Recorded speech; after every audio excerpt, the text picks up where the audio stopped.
because I couldn't really be bothered to think of one today. Um, so that's pretty nice. But this one was generously provided free of charge. So, keeping it all a little light today, because this is going to be a very light session and nothing bad could possibly happen. So the character question is nice and light. If your character were to be sponsored by a real world brand, what would it be? So what's your Jordans? What That what, what was is the the question. That was the question. It's I thought light. that was pretty good. It's spongy. uh, Harriet boots. I like that. I like that a lot. See, I was thinking when I was thinking of Mr. Whitman, I was thinking of gun brands. I'm like, the dude's got 40 guns on him. Is it gonna be Beretta? It's gonna be Smith and Wesson.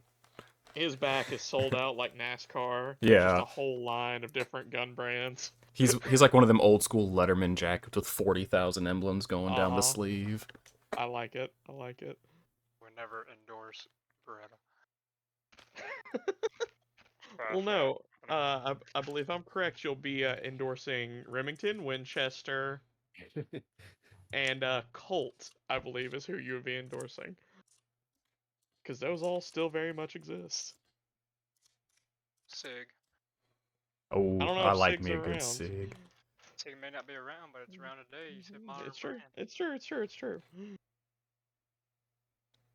Okay. What about you? Sword of the Lord Publishing? No. You fucking beat me to it. See, I was thinking that, but I was also thinking not that exact thing. I was like, you can't be sponsored by the Bible because that's not how that works. But I was thinking, Catholic Church. I'm not Catholic, so also Might be no. blasphemy. No, I was thinking Stetson hats because I canonically have had the same hat. It's one of it's like a derby / like Amish style black hat, and Stetson Okay. did exist in the 1800s. I have a follow-up character question that just made me think of that I'm actually curious about. So, give me what's old Ollie got on his I don't know. This is my question. I do not have a fucking answer for it. What the fuck? Chance is straight coming from A Knight's Tale. I was trying to think of, like, Heath something, like, Ledger steel armor with the couch. Nike logo on it from A Knight's There. Tale. That's better than anything I could have possibly thought of. Thank you. Fucking Adidas. Yeah. He just does Adidas it. plating. All right, so this is actually a second character question I just thought of that I got curious about. Pussy. In case it has changed, given that we've played a few sessions now, stuff's going on. Describe your characters, what they look like, because it may be different than when we first started.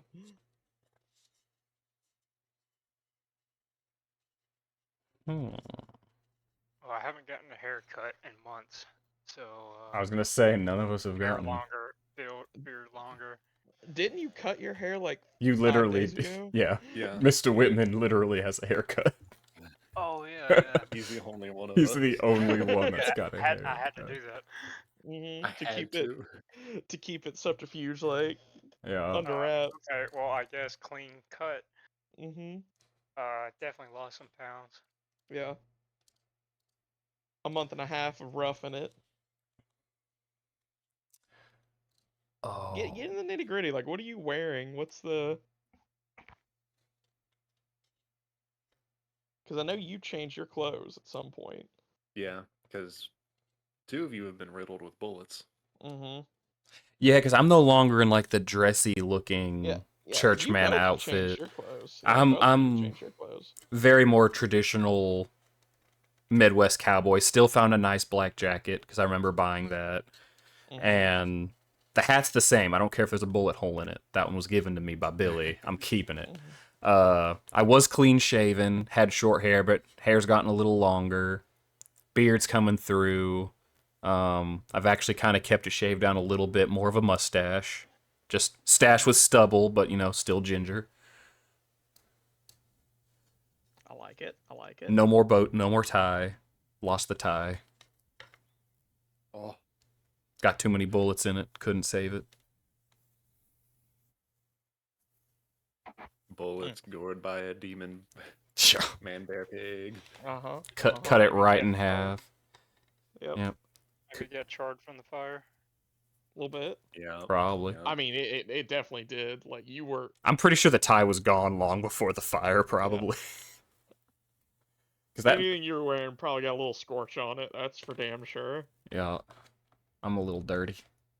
Yeah, yeah. What is Mr. Whitman wearing? I know I changed to a brown duster instead of black. Mm-hmm. That's about it. Nice Chris Brown.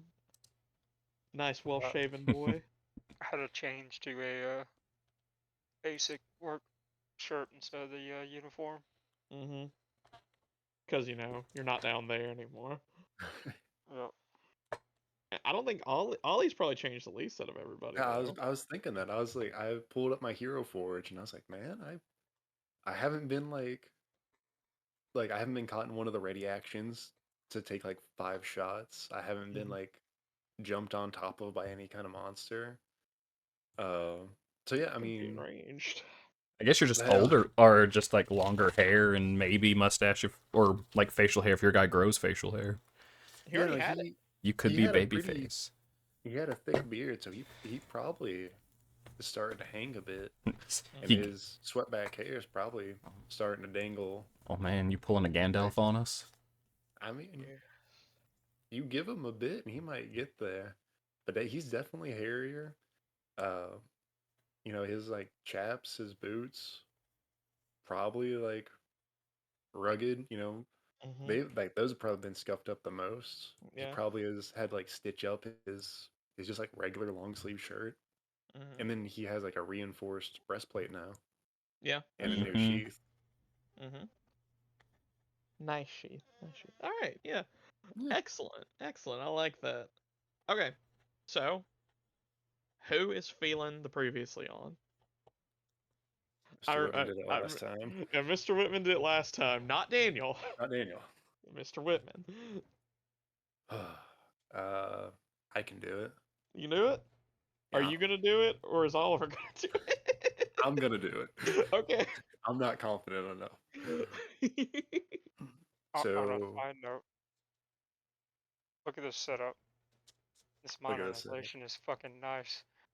I love this fucking tablet.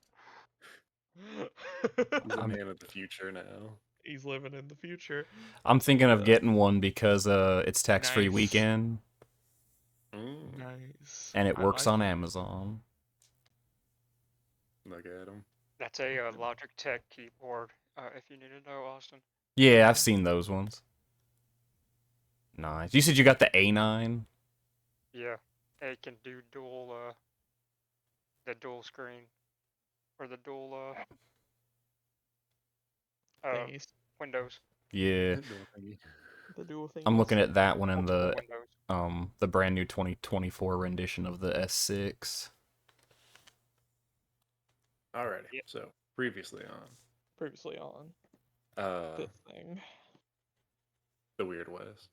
Yeah. So we started by leaving town with our new friend, Mr. Towns, and he was thoroughly unconscious.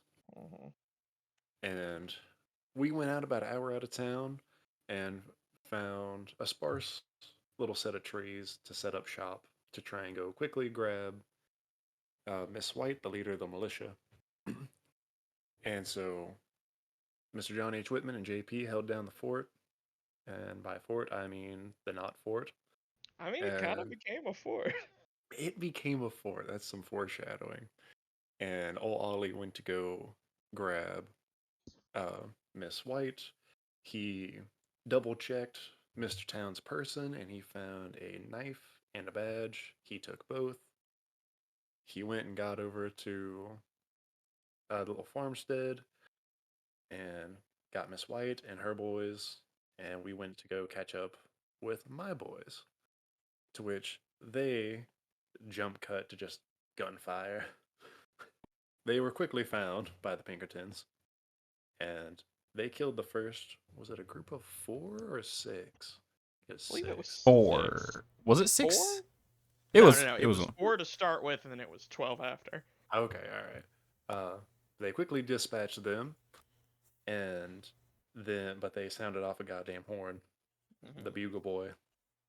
Uh, and by the time Ollie and company got back, Mr. John H. Whitman had dug some holes, and him and JP were fucking holding down the fort, as we now call it. It was Helm's Deep, and It was Helm's Deep, and they were surrounded, and their solution was, we're just gonna hang the son of a bitch. You want your boss, come and fucking get him. To which they said, sure. yeah. Not the best call on their part. They were I mowed mean, down. I don't know if they really had a call on I their mean, part. they didn't really have a call. Like, it was a shitty situation, but Mhm. they don't have enough bullets for all of us. But they did. They did. Uh, yep. And so that went down, and then we all grouped up, and we're like, all right, we gotta get the fuck out of here. Meanwhile, JP is trying to find himself a new horse, and Mr. John H. Whitman is trying to loot the small army we just fought, or they just fought. And Trying to then get the loot. he's like, all right, I'm gonna give a little piece of my soul so I can take all these fucking horses. And we're like, that's a good use of your soul. Uh-huh. So he deuced it out, and we deuced out, and made a clean getaway, as far as we know. And we got back to Little Farmstead, and we got back to the hideout through Mr. Towns into a old uh, bank vault. Yep. Yep. And oh yeah, and we took a friend of his. There was one boy who surrendered. Yeah, he Um, gave up. He was he gave up. smart. Yeah. Uh, and JP and Ollie started trying to get some answers, and they weren't getting anywhere pretty quickly. And meanwhile, Mr. Whitman dispersed the horses, and then, like Dracula, a swarm of bats came together into Mr. Whitman. And he went to the nice lady we helped with the scarecrow problem, and he's like, "Yo, I need you to keep these horses." She's like, "Sure, just put them in the field." And he's like, "No, keep the horses." She said, "Okay." And then Ollie had a talk with the the minion Pinkerton. He didn't know too much. Uh, and then we started talking to Mr. Towns, and he wanted to make a deal. I said, "Fine, I'm gonna do my part." And yeah, JP is holding them, hmm and we started talking, and he's like, "All right, pay me for my time and my troubles. I'll give you the information and let me walk away." And we're like, "Sure, okay." And we all knew how that was going to go down. Everyone in I the think room was you're. aware, I think you're the only one who had that opinion. and uh, so he told us that Van Zant was running some shady shit, and he didn't want people to know about it, even the Pinkertons. And the Pinkertons were running down the factory workers to try and make an extra buck, and that the militia had an inside man that we knew about who was promptly killed, and then his wife was hung. And their daughter, I believe, was taken by Van Zant as a quote unquote maid. Yep. Uh, and also the sheriff's daughter. And that's why the sheriff has been complicit. And also Jessica. Yep, and he's also taken part of JP's family, and they know about us, and they're looking for the guy who's missing, hmm and he should be in the burnt out side of town.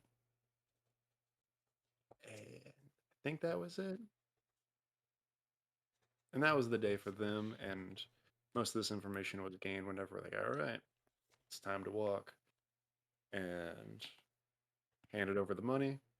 He told us about the sheriff's daughter and whatnot. They're like, all right, cool. Let's throw down. And he said, okay. And he yondued Ollie's ass. That was unfortunate. And then Mr. Whitman shot him from the shadows.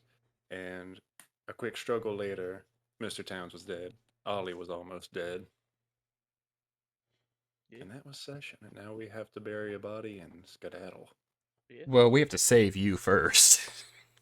I mean, he's not dying. Not he's dying. I'm just he's just almost taking. dying. He's on the threshold of death. Not even the threshold of death. He's on the threshold of the threshold of death. Yeah, just put a band-aid on my ass and call it a day. So session 13. Fire is perhaps the greatest tool of man. A primordial gift given to us by its spirits to kindle hope and light the way forward. However, fire may also be man's greatest enemy. A devouring force that inspires fear and respect in equal measure. It triggers the deepest held instincts that reside within the psyche, both feelings of comfort and terror. For these reasons, fire has become a symbol for a great many different feelings, emotions, and situations, and the band of warriors currently preparing to dig a grave under the cover of night may be familiar with some of them. They may feel the stirring flames of courage as they prepare to delve deeper into the strange mystery they've found themselves in. They may be still nursing burns from the fires of battle, which they started the day before. They may see smoke rising from the east as a wildfire of chaos has likely overtaken the foes who reside there. Regardless their feelings, the one thing that is certain is that however this day ends, it will likely match the way it began. On fire. So, it is evening. You guys have just released, in quotes, Arlo Towns. After a brief little extra tidbit of information was given, uh, there was a bit of a backstab in which there was proceeded to be some front stabbing. Mr. Towns has had his neck broken, currently lays in the dust. The last bits of life slowly fading away as Oliver has sunk into his knees after taking a withering amount of blows from a seemingly magical knife that you all didn't realize was in the possession of Oliver, but also apparently Mr. Towns.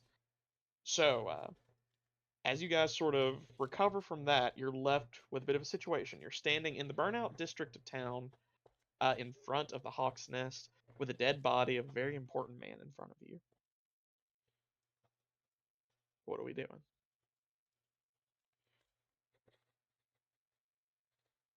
Okay, so I'm going to run up to Ollie. Mm-hmm.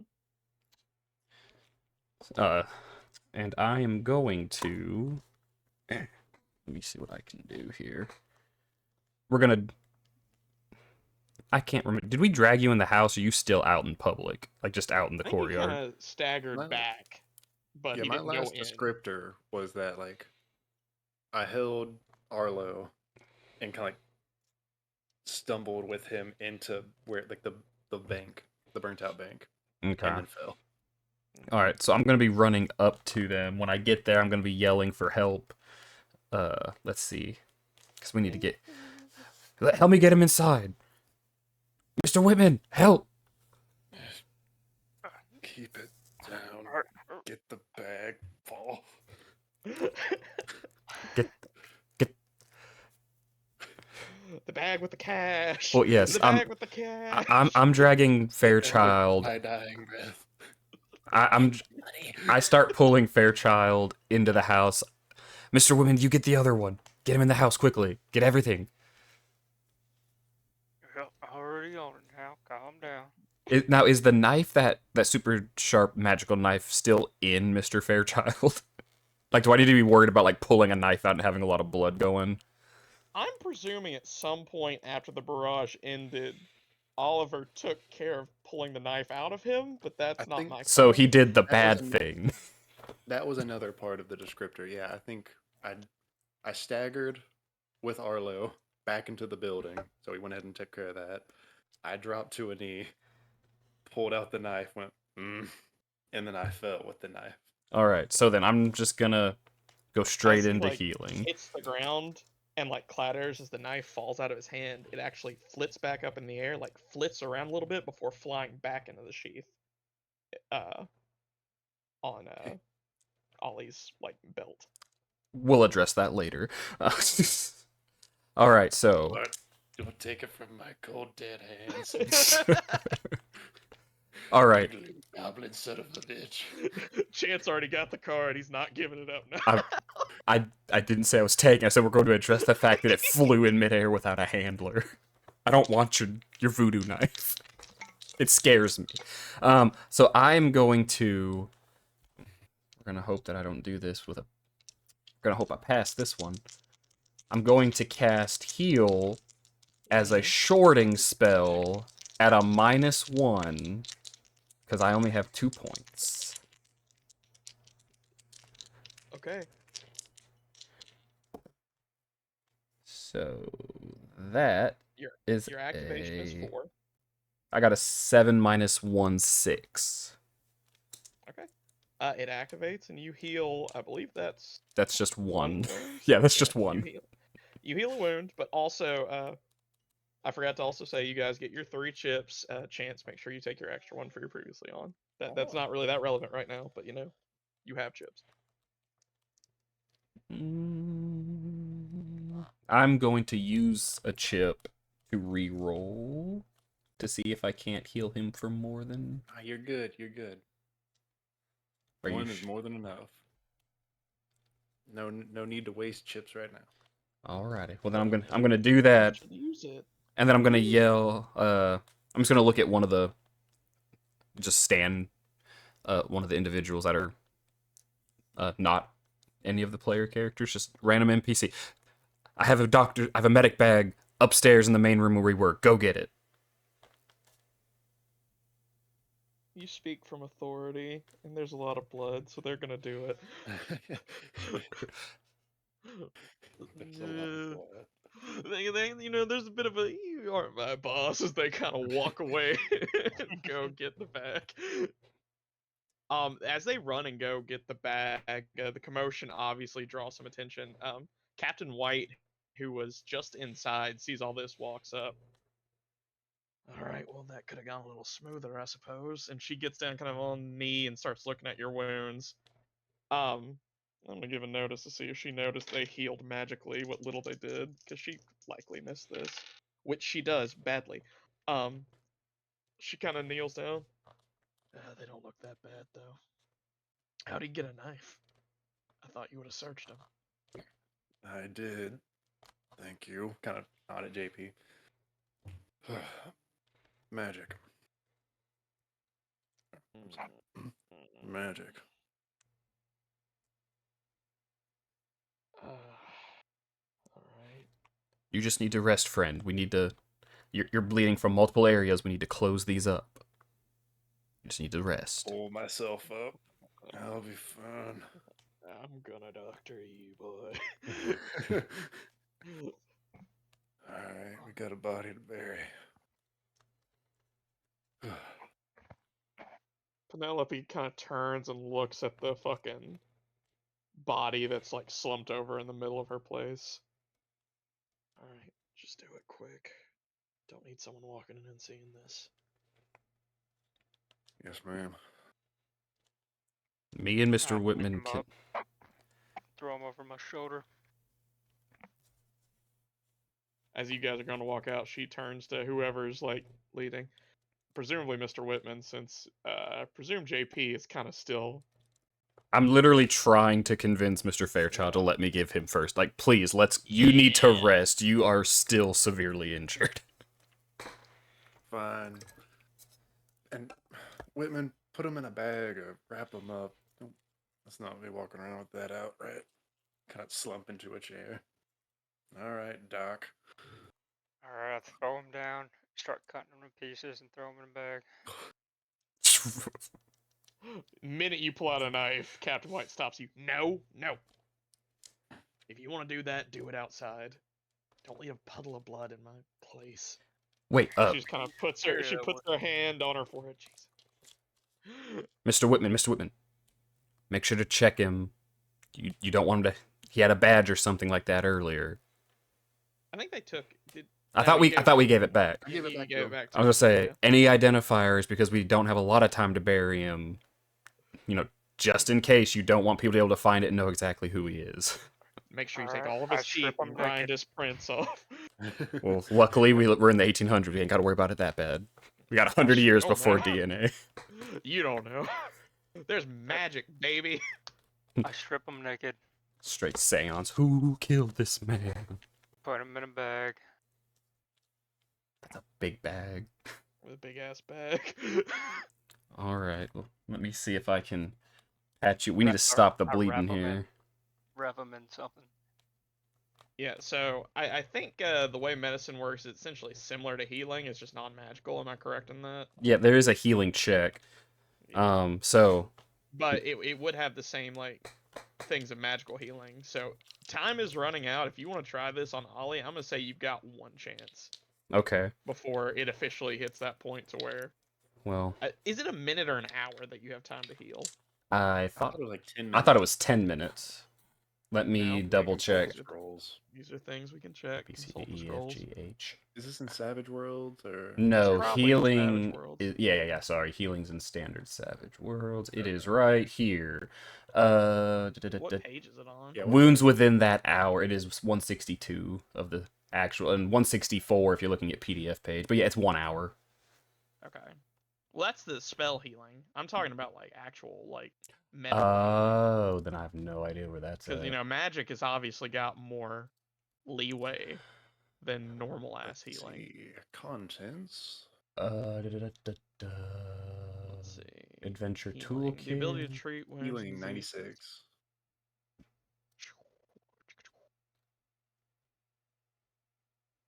Just want to make sure we do this bag of book. And we've Natural never actually healing. done that.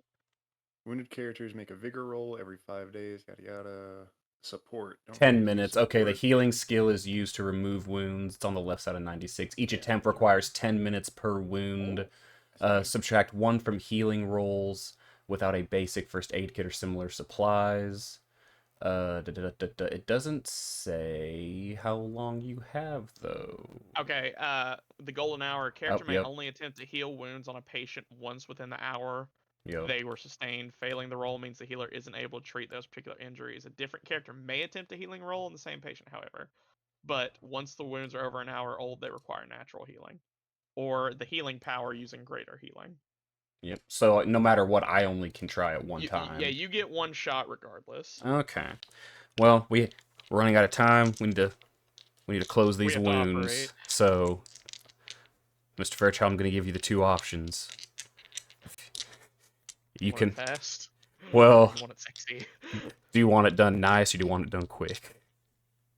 Do it quick so you can help Whitman. All right. Sit here and rest. I'm going to need 4 people to hold him down. Oh, Jesus. Take off belt. Bite belt. Just do it. All right. So for each of the wounded spots, I'm going to pour a little bit of gunpowder on them. What? Oh, fuck. Oh. You know. Doing that thing. It's either that or a knife, and he doesn't want me to heat up a knife, so we gotta stop the bleeding on these deep stab wounds. Normal stitches ain't gonna stop that, boy. I don't think this is gonna be quite necessary. I get to redo that one. That's another one. 665 17. Oh shit. Yeah, you I believe that raise gives you an extra wound. So that's back up to full, I think. Yep, if that's 2, then yep, that's all 3. Nice, nice. There you go. Now rest up, because you're gonna be in pain for the next 8 hours. Mighty kind of you. Alright, you two get out of here. In burning moonlight. Alrighty. I guess I'll go help Mr. Whitman. Yeah. Okay. Alright, you guys go about. Yeah, there's no pretty way to say it about fucking stripping a corpse and then taking it to bury. Why don't you two? Oof, what the fuck is the check for burying a body? common knowledge. One of you give me a common knowledge, and the other give me a survival. I can do common knowledge if you want. Whoever's finding the spot to bury, give me common knowledge, and whoever's doing the burying, give me survival. I'm gonna be doing both. Well, no, JP after like 5 or so minutes is able to come help you, and I presume taking the time to strip his clothes takes a minute, so he's able to help you bury it. I guess I can roll. My two stats are the same, so I can help. I can help dig it if you want to look for a spot. I don't think I would know where to bury a body. I'd be like, "Where's the nearest graveyard? We need a headstone. We need. Where are the caskets?" All right, so I'm rolling survival. If you're burying the body, survival. If you're finding a place to bury it, common knowledge. I need one from someone. Like, I need both of them from someone. All right, common knowledge then. I'll do survival.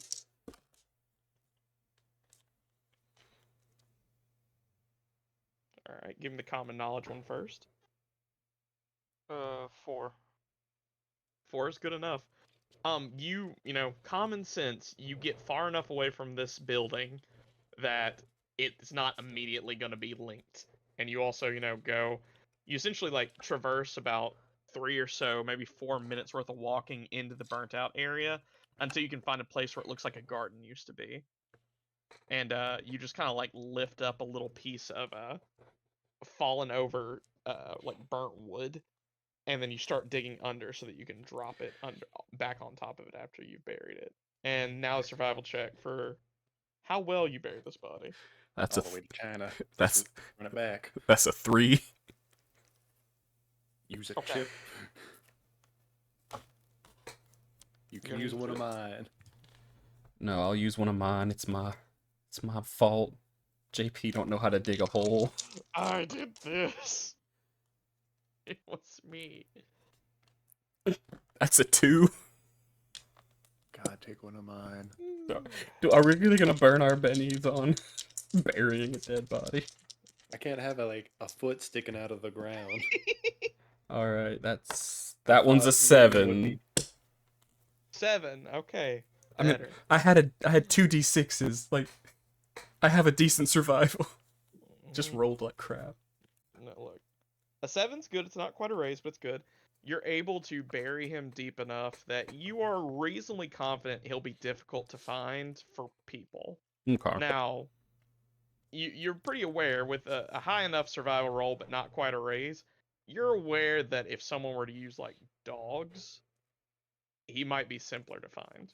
But just people, he's pretty well tucked away. Do we And then need to worry about stray animals finding this body and like digging it up to eat it? It's possible. Great. Now he is declothed. That just makes it easier for him. I also Well, he's cut talking off about his face. identifying. You cut off his face. Did you just Joker this dude? Give me a sleight of hand check. I mean, if Or- you feel this isn't. I mean, Not I guess poor. Yeah. And as Is I'm there a doing sleight of this, hand check? That doesn't exist. I don't see sleight of hand. It would be okay, thievery, which doesn't apply. So just give me a survival check. I mean, fuck it. sure. And as I'm doing this, I'm explaining to JP that he wants to probably want to look away for this. Actually, I'm doing this as he's digging. No need to worry about it. Just the full inglorious bastards. I Oh, take poor. that deal. I'll take that deal. So, yeah, I mean, with a 4, you're able to remove his face. You're not able to, like, fully keep the face, if that's what you were, like, going for, but you remove the face, it's in tatters. You got a big hunk of gore. Good. Good. As Bubba, you we're just as fucking we're walking missed. back, I'm kind of digging up some earth, and I'll place the tatters Of his Okay. face. of his face Mhm. a few feet down. Okay. Yeah, after the body's buried, you guys just let that piece of wood fall back on top, covering up the site. So, you know, again, it's pretty well hidden for normal people to find. and then Mr. Whitman stops a few feet away to bury the remains of the face he cut off. Face is Um, definitely fucked up. Yeah, no. Unidentified. Removing those identifiable marks. I will also say that when you were like looking at the body, there were definitely like other identifying marks, like maybe birthmarks and maybe a couple scars. If you're going to try to like do that, I'm just throwing that out there as well, that is also potentially something that he could be used to be identified by. Mm, I'm just saying, if you're already like fucking this body up, do you want to go the full Monty At and that make point, sure just any? say, Yeah, like, Mr. Whitman makes a survival check just to like rebury the mulch him. body. Yeah, like, Yeah. maybe we take a second pass at this one. Yeah. We take the head somewhere else. I got a 3. I mean, frankly, failing this is not like the work, because it's not like delicate work. You just kind of go hog wild on this body with a knife a little bit. Like, we can say this happened so we don't have to dig him back up like during the process. Yeah. But like, you put a good amount of stab wounds in him, a good couple slashes to maybe cover up some stuff. It might work. Who knows? Yep. All you know is that it's pulped up pretty good. Okay. But yeah. They're out there burying the body. That takes a solid. Someone roll a d6 for me. See how fast you I guys got can roll you. bury a body. That Lower is is good. well, that's a 5. Okay. It takes them a little under an hour to get the body buried. So for that hour, Oliver, you are in the Hawk's Nest, just kind of resting.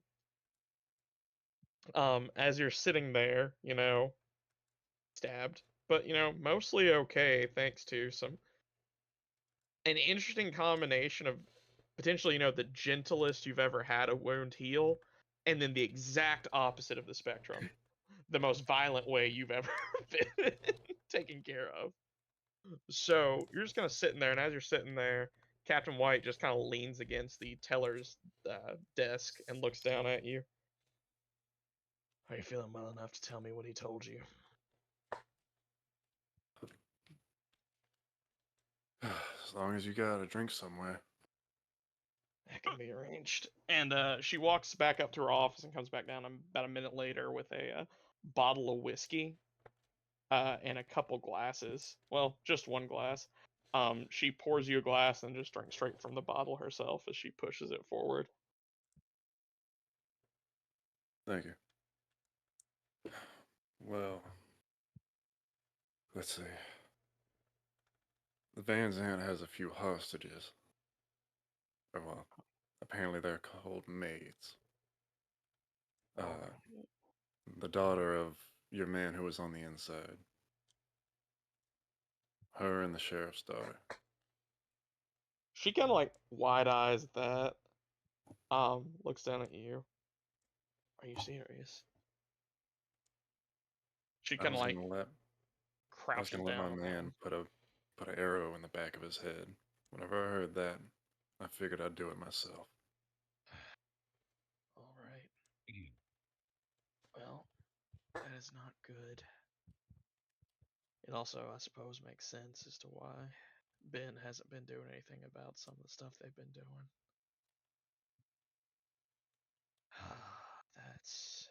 That is bad. Well, there's that. Apparently, Van Zant's doing something so bad he doesn't even want the Pinkertons to know. He's just hiring them to keep people out. And they're shaking down factory workers to try and make up funds. All right. That they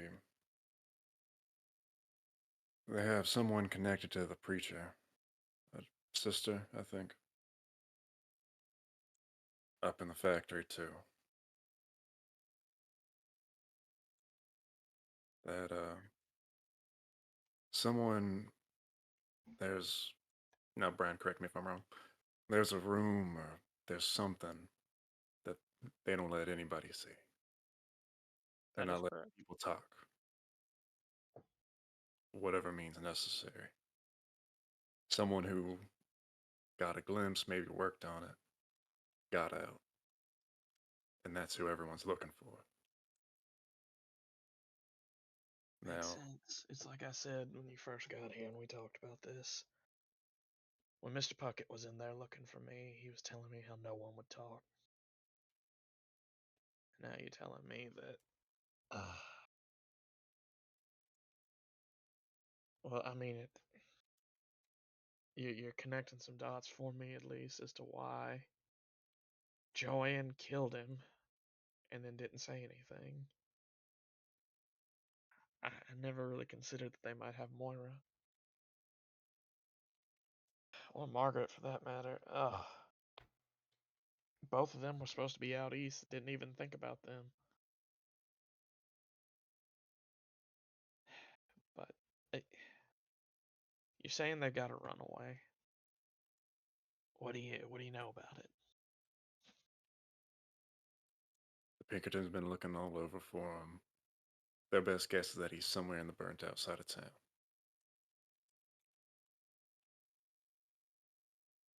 Hmm. And that's everything they had to say. I think. There was an implication that the guy they're looking for is the same person who was breaking into shops. Oh, right. And, well, the guy who's hiding, who everyone's looking for, he's the one breaking into shops. Oh, all right. Well, we've had an eye out for him. We haven't found him in town, so it makes sense that he's out here somewhere. But I really don't know where it could be. There's a lot of places someone could go, and I don't even know if that's the most important thing now. The idea that they have Margaret holed up in there somewhere and they're holding her over her daddy's head. That's the kind of thing that could be very bad for all of us, yourself included. Because he's a good man, but he ain't gonna risk anything to his daughter. I figured as much. Which means if they find a way to get all of this and point it this way, he's not gonna hesitate to drag y'all all away or make a stink with me and mine. Because frankly, we're not actually law enforcement. We don't have any real rights to this. It's just something that we've all agreed upon. All right. So As then far what's as the play?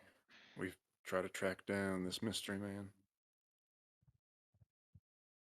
it's either that or try to find a way into that factory. Regardless what we do, if we can find the Mr. Man, whatever information he may have, we got to get Margaret out of there, and we got to get her back to her dad so we can try to do something about this. Gotta get everyone out of there. We do. But that's my first priority, at least, though I don't have a real way going about it. Getting into that place would be hard.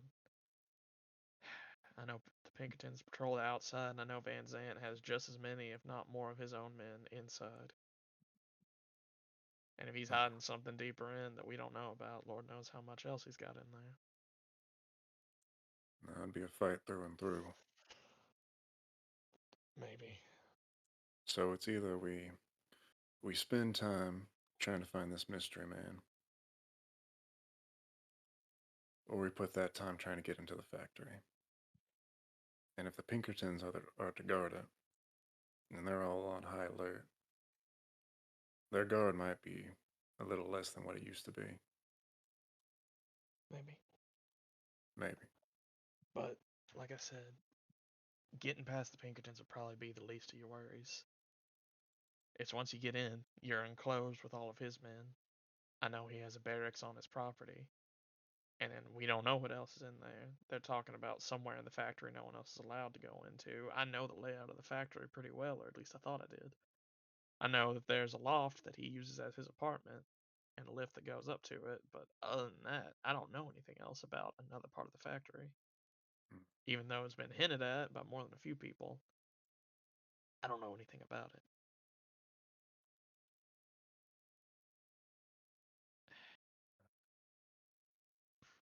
Look, at least I can tell if what you're saying, he's using them as maids or whatever.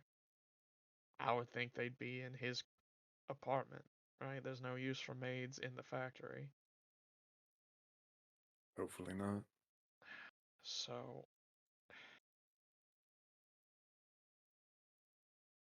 maybe, I don't know, maybe it's not so difficult as breaking deep into the factory, just find a way into his apartment, which I'm not saying is going to be easier, and I'm not saying it's going to be Well, less dangerous, but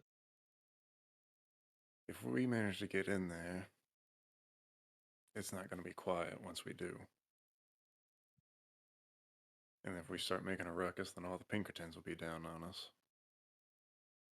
it's true. You don't think you could sneak in? Me? Maybe. But I need the two of them there. You saw them take out 20 Pinkertons.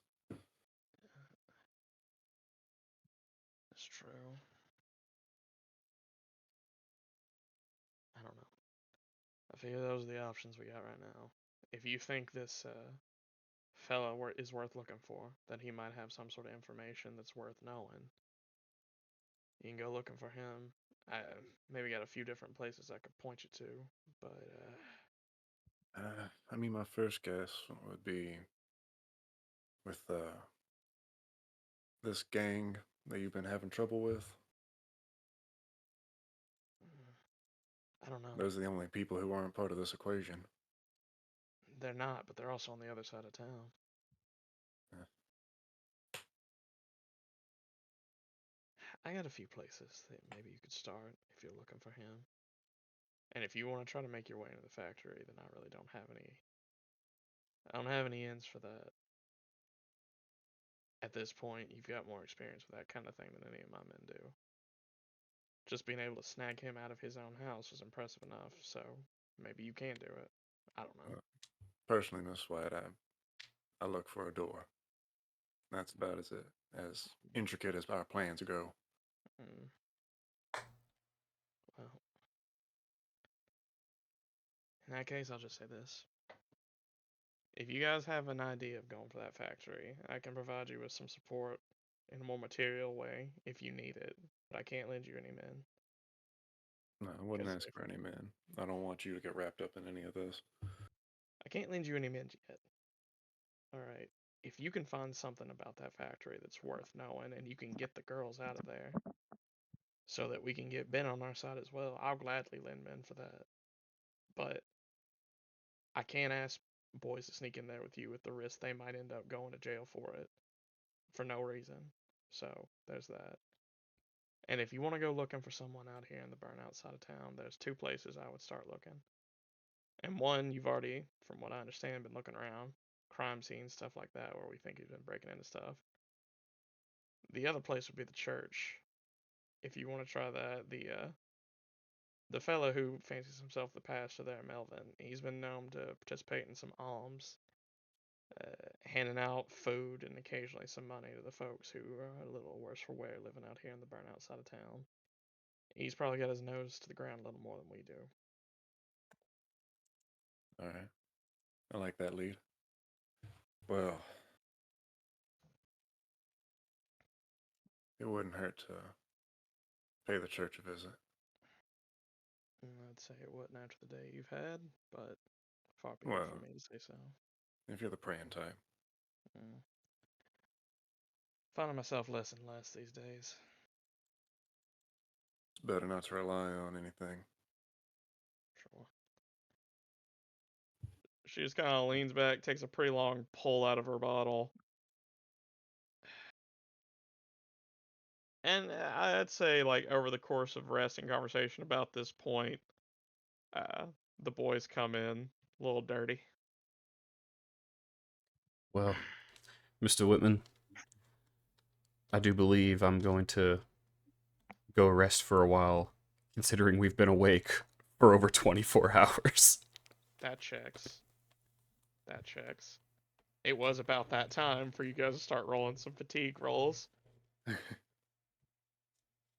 All right, yeah. JP is definitely gonna go take a nappy. Mm-hmm.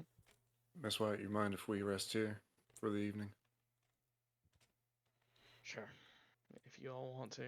She just kind of points a little bit, and like she points at the vault, and then kind of pulls her hand back. Just find somewhere in the back room. Our makeshift barracks around here are a little full, so that'll have to work. Much Thank you, obliged to ma'am. you, ma'am. Also, Brian, there was a loose end that we forgot to mention during all the burying.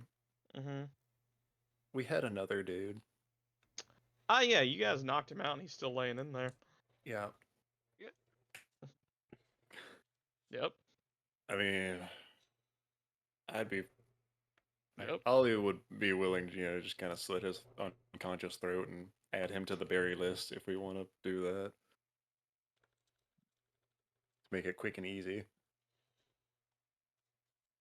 Or if anyone else has ideas. I ain't here to tell you guys what to do. Ma'am, do you want to keep this in here? Question for later. She just kind of looks at him for a minute. I don't know if he knows anything worth knowing now, but he's just a kid. I don't really want to put him down like the other one. She just kind of like twists her lip a little bit. And we'll take care of him. Much appreciated. And one last request. The militiamen all wear like the same type of jackets, right? Mm-hmm. Can we get a couple of your jackets?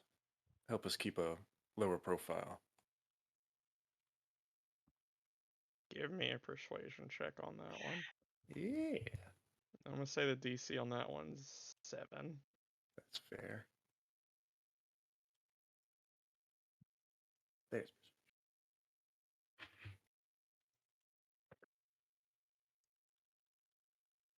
Well, I got a 4. Mm-hmm. She just kind of like twists her mouth a little bit. Not to say I'm not grateful for the help you boys have been given, but I can't have you all getting caught doing something untoward wearing these. Kind of Yeah. knocked back what my last drink.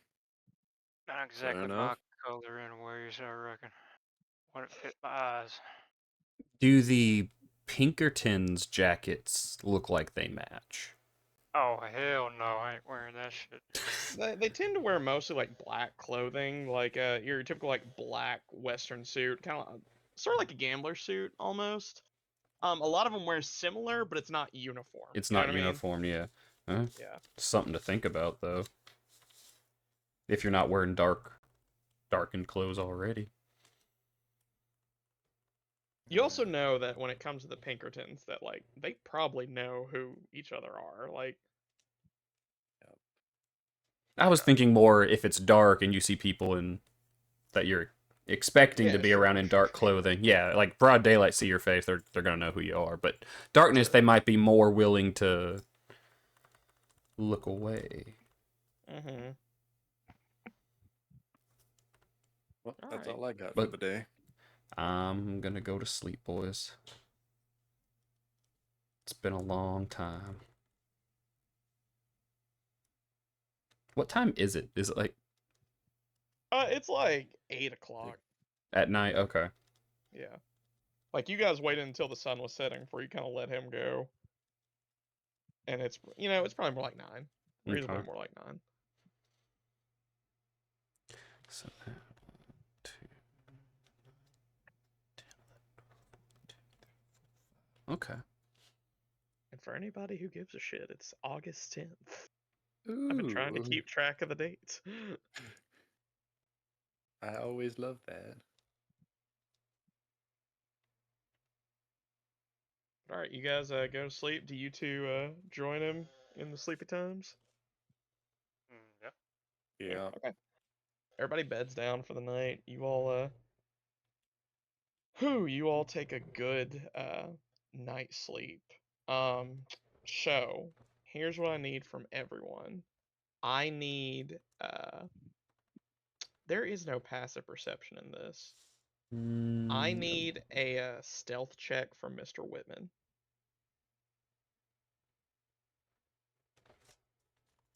And I'm just trying to sleep. Man, I'm just trying to take a nappy nap.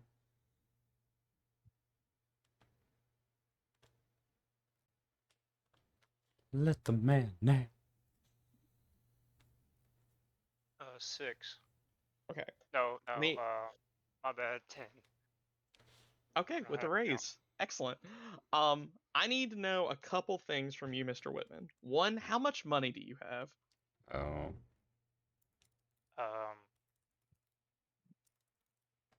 Whatever. Well, he had Yeah. $0, so he has $400. Yep. Confederate or Just North? how much money do you have? Actually, you know what? That's a good point. And with a raise, you guys got $400, right? Mr. Whitman's got it on his body. Yeah, he has it all. One of you roll I me a do. d8. Wait, what? Dibs. Yep, roll a d8. Oh, what do you mean I have Higher is 400 on my worse. body? I got a 4. 4. Okay. So, What do you mean I have you this on my all body? you all enjoy a nice rest. You all drift slow to sleep. Ollie, a dreamless, deep sleep, a healing sleep for someone who's had a pretty fucked up day. JP, you toss and turn a bit. You've got a lot on your mind, especially with the afternoon you've had and some of the shit you've learned. You got a lot to think about. You know what? What do you? What's the thoughts running through your head right now? So actually, if you're cool with it, I will divulge that at 5 a.m. when Mr. JP Yeah, sure. wakes up, and he's actually gonna do some stuff in the morning. Sure, for sure. Okay. Mr. Whitman, as you drift off to sleep, you close your eyes and just slowly go to sleep, and you feel time just sort of drift by, and as you sort of feel yourself almost waking up, but not waking up, your eyes open, but it's almost like you're 6 inches back in your own head looking through your own eyes, like windows. And you watch as you stand up, slowly like pad over to where that sack full of money is. And you rolled a 4, you said? Yeah, I rolled a 4. And you pull about $200 out of that sack. Mm-hmm. And then you have flashes of the night of you sneaking through town, almost getting caught, rolling through, making your way all the way back to the Rose. And then you have more flashes of a torrent of activity. You see ladies, you see yourself dropping money, you see yourself drinking, you see dancing, you see all sorts of carnal things that you hadn't thought about doing since you were a young man happening before your eyes in a flash. And then morning comes. You two wake up. Roll over, slowly, rouse. Mr. Whitman is not there. Okay, timeout. No, Do I have not timeout. 400? Yes, because when you picked up the dead dude's body and we said grab the bag and you said I've got it already, it had $400 in it. And I have So $600? no, you put that thing on the like bag on the ground and you pulled 200 out of it as you were walking out. Okay. Oh yes. So I'll make a As- note that we only have. Yep. Well, we don't know yet. I won't make a note yet. Yeah. But you guys wake up and Mr. Whitman is not there. Any of his supplies? Anything besides like the bag of money? Pretty much just his clothes went with him. Like his bag's still here. You see like his pistol is gone, and like his belt is with him. Oh, but the rest of the armory's there. But the rest of the armory is there. Well, he never goes anywhere without that. Uh-huh. Just, like walk over to where he was sleeping, snatch up the bag. Shit. What's wrong? He ran off with some of the money. Oh man. That bastard. It's like jingle my pocket with all my cash. No. It's a fucking shame. Start slapping dollar bills down. My 110 American dollars in my pocket. As you guys start rustling around, we'll go back to the fluttering of eyes of Mr. Whitman. As your eyes just kind of slowly flutter awake, you see an unfamiliar ceiling, well lit, sort of like almost candelabrum, like a hanging candlelit structure, and you see a well-colored room as you slowly look up and see this like sort of silk-lined large bed in which you are not alone, as you see roughly 3 young ladies in states of disrobed uh, sort of attire, and you yourself completely naked, laying in the midst of them, as you just sort of stare around, unsure where you are, and you're utterly confused as you wake up. Man, we're gonna get that explicit tag on YouTube now. Hmm. Well, look around for my clothes. Your clothes are there. They are thrown about the room in various places, as well as the garments of the ladies you are with. Most of them are also thrown around. I pick up my clothes and start putting them on. Hmm. You see the remains of like bottles of what appear to be bourbon around the room. Um, it looks like some sort of pipe with some sort of powder you don't quite recognize is also there. As you just sort of walk around looking What at whatever. tarnation have I been doing? You just sort of hear a Fucking me. small like voice in the back of your head. Ah, I appreciate it. It was nice to stretch my legs for a little bit. Yeah, I figured you'd be here, Darren. How about we Well, do a deal? Pull that shenanigans again and you're out of here. oh, but this was already part of the deal. I helped you, and you said you would owe me a favor. I took my side of the bargain last night. It's simple. A tit for tat. Literally. Fair enough, I reckon. Hmm. As long as I get those horses back and sell 'em. Well, I suppose that's on you. But if you need help controlling them, you can always ask again. And I will Yep. be certainly happy to oblige. Yep, now go sit in that corner and shut your mouth. Mm. Put on And my clothes and leave. you just feel like the sensation of like lips touch your cheek, even though you know there's nothing there as you walk out. Uh, you are in uh the whorehouse that you were kicked out of a few days ago. As you walk out, it's a little earlier in the morning, so there's not like a lot of activity going on. But the White Violet is before you. Uh, walk over to the desk. Is my favorite lady there?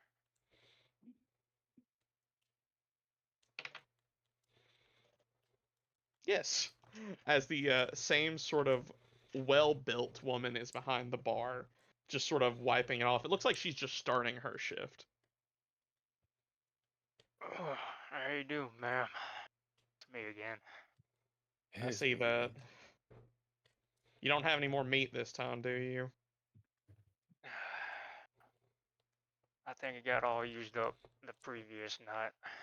Mm, I walked into that. Sure, sure. And she just kind of looks at you for a second.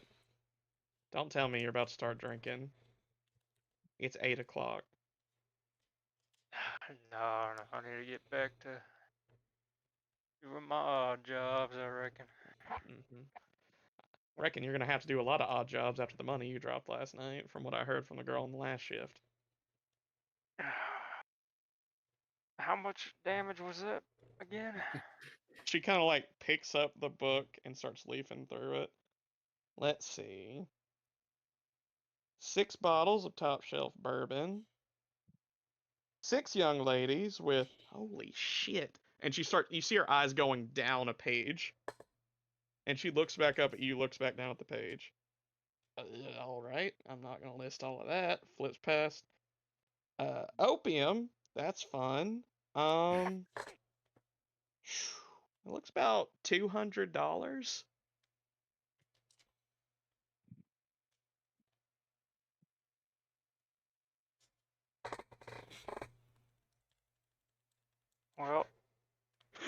goes that. There goes that. If you were Biological- curious, when you rolled on the possession table, you rolled mischief. That's about all my. I don't know. That's the damn yearly or more damn salary right there. That's like $2 million in today's money. It's like a Oh, bazillion boy, dollars. I ain't gonna be able to recover from this. Take Oh, a man. take a Benny. I like how you're. I loved the silence. I could just imagine it. Well, I guess I'm gonna be paying my bill. Oh, you already Alright. paid. Okay. Yeah. We don't run tabs for that much. Like you, if we did, people would, literally come and go. You know what I'm saying?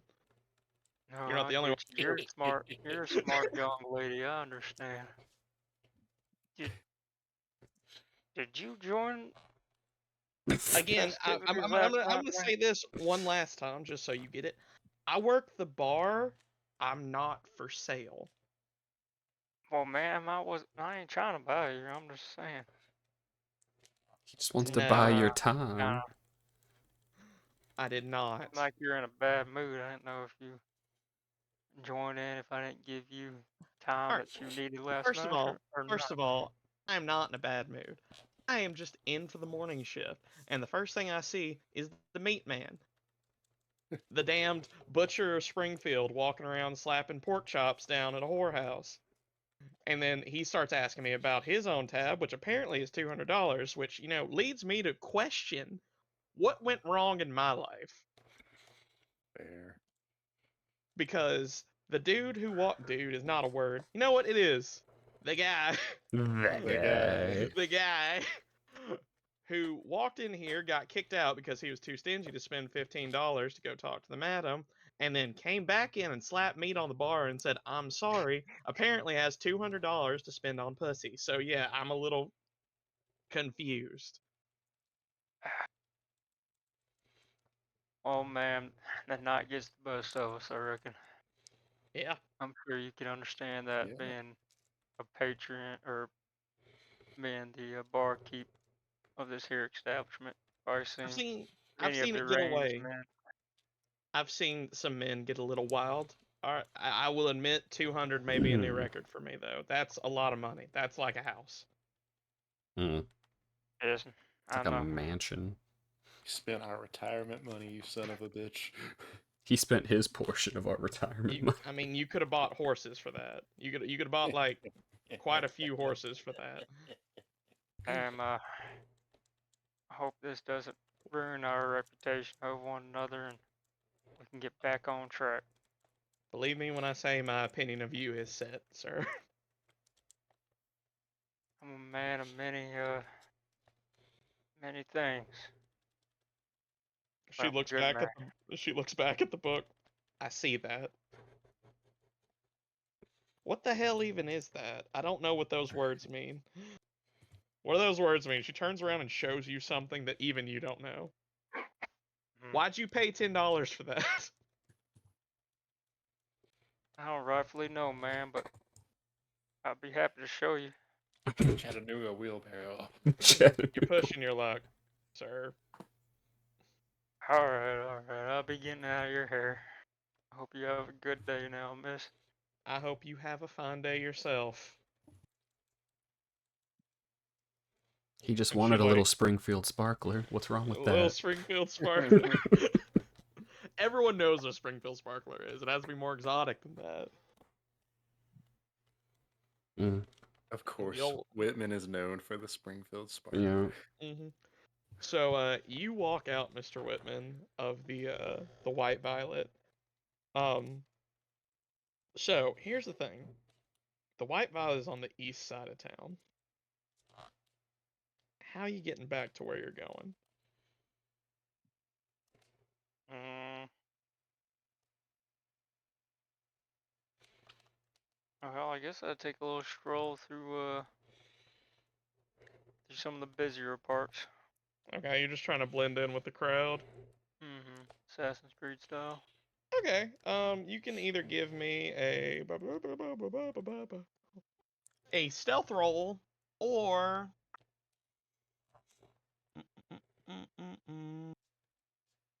you gotta give me a stealth roll or a persuasion roll. Doesn't matter. Okay. Oh, that's a D8 that I just rolled. If it was Okay, good, keep it. roll a D4 here. Hey. You shut that. What'd I That's do? illegal. Uh, You uh, know what you did.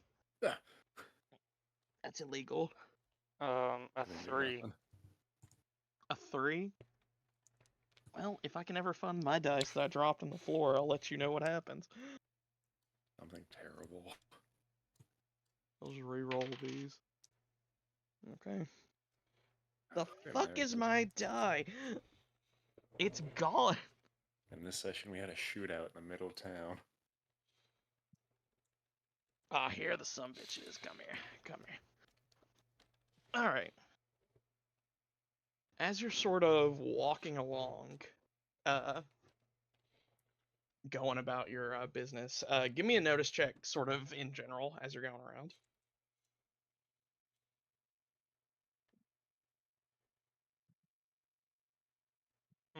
That'd be a 3. Okay. With a 3, you don't really notice anything of import, but you do note, like, just off your failure, like, seems like there are more lawmen out today for some reason. And as you're going by, you see a little, like, a couple little kids, like, pushing and shoving each other before one pushes the other down and pulls something out of his hand and runs down an alley. As he stands up and he's like, "You come back here!" And he chases him back into the alley.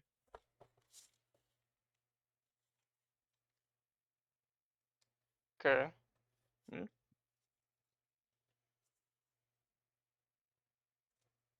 And you just keep on walking. Keep my interest. Probably You're gonna be in. bad, but I'll follow.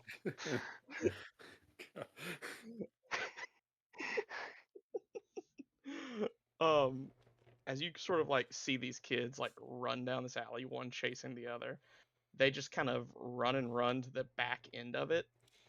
Are you following them or are you just watching them? Following in a distance. Okay, at a distance. Um, they keep running until they kind of hit this like dead end of the alley, which is like a this sort of boarded up area that leads to kind of a looks like the opposite side of some sort of shop. As they both just start climbing over the wall. Um, you failed the notice check, so give me one moment. Yep. About to get jumped by a bunch of damn old fucking vagrants. Yep. I need you to make 2 athletics checks. Well, I'm gonna have to kill children today. Got a Okay, 5. gotta kill these kids. 5 and a 4. 5 and a 4. Okay, with the 4, you do not make it since that was a raise. You are sort of walking along, and as you're going, you just kind of hear something snap to the side of you as you see a rope fly out with 2 weighted ends on either side and go Reloading. wide. But then as you jump, another one comes to the other side and wraps around your legs as you fall prone as you get hit by a bolo. Um, 2 men step out on either side of you, both wearing like dusters of various like disrepair, both armed as they point guns at you. And is this an initiative roll on your part, or are you seeing where this is gonna head? This is an initiative roll. Ain't Okay. nobody take John H. Whitman. Nobody's taking me alive. Oh, gosh. Yeah, no, this is happening. I'm gonna be Now, real. fellas, I want to make this mistake if I was you.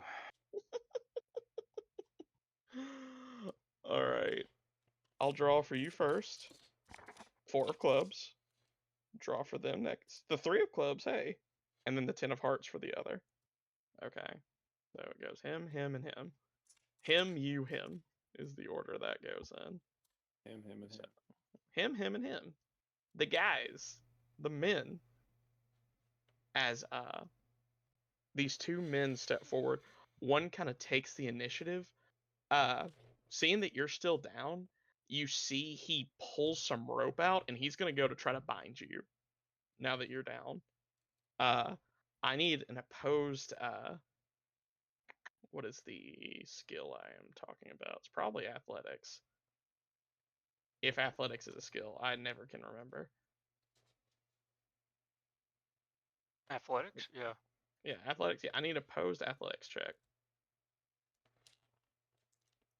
5. 5. All right, and from him,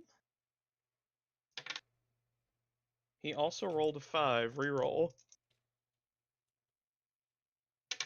5. All right, he beats you. So you are now entangled and restrained as you runs up behind you and forces hit your hands behind you and starts tying you up. Just sort of wrapping this rope around you. So mechanically, you are at -2 to all trait rolls, and you also cannot move. As this dude jumps on you and wraps this rope around you and starts tying it around your back, and it's your turn. Alright.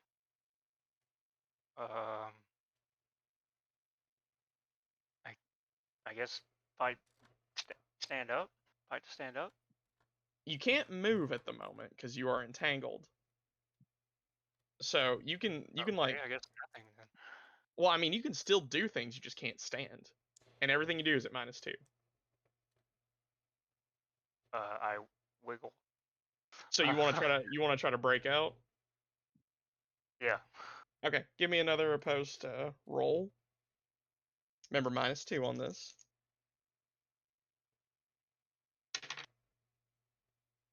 I have a 4. 5. 5. Okay. So he's wrapping these bindings around you as you're able to pop them off, and you are no longer restrained. So you can now you're now at like back to normal, but the bolo is still wrapped around your legs, so you're still entangled and unable to move. But you're no longer you're no longer functionally distracted or vulnerable. As you kind of roll over and look at this dude. Roll and over. Take out my knife. Now that's separate action. Okay.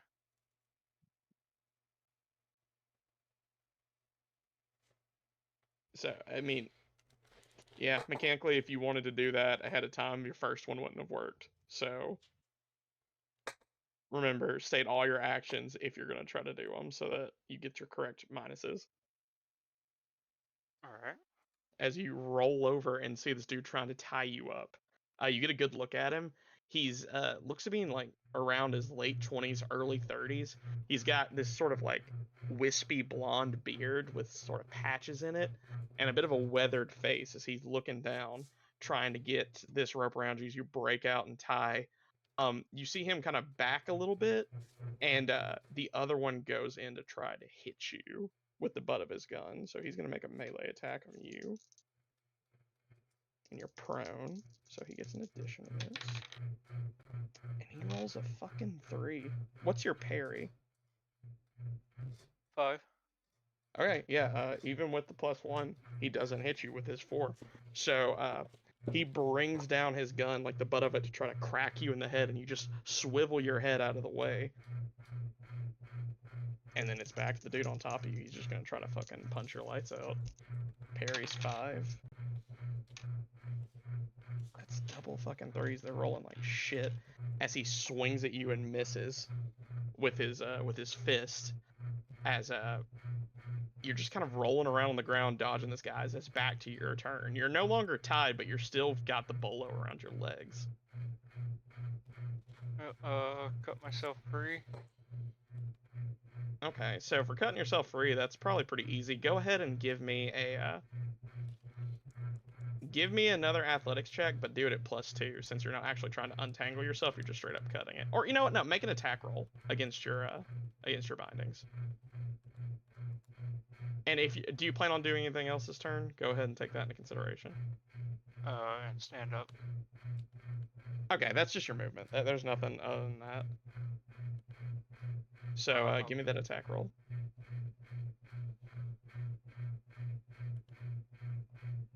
Melee is fighting, right? Yes. +2, or just regular 5, or just 7 with the +2. Okay, yeah, you're able to hit it, and since it's just or just a bolo, you don't have to do like any set amount of damage. So you're able to cut that and push him off of you as you stand up, knife in hand, just kind of looking down at these two dudes. They both kind of square up as you do that. You see they both have guns, but neither one of them is fully like going to shoot you as of yet.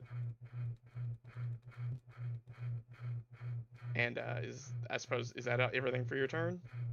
Yep. Okay.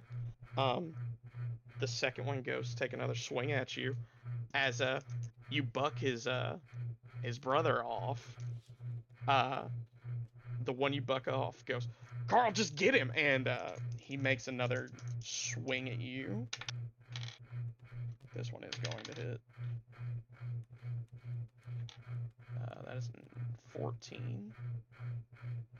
So he's going to take a swing. I need to know his strength for this.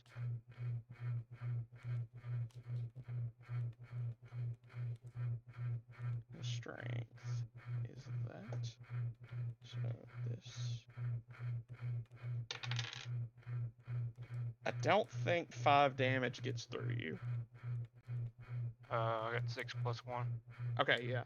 So he takes a swing, and you just start guarding as he's like kind of going to that full boxer stance, just swinging low at you, trying to get a hit on, as you're able to kind of bounce around it. And it's back to the other's turn. And he goes, oh hell! And he comes around and is going to take 2 attacks at you. And this one with the butt of his gun. First one misses, second one hits.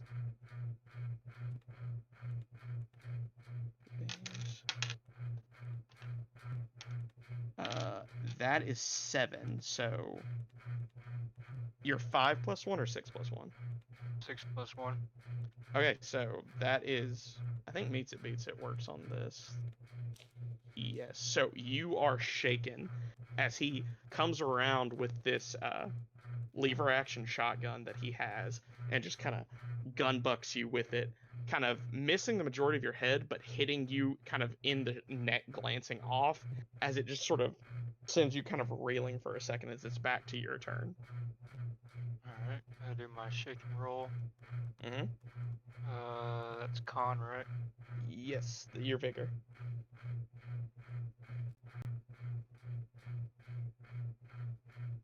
Uh, 8. Okay, yeah, you're good. Alright. I'm gonna stab close one.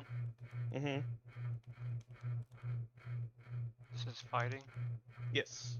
Versus his parry.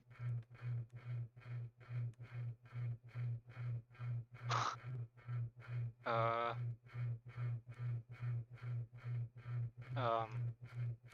22. Yeah, so you hit with a raise. You either get a d6 or some sort of something with the raise. If you want to change the scene or do something creative. As I stab him, he's gonna fall back into his brother. Okay. So you're essentially like pushing him into him as well as... Okay. Give me your damage. Causing them, if they try to run, causing them to have like disadvantage or something. Strength check for him. They're rolling such shit. Holy god. 8. 8. I believe that is shaken. Might be shaken in the wound. For toughness. It's just shaken. As you sort of stab at him and miss most of it, you stab down, and then with the back of your, like the pommel of your knife, you crack him under the chin as he reels back onto his brother, and his brother, not fully prepared for it, takes it, and they both fall prone in front of you. You've got your movement still if you want to use it. I moved right over top of him. Okay? Told y'all. You didn't want to do this now. Okay. Is that your turn? Yep. Okay. I move towards, like, blocking their exit. Okay, so you pivot around and block the exit. Yeah. All right. The first one on the ground, now fallen, seeing that you have a knife, has hit that stage. As you see him pull a pistol from his belt, and he's going to take a shot at you. Actually, is your shooting better than this? Your shooting is better than this. A 4 hits, as he's going to wing a shot at you. God, they cannot roll damage to save their fucking life. Okay, it's going to be wide, as they roll a 6 for their damage. He pulls a Colt from his belt, points it up at you, and ranks a shot off as it goes wide. His brother, shortly after, following suit with his turn, as Jacob takes a shot at you, Carl stands up and goes, "Oh shit! Well, I guess we're doing this." And he's gonna roll. You can take an opportunity attack if you would like. Oh, yeah. Okay, give me that opportunity attack. What does that roll? It's just you can make a melee attack at someone leaving your area. What did I leave behind? What do you mean? You said I left, You essentially left your backpack, so anything that wouldn't be on your gun belt. So I assume you still have your pistol and your knife. and shotty. Yeah, you have a my side holster for your Yeah, sawn I off. have a shotgun. Okay, yeah, you Yeah. have your shotgun and your pistol. Alright, yeah. No, Take out melee. The only way to you can only do melee attacks for people with opportunity attacks my because they're sawed-off leaving is your melee. melee. No, your sawn off can be used in melee. It is not a melee weapon. We've been through this before. We have not, because we never have done this close combat before. We absolutely have. I remember this exact fucking conversation. I don't. I got 5. Okay, so knife attack.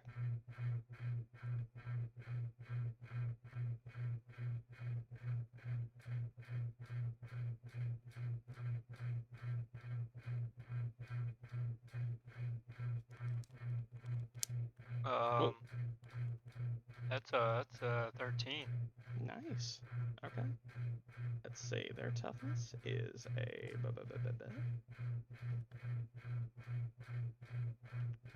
This strength plus D4 is pretty Yeah. nice. So that for him is a wound and shaken.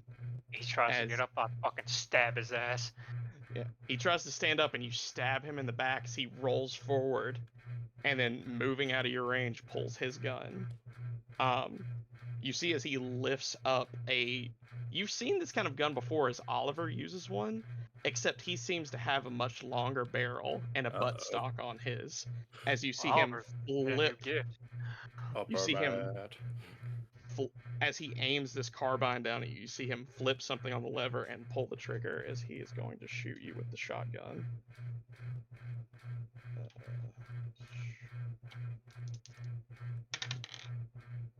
That is a hit. 3d6.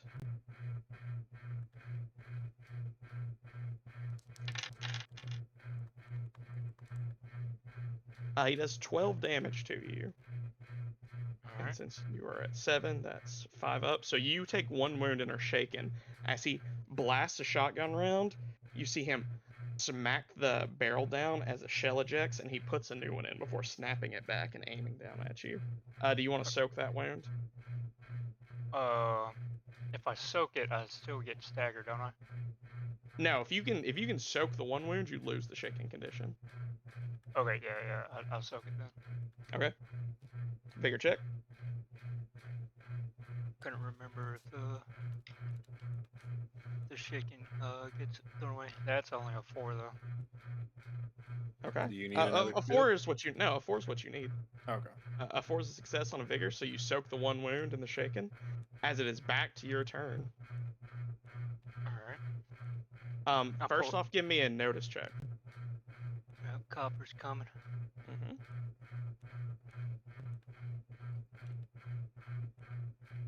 Eight. With an 8, that is it with a raise. You hear a ruckus of people running towards the alley. I'll say with the raise, since you got it, you have 2 turns before people arrive here.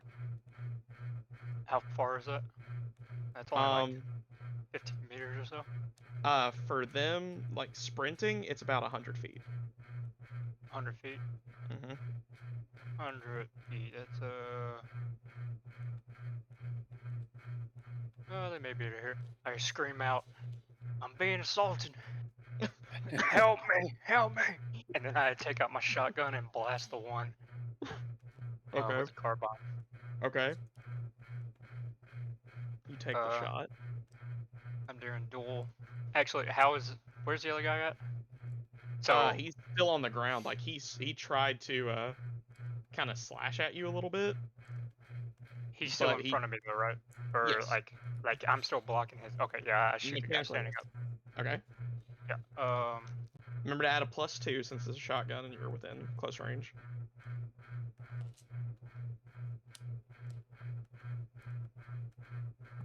I'm gonna use both barrels. Both barrels.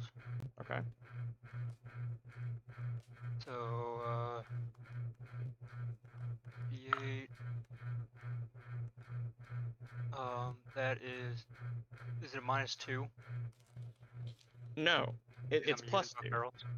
No. Oh. That's still one action to use both barrels. The trade-off is that you use all your ammo. Oh, okay. Yeah. That's 13. Okay, 13 hits with a raise, so you can add a d6 to this if you would like, or something extra. I'll add a d6. Okay, 4d6 plus 4. Eesh.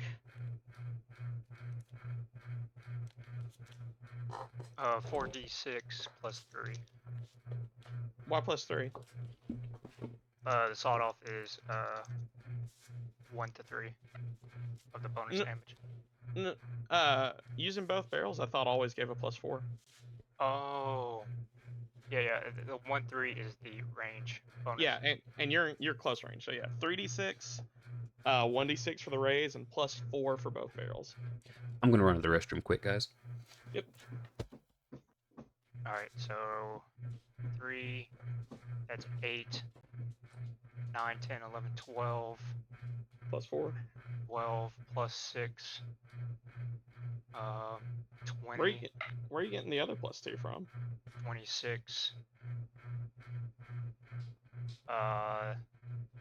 26. 32. Okay, you're good. You're good. 33 damage. It's only 31 because the +2 is for the to hit, not the damage. The +4 is all you get for both barrels. No, the 2 was me counting my dice. Oh, I see. Yeah, so I'm not even gonna try to soak this because it makes no fucking sense. You fucking blast his ass.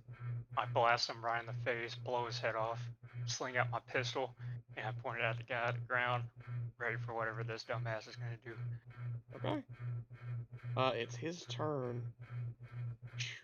I think Carl's dead now. He just kind of screams a little bit before he does the same thing where he rolls back. Do you want to take another opportunity attack as he rolls back? Yeah. All right.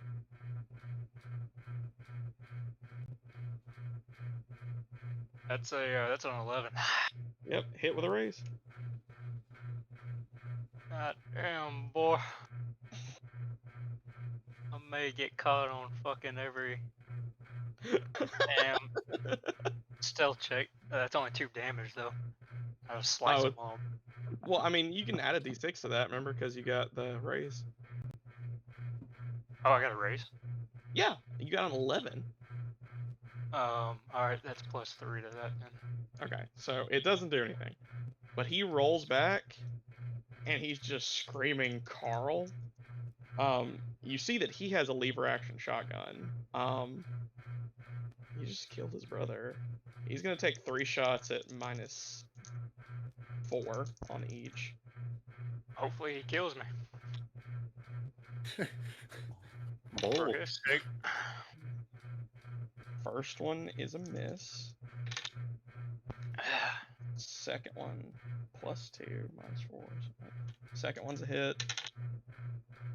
Third one's a miss. So he only lands 1 hit, but still a shotgun.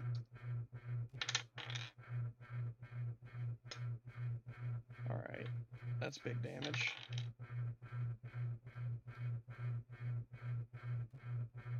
Okay, 19 damage as he rattles a shot off. And you said 7 is your toughness? 6 + 1. Okay. Shotgun is not armor piercing. So you take 3 wounds and are shaken. Alright, As he blasts soak you. that. Yeah, I'm just gonna soak that for sure.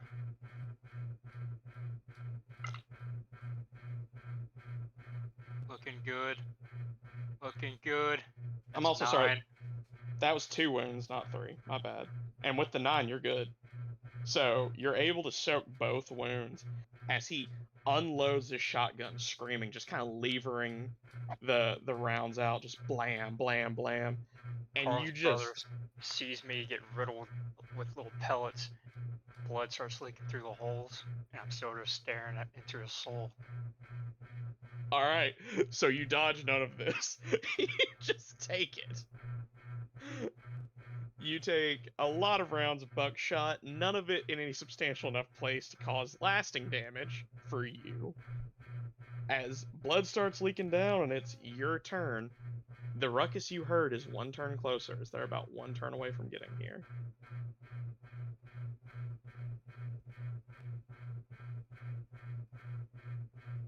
Is initiating conversation, is that an action or anything? No, talking's a free action. So what was your goal here, Carl? He's not really intelligible at this moment. He's just kind of screaming. Too scared, too frightened? No, he like anger Quit. screaming. Quit your yapping. I'll blast him with my little 45, Legal 44. 44, 45. 2 Could shots. be. 2 shots. All right, -2 on him.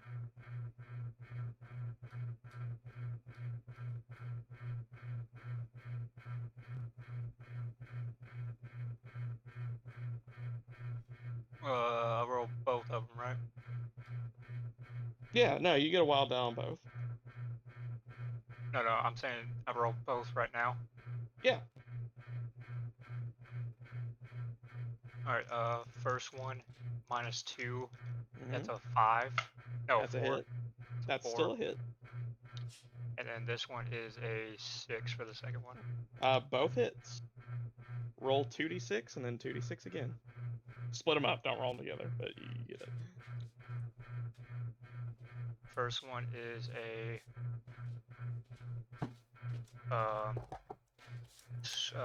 11 damage. Okay, 11 damage. And 6, 7, 8. A wound and shaken 9, on the 10. first. 11 and 10. Okay, and 10, that is also a wound and shaken, which translates to another wound since he was already shaken. So he takes 3 wounds and is shaken, which is not quite enough to put him down. As it goes back to his turn, let's see if he can make his vigor check. Do you want to move any? Is he backing up? I mean, he just got shot twice, so he's probably reeling a little bit. I'm slowly walking towards him. Okay. See if he can make his vigor check.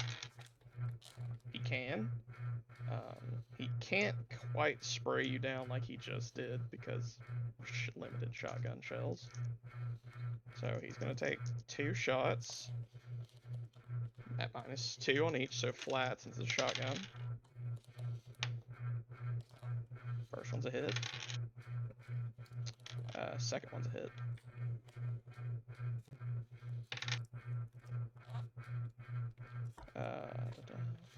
The first one is 12 damage.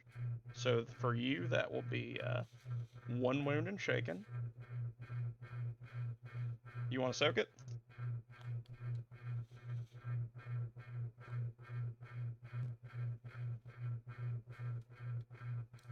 I'll take this one. Okay. Second one. I can give you a chip, homie. No, I'll take this one. We need those chips for later. Second one's another 12, so this will be 2 wounds since you're already shaken. Alright, this one I'll soak. Okay. 7. 7, you're able to soak 1 of the wounds. So you are sitting at 2 wounds and shaken. Cool. As it goes to your turn, at the end of your turn, the folks you hear yelling and moving will be here. Alright. How bad does this guy look? Oh, horribly wounded. Like, he has clearly been shot in the shoulder, as you have dealt 3 to him. He was just able to get rid of his shaken. He's charge fucked him. up. Okay. Tackle him to the ground. Okay.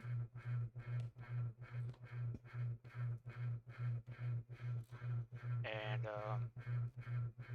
I'm going to slowly put my knife into his heart. Okay. Give me a melee attack.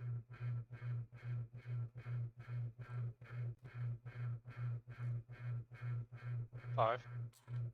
Hits.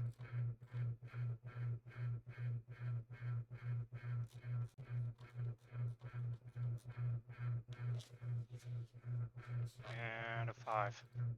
No, that was damage, so 6. 6. That shakes him, so it doesn't actually kill him. Since he had already gotten over his shaken. Do you want to re-roll that?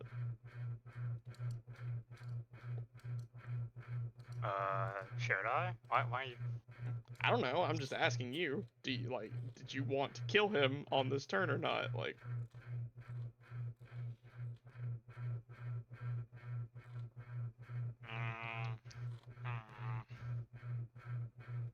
At the end of my turn, they're gonna get here. They're gonna round the corner. yeah.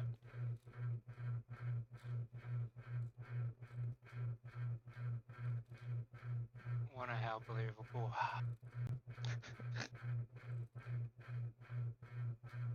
I guess I re-roll it. Okay.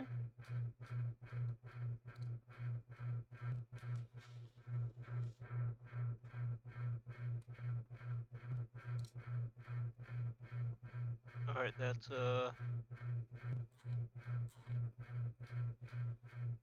that's 5. You take the higher, so you still shake him, but he is not dead. So unless you want to use another chip, that is your turn. As your turn. I guess that's my turn. I give you a chip. Finish the fight. Alright, I guess I'll do it. Okay. I can tell you the number you need to roll to wound him is a 9. Well, I didn't get a 9. I got a 5 again. Okay. You are going to stab him, and he is just holding you off, just kind of like holding his gun at an angle to push you off of him. As you hear 2 people around the corner, and you hear the racking of the levering of rifles, as you hear someone scream out behind you, "Get off of him!" And you kind of turn around as you're looking, and you see 2 sheriff's deputies.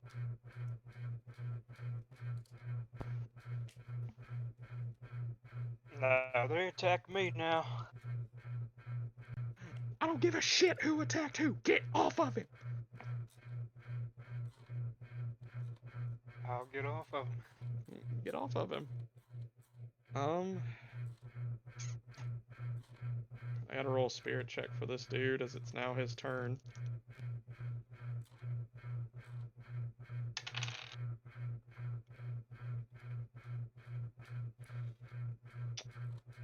Yeah, he doesn't have any shells left in his gun, so he's just gonna try to stab you. And when he goes to stab you, the deputy's ready action goes off. I got one hit from the deputies.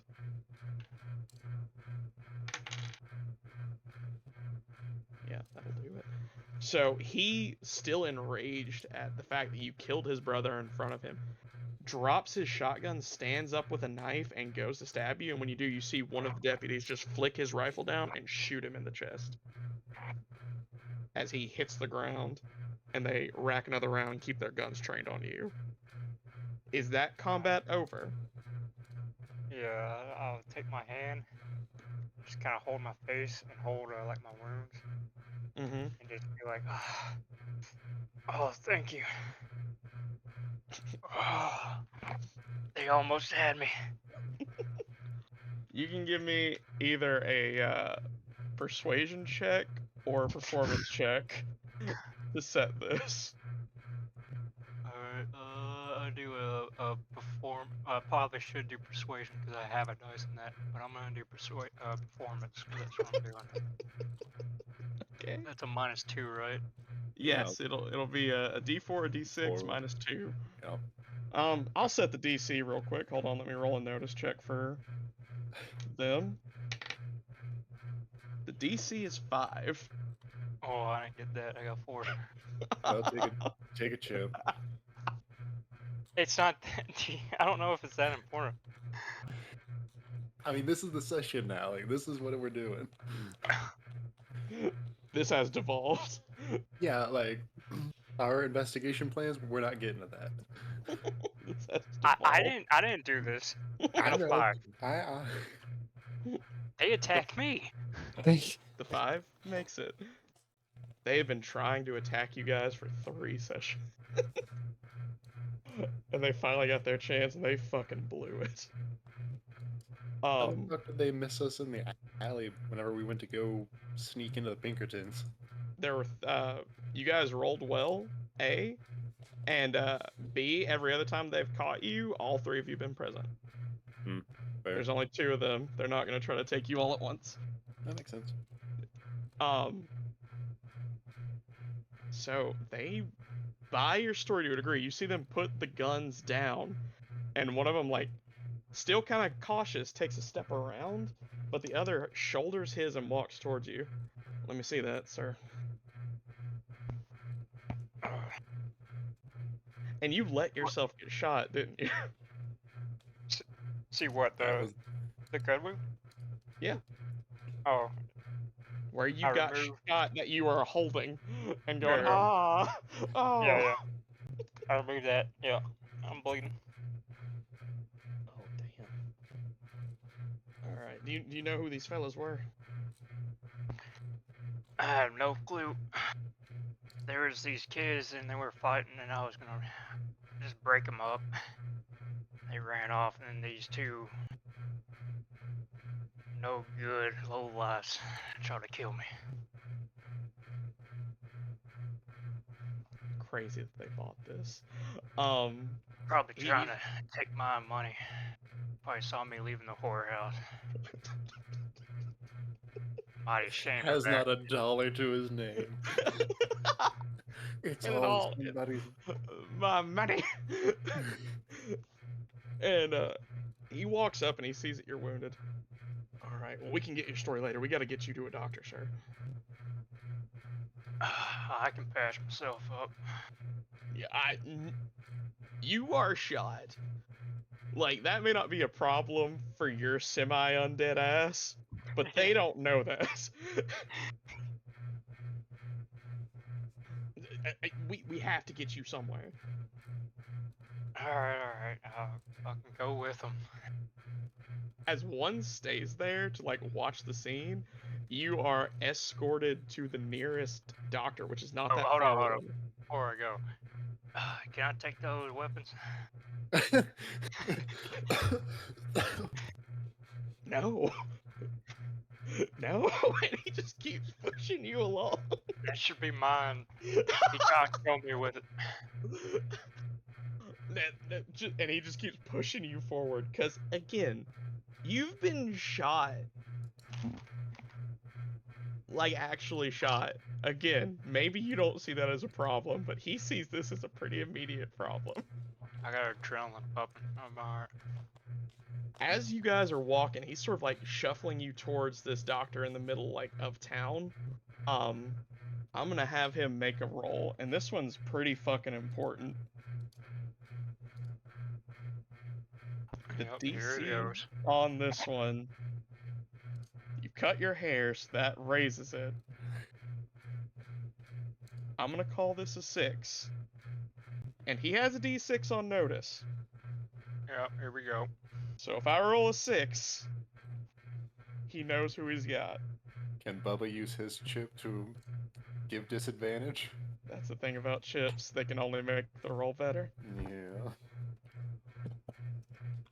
I'm gonna do this Wait, what? honest. I'm not gonna use a chip on it, so if I fail it, I fail it. That's a 2. Oh. He does not know who he's got on him. As he shuffles you over to a doctor and sort of opens the door with a kick. Doc, we got a problem! And he throws you into a chair.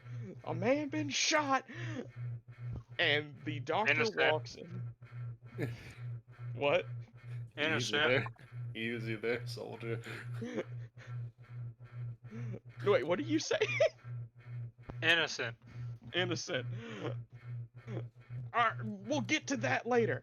You gotta tend to him before something happens. And you see this older man with sort of a white mustache and these bifocal style glasses walks in. And he looks at you. Alright, where's he been hit? And he pulls out a medical bag from the side and starts opening it and pulling out gauze and all sorts of like medical instruments. Now, you took this shot on purpose. Where are you hit, Chief?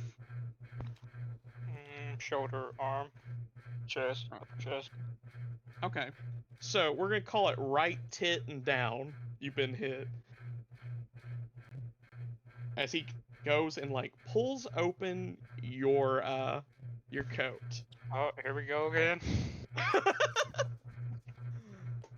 So why don't you describe what he sees on the other side of your chest?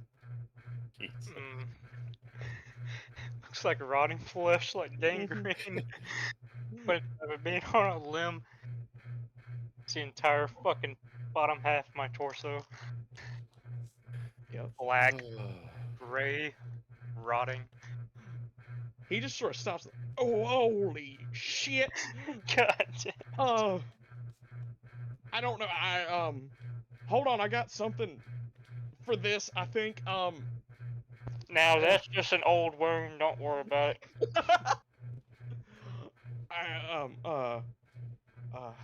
I'm gonna need the table for this. Son, help me go get it. He gets the deputy, and they go to the back room to get a table. A generous god. I know I am. Is anything done with that? Doesn't sound like it. As they come wheeling back in with a table. God damn it, lad. You had every chance in the fucking world. Oh, I run. and you shit the bed. He gave you a straight up out. I run. Everywhere.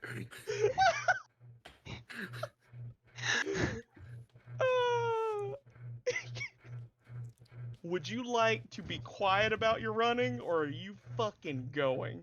Because you're either giving me an athletics to straight up bust through the door and run out of here, or you're giving me a stealth to try to sneak out of here. God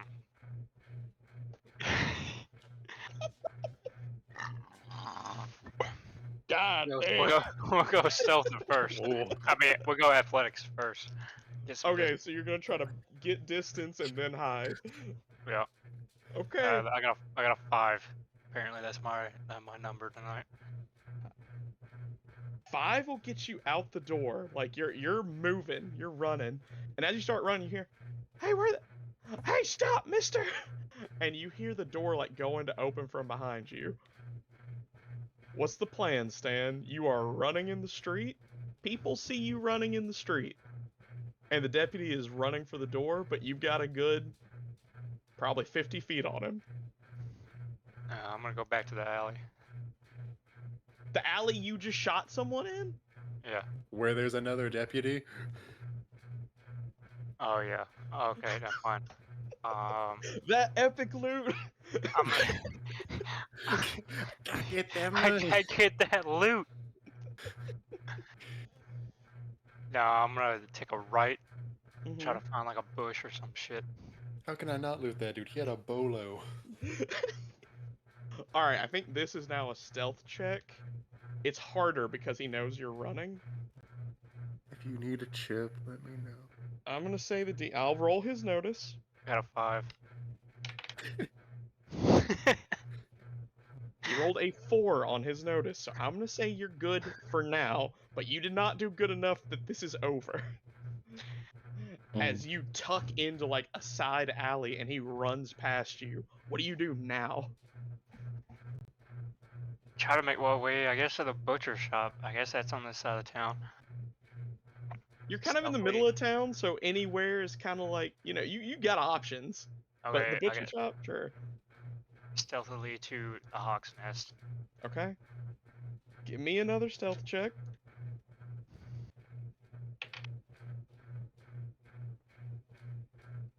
Alright, that's a 4. I'm rolling so bad tonight, I really want you to know that you should be like dead. You are able to evade his pursuit. You see him get more deputies and say, hey, you hear him say, there's a guy who's been shot and he made a run for it. I think he's been addled or something. And they start walking around looking for you as you just pull your coat taut and walk across the street being as nonchalant as possible before you get to alley. Just book it. And then just start running alley to alley, dancing your way across town as you finally make it back to the Hawk's Nest. Let's roll back in time 2 hours. No, about an hour. Let's call it an hour. So you guys just woke up and Whitman's not there. Jeez. No one's expected this to go this way less than me. Believe me, Daniel. All right. I guess JPA will kind of walk around the house first, obviously. Like, okay, sometimes he gets up and wanders. Grandpa walking off in the middle of the night. Go to one of the Granddad! clerks. Where'd the older fella go? You see which direction? Give me a luck roll to see if this dude's on the tail end of the night shift or starting the morning shift. That's fair. This is just like a D6. Yeah. 4 or higher gets it. 3 or lower don't. 1. I ain't As sure. the dude fucking just sits down at his desk. Sir, know, I man. just work. I ain't really sure. I only started my shift about 45 minutes ago, but I ain't seen anyone leave. Alright. Thank you. Well, where could he be gone, you think?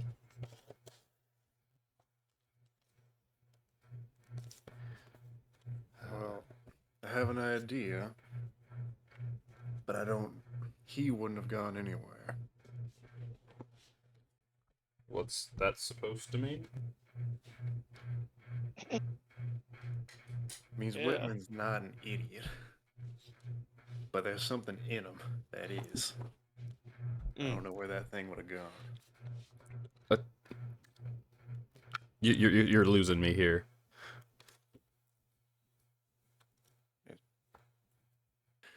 Fuck. Come back with me. Come into the room we're in. The man's possessed. Possessed. The demon we fought. It crawled up in him. By all means, the man should be dead.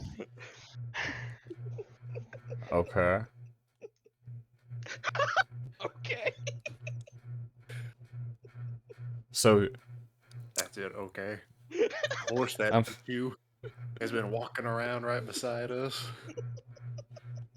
So you will believe in demonic possession, but not in the fact that the things I perform are a miraculous sign of God.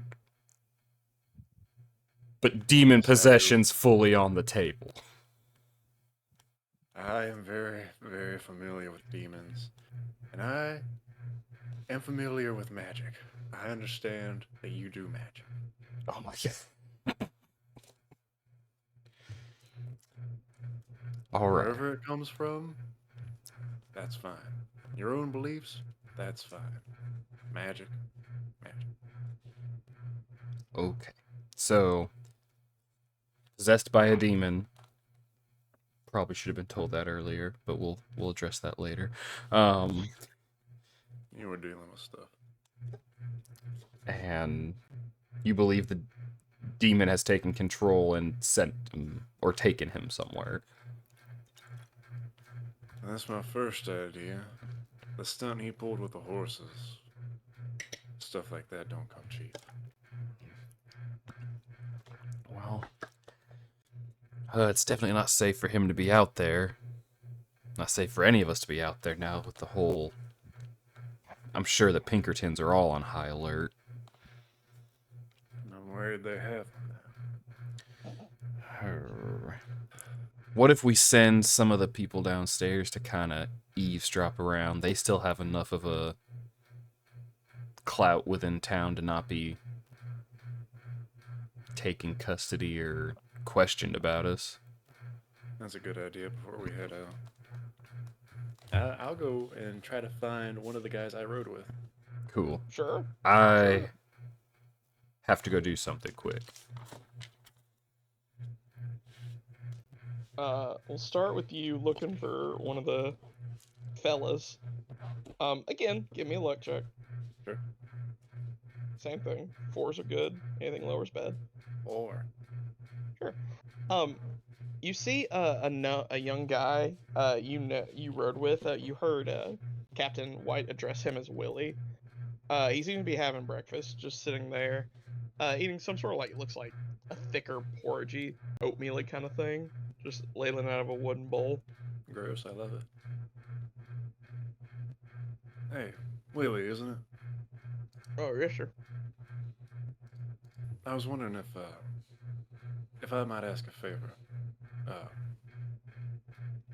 I can't be walking around town too much, but it appears that the older fella I'm with, a bit of an early bird, and I was wondering if you could have maybe one of your men, maybe just spend 30 minutes or so walk around town and see if they don't hear anything. I'm gonna make you roll persuasion. Like you Sure. rode with this dude. I reckon. Sure. You get any idea where you would have went to? Uh,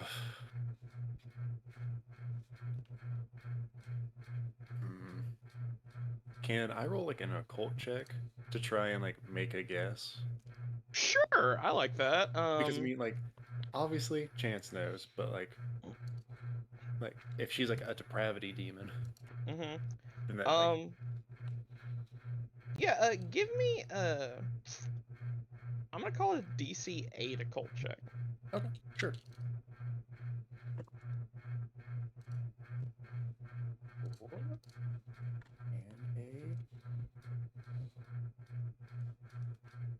And a 9. No. Okay. Look at all. There are certain archetypes that demons tend to fall into, each one representing sort of a domain that makes up their being and their personality.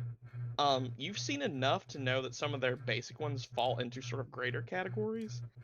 And based off everything you saw about the sadism that the demon seemed to display, the way it gorged itself on meat, it seems to thrive on excess, which leads you to believe that its domain may be hedonism, which would lead you to think somewhere where he could either consume a lot of drink, you understand, drink, sex, violence, something that could be consumed in excess.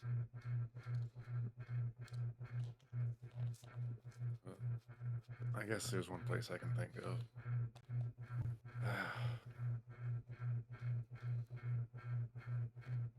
Damn it. This is so stupid. Brian, I will leave this to you as the DM. Uh-huh. I don't want to bog down the session. Uh-huh. But if Ollie's like, oh, like, you could try the rose. Like, I think he might have gone there. But then Ollie already has an obligation to go there. Uh-huh. It's just like, hey, maybe, like, can I have a guy, like, walk with me or something? Like, because, yeah, like, in character, Ollie would go himself because he has to deliver the book. Yep. But I don't want to slow down the session. I mean, it's your call. He'll go with you if you want him to. Well, I think I know where he is. You mind taking a walk with me down to the Rose, just to make sure everything's okay? Once you're done with your meal.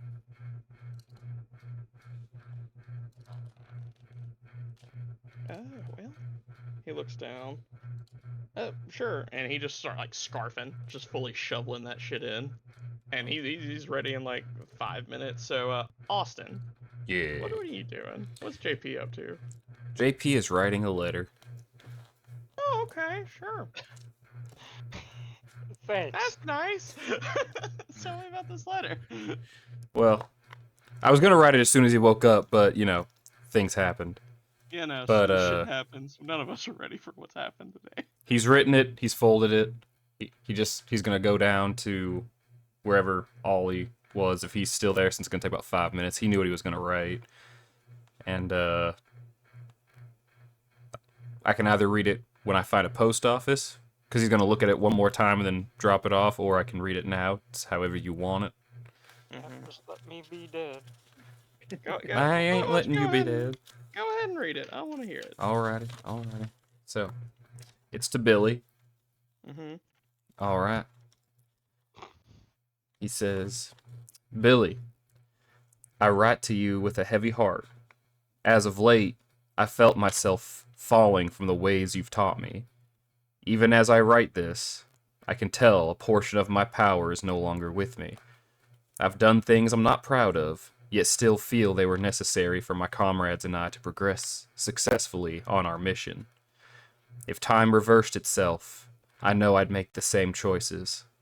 Perhaps that's what scares me. Perhaps I'm reverting due to my family's involvement here in Springfield. Amanda is selling people in some human trafficking, and Van Zant has taken Jessica, or was given her, since she was one of the only siblings I parted with on a semi-decent term. I need your insight and prayers, more than ever, Billy. I find myself praying for forgiveness, but know I will have horrific choices to make. Am I too far gone? Will God continue to show me favor?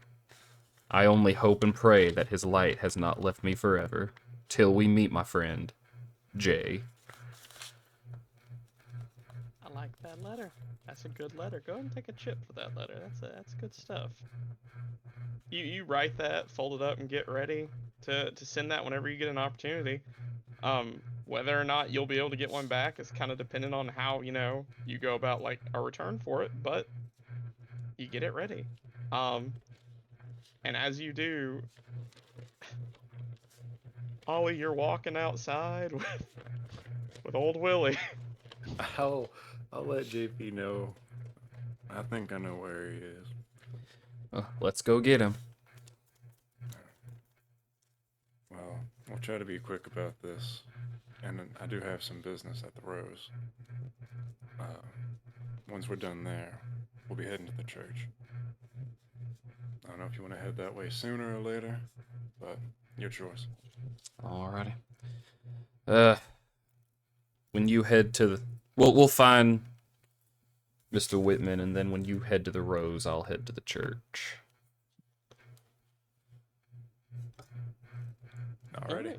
We head to the Rose. Start heading to the Rose. So 15 minutes, 30 minutes. There's a possibility that ships pass in the night here. Um,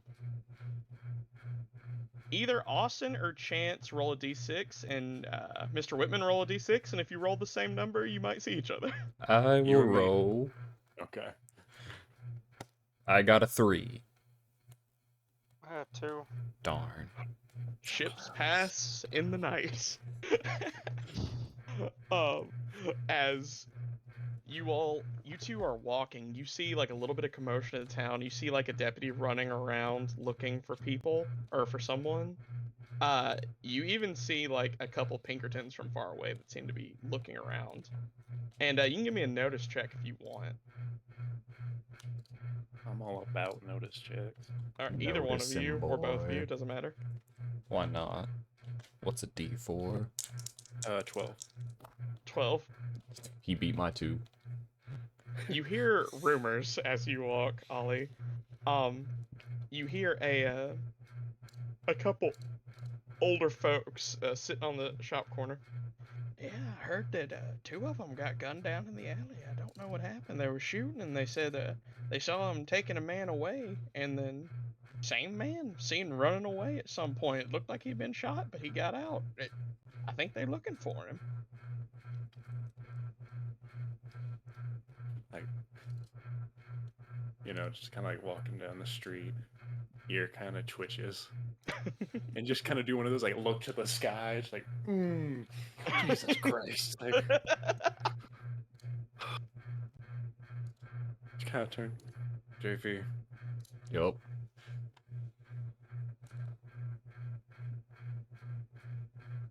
I need you to go back. Go back. Go back where? What was the name of the place we stayed? It's in my mind. The Hawk's Nest. Hawk's Nest. Or, duh. yeah. As you guys are having this conversation, the camera kind of pans out with you guys facing an alley, and Whitman does a somersault through it.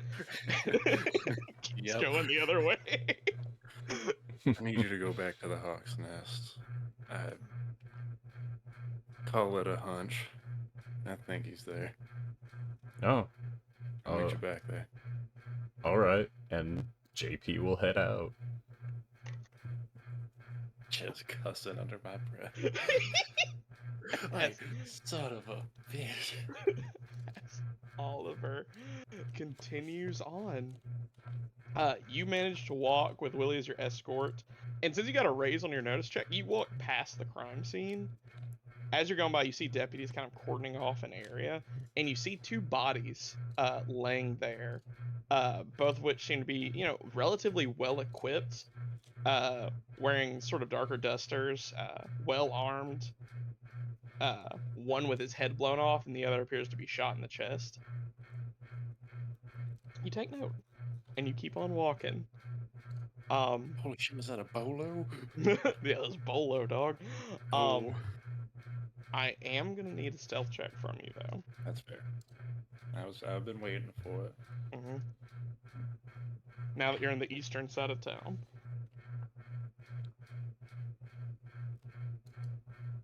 9? 9. Okay. You are able to walk through unaccosted. You see a few Pinkertons out in force. They seem to be moving around outside in the city. It doesn't take a lot of insight to know. Their leader's missing, and they have in no way confirmed that he's dead. Yep. So they are out pretty much looking around the city while trying to manage also their duties of like keeping an eye on the factory. As you come up on the White Violet, you see Willie kind of get a little flush in the face. I believe I'll wait outside if that's all right with you. No, thank you. I think I should be good from here. I should hope so. Kind of pat him on the shoulder. I'll see you around, Willie. He nods and just starts heading on back as you walk into this den of debauchery. Still pretty dead. It's still early in the morning. It's like 9 or 10. Yeah, no. You see people taking the walk of shame out, but that's about the extent of it. As you step on in. Go up to, I guess the bar. Mm-hmm. You see the same lady that is apparently the nemesis of Mr. Whitman. She looks at you. Can I help you? I have business with the madam. You got a name? Buck. Fuck. She'll know me. All right. Well, she walks over and says something to one of the bouncers, and they nod, and she walks upstairs, and about 10 minutes pass before she walks back down. Alrighty, you can head on up. Thank you. I'll have to ask for your weapons though, as she like gestures to one of the bouncers who holds his hands out. Hand over all my stuff. Yep. You disarm and head on upstairs. Um, as you sort of walk up to this door and give it a knock, you hear, "Come in." Walk on in. You see the proprietor of the establishment, who the last time you met was dressed in like some very high finery, very much forward presenting. But this early in the morning, she is wearing kind of like a shift in a robe. She doesn't have makeup on, and she has glasses on, and she appears to be reviewing the books from last night. Definitely a much more comfortable look as she looks up. Hello there, Mr. Buck. It's good to see you back, though. From everything I've heard, there might have been a ruckus last night. Or, well, the night before. Apologies if that's caused you any trouble. It has, but I'm hoping that you have something to remedy that. Pull out a book. And she gets sort of a grin on her face. And may I ask what the contents of this are?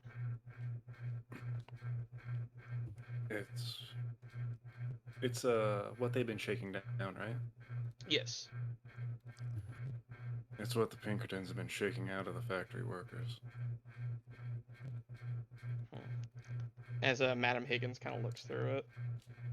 Well, that will certainly help. If anything, just the knowledge of what they're doing and the threat of potential law action could be enough to maybe sway things in my favor, or at least keep them out of here. I'd say this falls within the within our deal.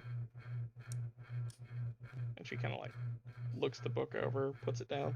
Now, I'm gonna be honest, I don't remember what the terms of this deal was. It's been a while, and I'm trying to look back at my notes. I'm hoping you have it more accessible than I do. I mean, I think it was pretty much just like, if she helps us, we have to get the book. Okay, and she gave you that info, yeah. Yep. Yep, okay. Well, I'd say we're square. I would say that we are. She kind of tucks the book away and goes back to looking at her books for a moment. Is there anything else I can help you with? I'm afraid it might be a little, shall we say, tight around here for a while, given everything that's going on, but... Nothing like the previous favor. Alright. Possibly information? Information costs. I have some money. Alright. Tell me the information. What are you looking for? I heard the Pinkertons were looking for a man by the name of, I don't remember. Mark Ainsley. Mark Ainsley. A factory worker. Let's see if he's a whoremonger. Come on. He's been hiding low, except for one thing. I believe I've seen him in here, not for a while though. Why? Do you know why they're looking for him? Well, that would be information, wouldn't it? She smiles at that. Fair enough. Might I have a seat? She gestures in front of her. Take a seat. Well, if we're talking, something inside the factory is kept very close to the chest. No one in there is supposed to talk about it. No one inside can talk about it. Apparently he saw something he wasn't supposed to, and he got out. And so everyone's been looking for him. And he's been hiding low ever since.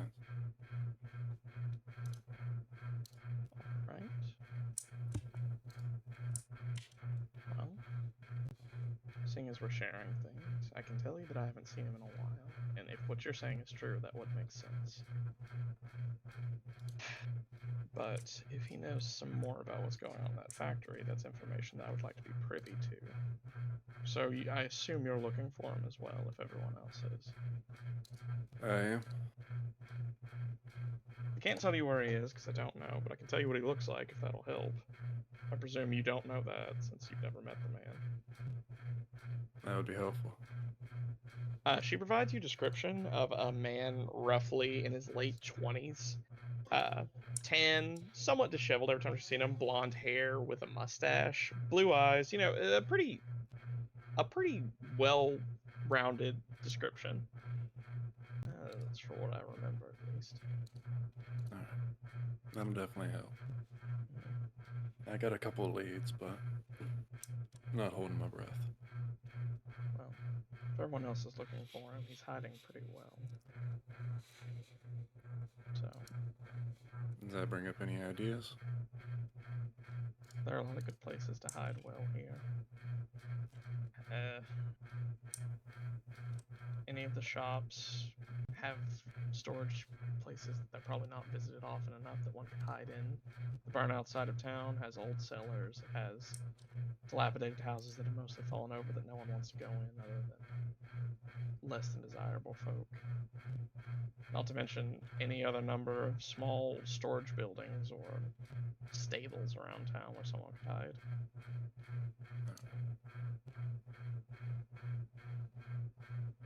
I got tipped off about the church.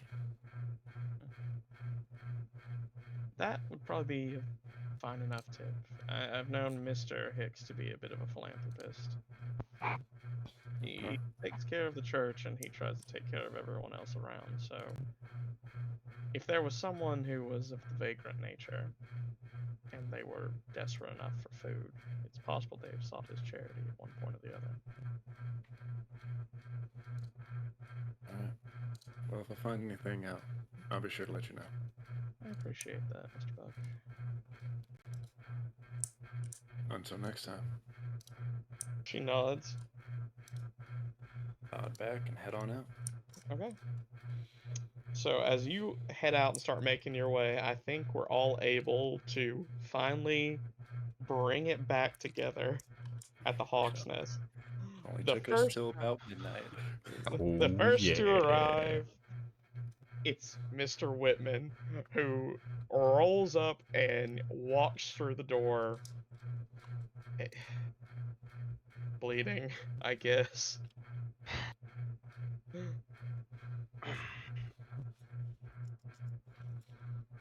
Well, how y'all doing? Ma'am? She's not down there, but one of the clerks says, do you need help? That'd be mighty kind of you. Oh, all right. And he goes through to help you. He has no knowledge of like medical shit. Like he's getting you a chair and some water. That's how we As he do it. props you up. About 5 minutes later, following the advice of Oliver, JP, you walk in and see Mr. Whitman sprawled out on a chair with bullet wounds. Oh, he needs some medical attention. JP, how you doing? How's your morning been? Take a chip. Well, Mr. Whitman, it'd be better if we'd have known where you went this morning. Yeah, well, a wonder's gotta wonder. Well, let's see if we can't patch you up a bit then. Yeah, that'd be nice. Alrighty. Hurt. Gonna pull out my doctor's kit. Uh-huh. Now, Mr. Whitman, would you like this done quickly? Or would you like this done pretty? Let's get this done quickly. I got errands to run. Alrighty. How many wounds do you have, by the way, Daniel? 2. 2? How many bullets do you think I would have had to open up to get the gunpowder out of for Mr. Fairchilds? I want to make sure I count them down. I'm gonna say conservatively like 3. Okay. Like not anything crazy. I'm thinking my pistols, my 40s. Yeah. Okay. Yeah, so sure. about the same amount for Whitman here. I just saw that gift. It was perfect. Oh yeah, that's pretty good. All right, let me count down. All right, so then I pop open a few bullets, and I lay the gunpowder up in his wounds, and I light them bad boys. And let's see what I get. Give me the roll. Double Medicine. 4s, so just 4, so 1 wound. Okay. You heal 1 wound. As you are mostly patched up by JP, but you still feel some buckshot in your right shoulder that you think is gonna be ticking for a minute until your body either pushes it out or you take the time to pull it the rest of the way. I'm feeling better already. I knew you would. This Well. takes about 10 minutes. It's gonna take Oliver about 30 to get back. So you guys got 30 minutes if there's anything you want to do before Oliver gets back. Can I get you anything, Mr. Whitman? You feeling okay? I just explain what happened, minus the part of me disappearing. Just the part where I was walking through the streets. And then Okay. Well, that's a lot, but considering what you got inside you, I guess it's not out of the realm of possibilities. I don't know what you're talking about. It's all right, Mr. Whitman. Mr. Oliver told me everything. I doubt that. Well, okay. I'm just gonna All right. leave it at like, all right. Just- and I guess we'll just kind of sit around and I'm gonna ask one of the workers around if they could possibly deliver something to the post office for me. Alright. Actually helping with stuff is one thing. Delivering a letter is another. I'm gonna need a persuasion check to see if you can make this dude do go for work. Hey. Okay, where's my persuasion? A 5. I reckon I was headed that way anyway. Here, give it here. Alright, I hand him my letter to Billy. He walks out with it. Oh, wait, postage. Oh. That'll be 25 cents. You know what? How about I'll give him the 25 cents and I'll give him $1.75 extra as payment. Oh, much obliged, thank you. And he just kind of like happily like, oh shit, they gave me $1 and walks on. I got you $1. That's like $100. That's So, big money. It's alright, I got some dollars. We know money bags. But not soon after that, or a little bit after that, finally Oliver walks back in to see you 2, 3, whatever you want to call it, sitting there. Just blank stare, Whitman. You have a fun night? Not really. Explain the situation from running through the streets and back. Oh, at least you got out of there, I guess. Any of you can give me a common knowledge check if you want.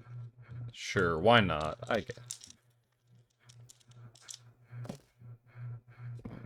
That one. 7. Hey, yeah, no, that's 7 is good. 5. 5 doesn't quite make it, so JP's the only one who really recalls this. You remember some talk about bounty hunters being in town when you arrived? And when he says the name Carl and Jacob, it triggers in your mind the memory of the Solomon brothers, who you heard talked about. It would seem that Mr. Whitman met them. It didn't go well. So the Solomon brothers were dispatched, huh? One last thing to worry about. I guess we should have been keeping a closer eye out for them. We'd known they were here. That's probably who was following us whenever we hit the Pinkertons. You know, you're probably right about that. Well, they are gone, but doesn't mean there's not others that could have possibly been sent here in the time that we've been waiting. Well, on that, we need to go to church. Yes. So, Whitman, whenever you feel like walking again, we're heading that way. And this time we'll be a little bit more quiet about it. Let's do it. I'm ready when you guys are.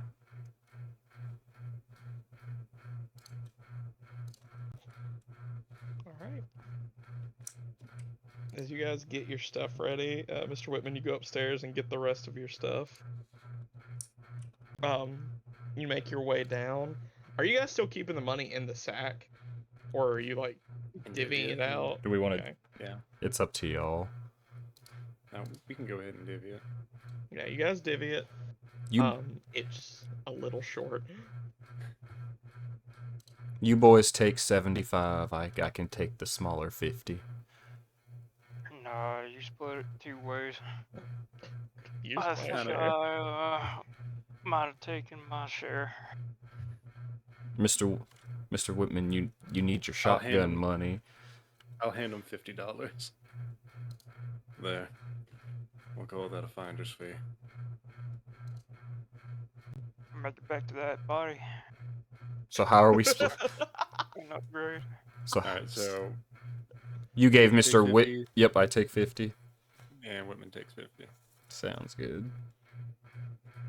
Set me up for 158 American Dolores. Dolores. But yeah, you guys divvy up the cash, and you're left with the day. So we're headed to church. Take me to church.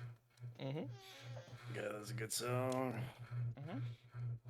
I've heard it 10 million times every time I go into a department store. I was gonna say. I Yeah. was gonna ask if your sister was like huge into it, cause she sings. Oh, I just hear it. I feel like I hear it everywhere. I don't hate it. I like the song. It's one of those songs that I wish I heard less because I would like it more if I did. Just an overplayed. But I anyway, listen to Hosier like every day. Just you all of got it. you guys start making your way to the church, which is sort of centered in town, but a little to the west. To where from the burnout side of town, you can see the steeple pretty easily. It only takes you about 15 minutes to get there.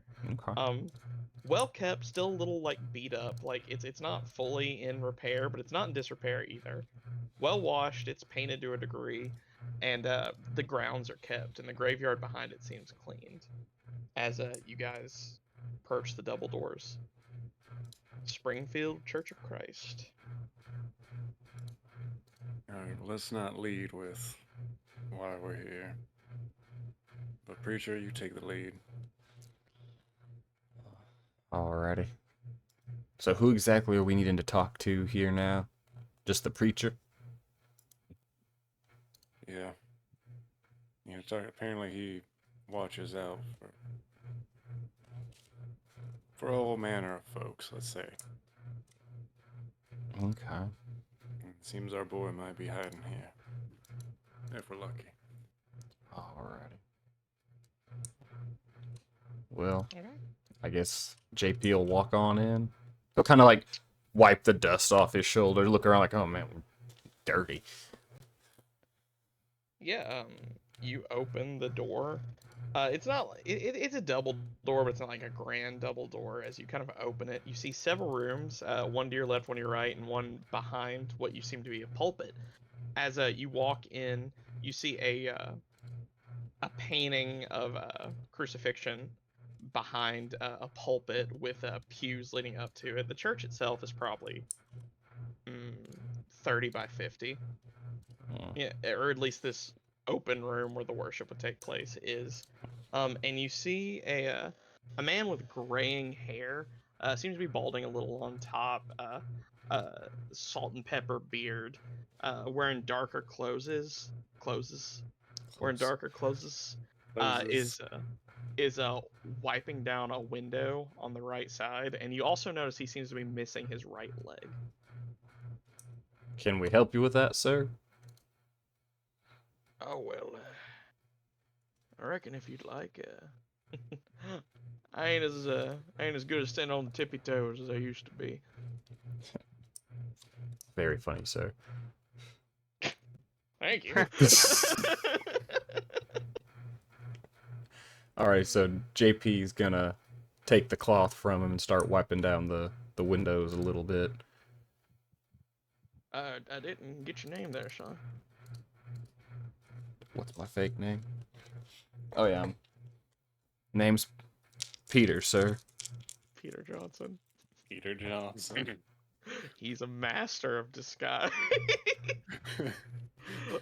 It's Melvin Hicks. Nice to meet you. He extends his hand, shake. You shaking? Shake. How long you been Shake. preaching here, Mr. Hicks? Oh, I reckon about 9 years now. Wow. Moved out here from out west, and weren't no one taking care of this place. I figured someone needed to. Oh, that's mighty noble of you. I preached down a little bit more through the Arkansas region. Ah. Yeah, well. It's nice to see another fellow who speaks a word out here. I mean, be honest, it's harder to find them these days. A lot of folks seem to have lost faith, but it's always nice to see that it remains kindled somewhere. And he looks past him to you two. I'm sorry, I'm not ignoring you two. I didn't get your names. Boy does that as he is finishing that everyone preaching, or people don't preach as much anymore. Well, we could all use a helping leg every now and then. Willie Jones to you, sir. Willie Jones. Willie Jones. He kind of Edmund. chuckles. I suppose we could. I'm Edmund. Edmund Buck. Edmund Buck. Just give Willie him a Jones. nod. Pleasure to meet you, boys. You're of course welcome to the church if you'd like to pray for a while. If you'd like me to pray with you, I'd be happy to. Service is not today. Not to say that we get a lot of folks here, but I'm always happy to have 3 more. Well, to be honest, sir, we're a little stumped. Oh, stumped. Well, you've come to the right place for answers.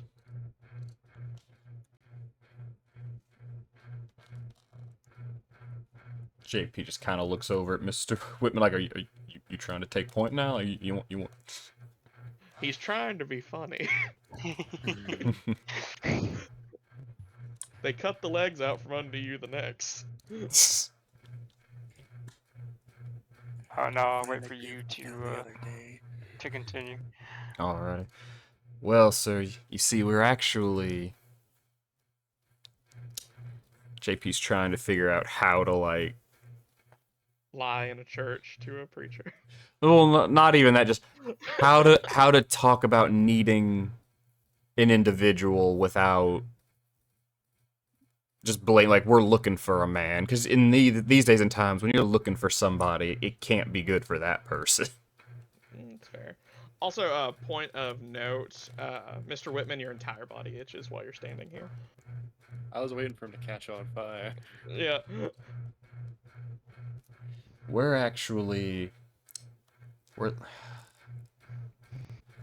You mind if we talk in private, sir? Of course. He just kind of he's walking on a crutch. You see, it's not like a well-made like medical crutch. It seems to be mostly like a elongated walking stick with a flat top and then a handle on the below. It's almost like a scythe without a blade on it. Okay. Like a thresher. And he's kind of well, it's not like literally like a scythe without a blade on it, but like it's got a thresher handle on it. Gotcha. And he just kind of starts hobbling on. And he's like, you two are welcome to stay in here if you would like. We'll have a seat. Thank you. And he just kind of takes you by the shoulder and leads you into the back room, JP. You walk in here, it seems to be like a very bare bones bedroom. There's like a shiffer robe and a mirror and a bed and a single chair. It's not anything elegant or in excess. This is very much just strictly for living. Okay. Alrighty. Well, figured it might be a little easier to talk in here with you. Don't want too many people listening that I don't need listening. All right. So, me and my comrades outside are looking for an individual. What was the gentleman's name again, Chance? Do we even know the gentleman's name? Yes, we do. You do. I'm blanking. What was it? And I'm gonna let you find it this time because I found it for you both times before this. I didn't write it down. It's Mark Ainsley. Okay, I was gonna say I I did write it down. I have written gotta find old Ainsley, but I was like, I don't remember if that's the man's name or Old if that's the Mark. name of a place. Old Marky Mark. Mark Ainsley. Alright. Wrote that down too. Yeah. Alrighty. So we're looking for a man, a Mr. Ainsley. Now, I'm looking for him for reasons that he may have discovered something either disturbing or around that nature with the Van Zant crew. And we know he fled for his safety, or supposed fled for his safety. And we're looking for him because there's a few people that we know that the main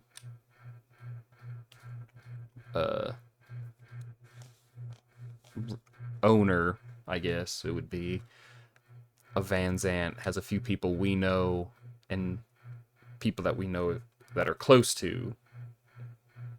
He's kind of holding them hostage. And this Mr. Ainsley might be able to help us find them. And we were just given a minor hint that he might seek refuge with the church.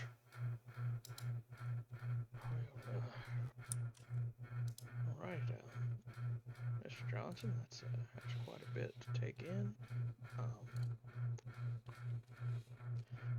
There are a lot of folks who receive a little bit of charity from this church. Most of them not really of faith. You understand times as they are.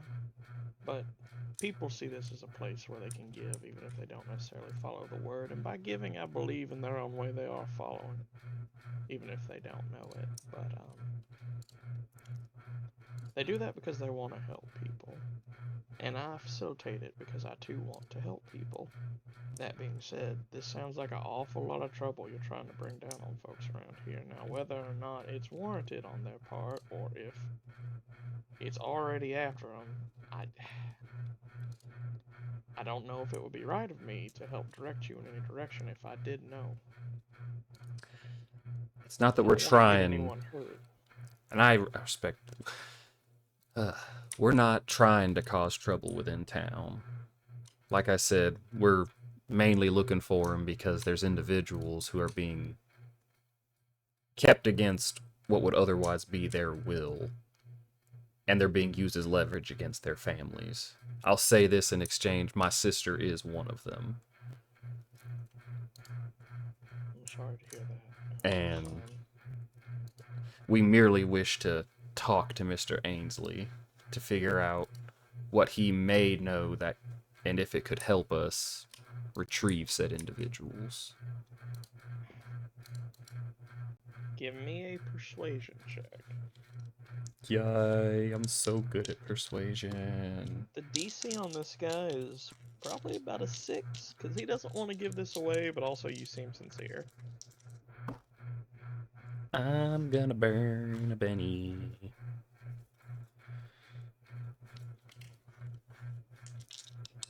How about number 2?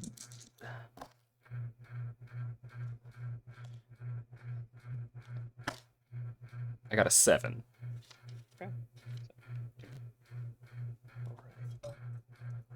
You seem like you've got your heart in the right place, and you seem like the type to want to help. I may have met Mr. Ainsley once or twice, um, giving him some food, and recently, a few days ago, I might have patched him up a little bit.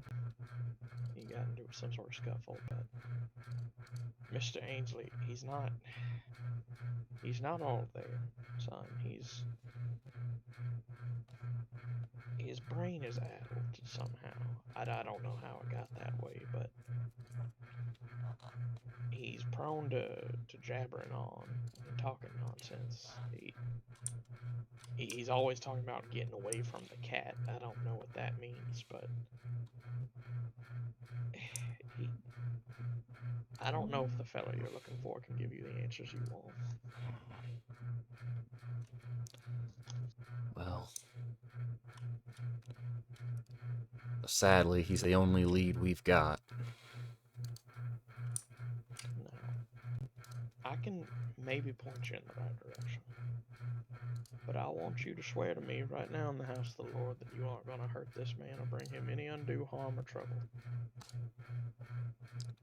You have my word, sir. I don't plan on bringing him any harm. I don't know exactly where he's at, but I know he's in the burnout side of town, just because the clothes he was wearing had a little bit of ash and soot on them. And in his jabberings, he talked about climbing up out of his place. So, I don't know much about that, but it leads me to believe he's probably in some kind of old vegetable cellar or something like that. An all vegetable cellar, did you say? An old vegetable cellar. Old vegetable cellar. I was about to say I never knew all vegetable cellars existed. All vegetable cellars. He's in all of them. In our hearts. I wish I could tell you more. I would say that you could wait here and that he might show up eventually, but he wasn't on no schedule. He showed up pretty sporadic, mostly when he needed something desperate. So I can't say it would be worth waiting here. And if what you're saying is true and people are out there looking for him, I'd imagine he's trying to lay a little low. I would assume so. But I do appreciate you with even this information will help us, and it gets us that much closer to saving those that we're trying to.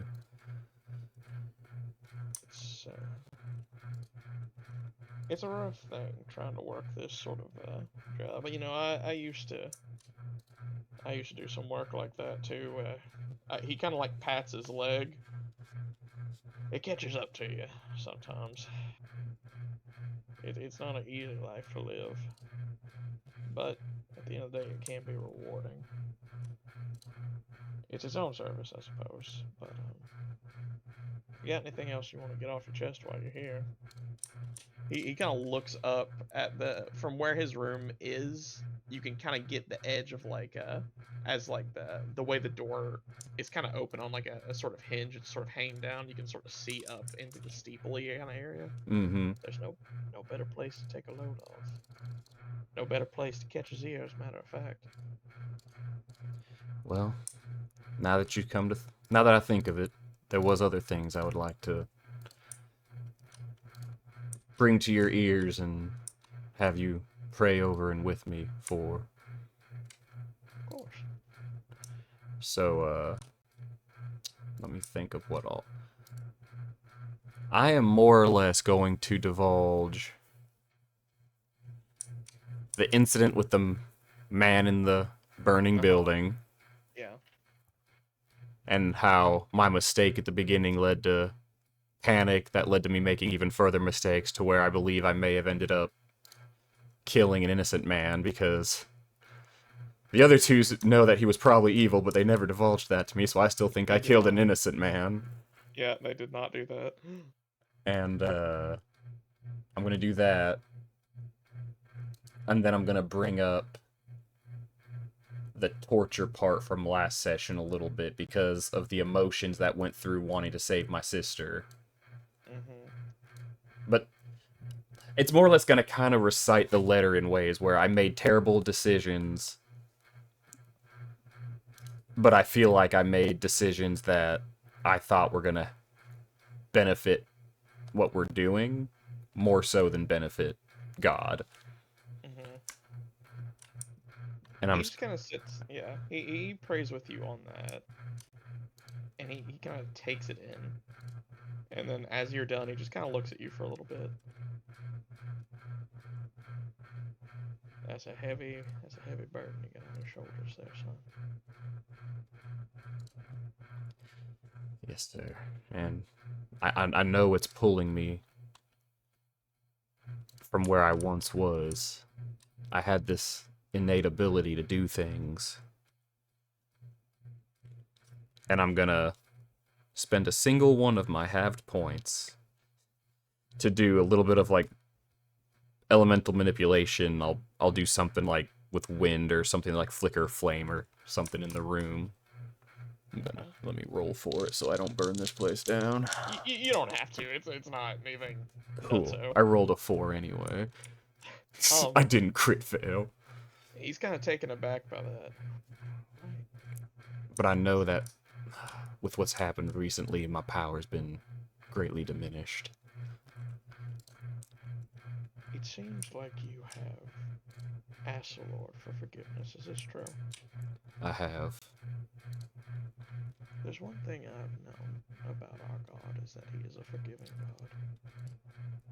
We are His children, after all, and I think all parents have a soft spot for their little ones. Now, just because He forgave you doesn't mean you've forgiven yourself. Now,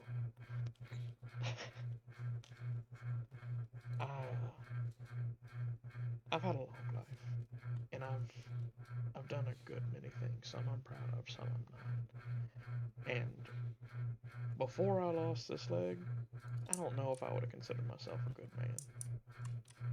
It was the humbling afterwards that made me who I am, that set me on my mission.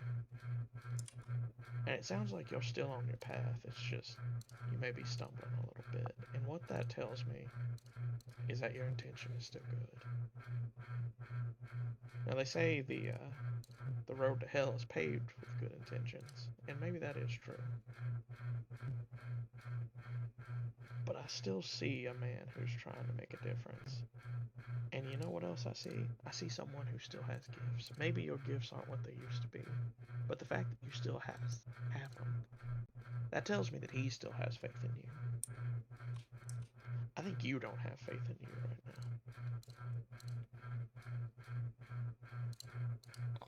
And I'll tell you what I always think. Because if there's one person in all the world who's ever going to lose faith in you, you'd be surprised to find it's yourself. Because most people, once they know you, once they love you, they don't give up on you. And I know for sure that he doesn't give up on people. I think you need to find a way to forgive yourself. And I think, for me at least, the best way to find forgiveness in myself is to help others. Now, you don't feel like you've been helping others lately. You've been working towards it, but you haven't done it. It's as simple as kindness. You understand? I do. It's the little things. So I'm not going to tell you how to live your life or how to move on with it, but the next time you're presented with an easy road or a difficult one, do the kind thing. And if that takes you down the difficult path, know that it was the right thing. You make mistakes, but we all do. Now do some good to make up for them. It's that simple. I will. Alright. Well, I don't need to take up more of your time unless you have more to say. I'll listen if you do, but it sounds like you're on a bit of a clock. Only thing I'll do, and I give him a piece of paper. It just has Billy's name on it. I wrote a letter to this man. He's my mentor. He tends to check in areas where I have left letters. He's a holy man. He's a good man. He may step in and ask about me. If you would, just let him know I've been here. I will. And I just kind of tip my hat and I'm like, thank you, sir. You're always welcome back if you need to come back. All right. Well, then I'll kind of head out the door then. Yeah. You walk on out and see your companions. What have you two been doing? Sitting awkwardly? I figured Mr. Whitman was on fire by now. Just backed into a corner, scratching his back like a bear. He's just over there. Yeah, no, I can't take it. I can't take it. This place definitely makes you uncomfortable, Mr. Whitman. You're not like bursting into fire. It's not like this has some incredible warding on it and some like holy seal. This is just a normal run-of-the-mill church, and it makes you feel uneasy, but it's not hurting you. Nah, it doesn't make me feel uneasy. I sit there, I take the pain, and hopefully I hear a whimper in the back of my mind. You distinctly do not. Shame. Shame. He says, well, there. But JP emerges and you two are sitting there as you meet back up.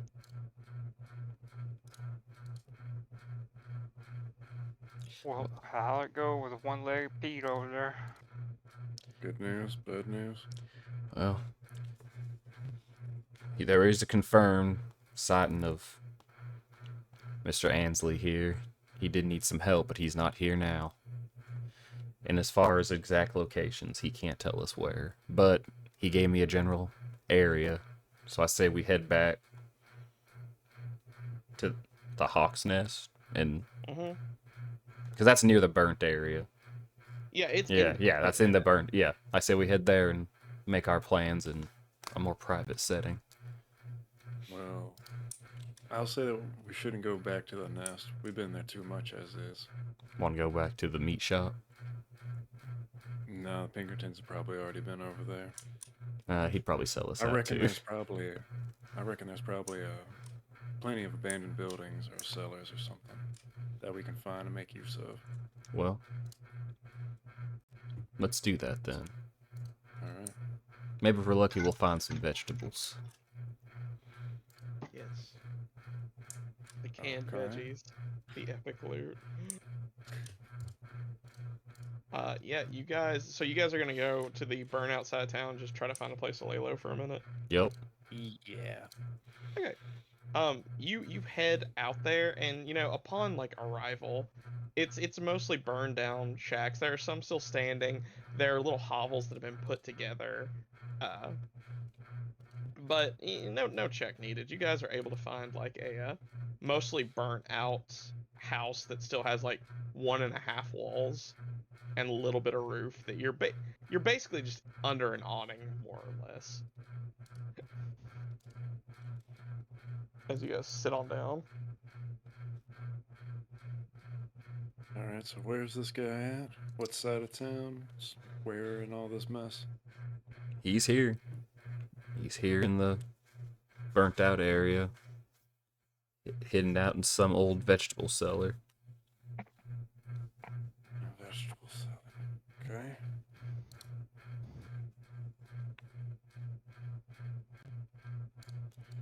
So that's all he was able to tell me, those.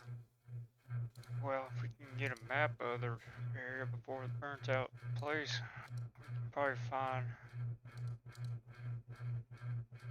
a building that had a cellar like that. It's very possible.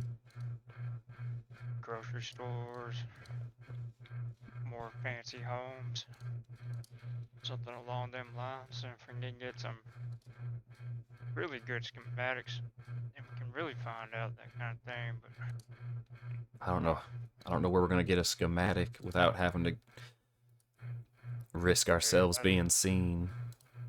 it'd be better just for an old map.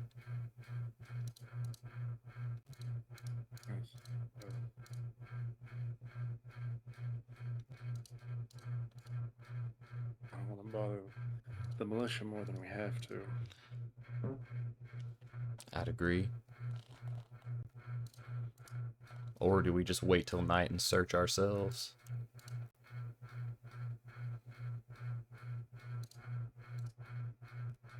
let's go ahead and start poking around.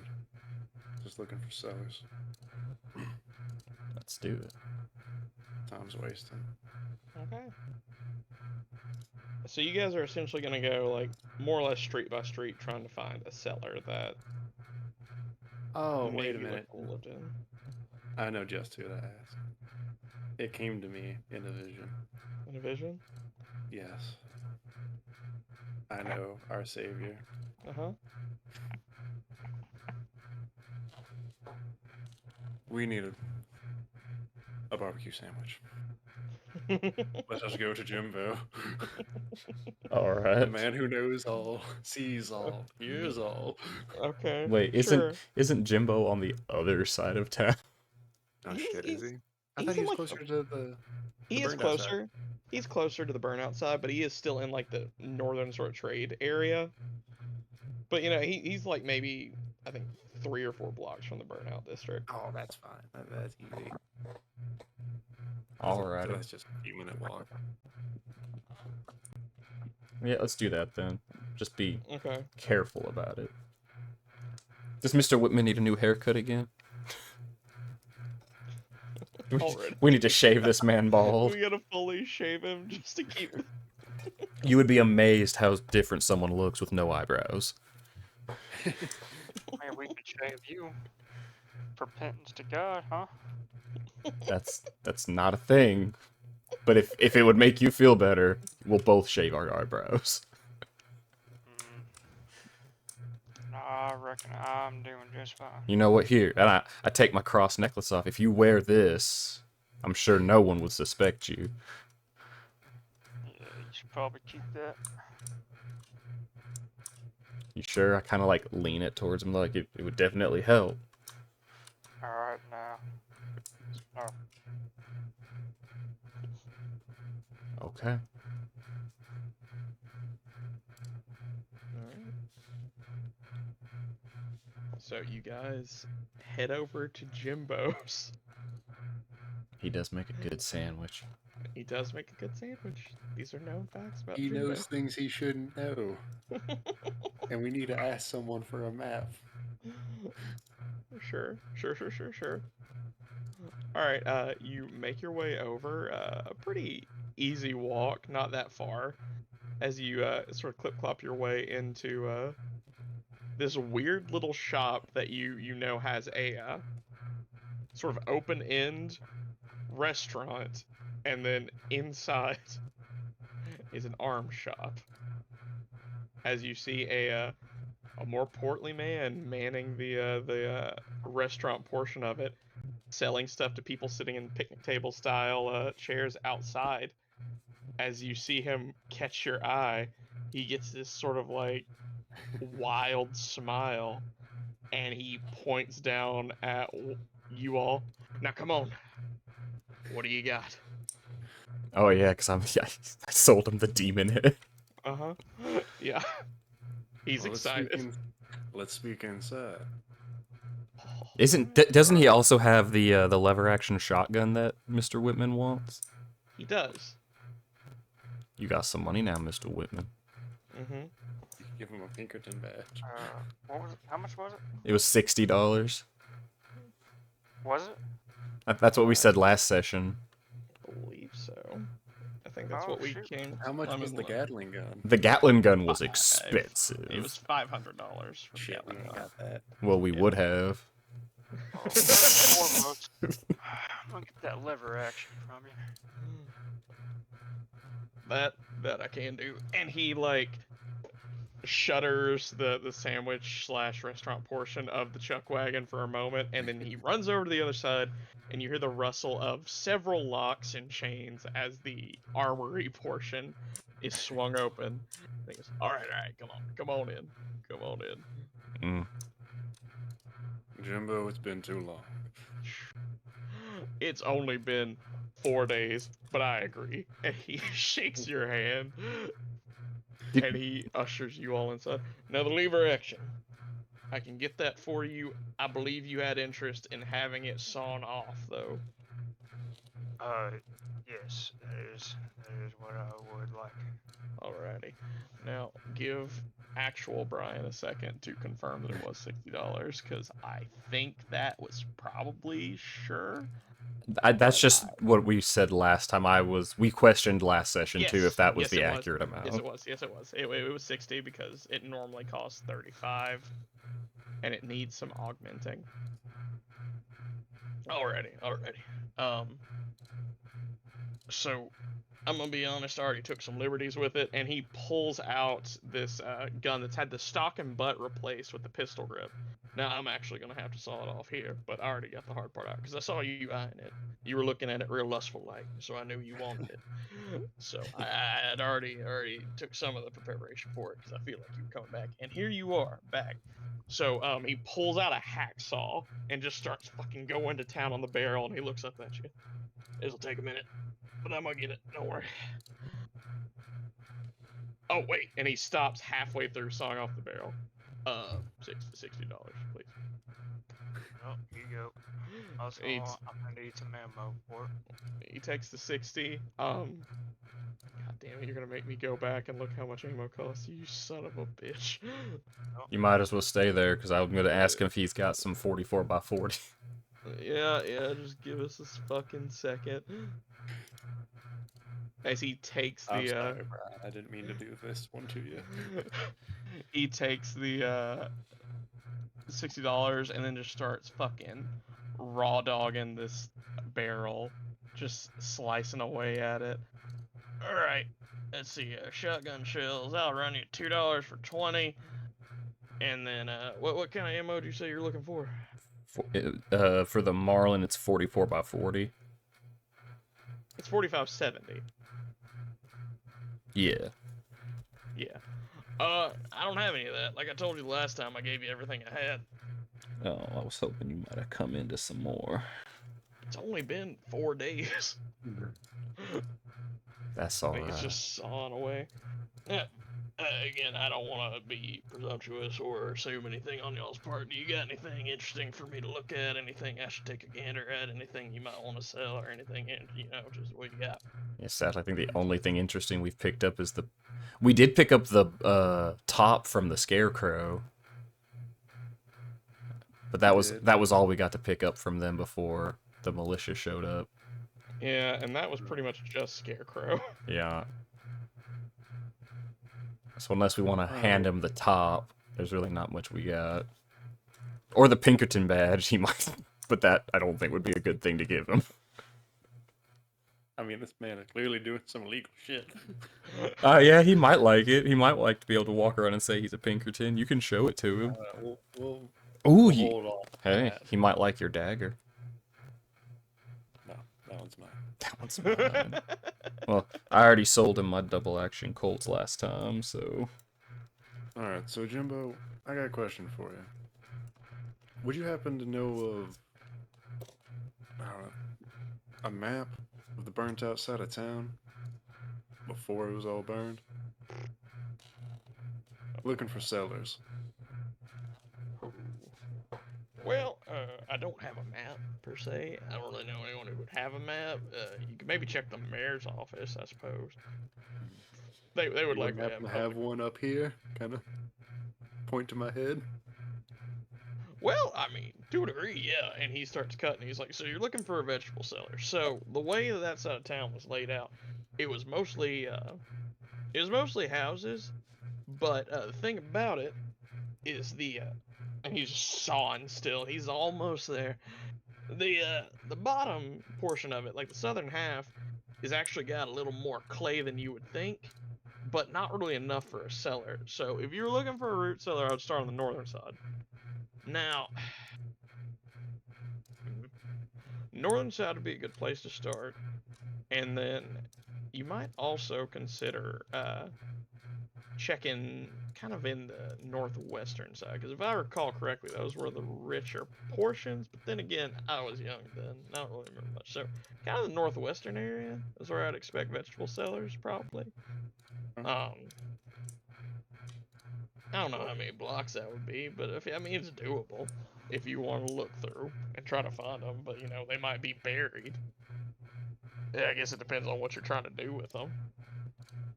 Just trying to get in them. And if they're buried, that might even work out better. Yeah, well, sure, shit. Yeah, I would just check the northwestern portion of it. But that's the best I really got. Now, again, if you wanted an actual map, you could check. I'm pretty sure they have records at the mayor's office, but that's your call. And it just you hear a kink as the barrel falls off, and he pulls out some sandpaper and starts sanding the edges of it.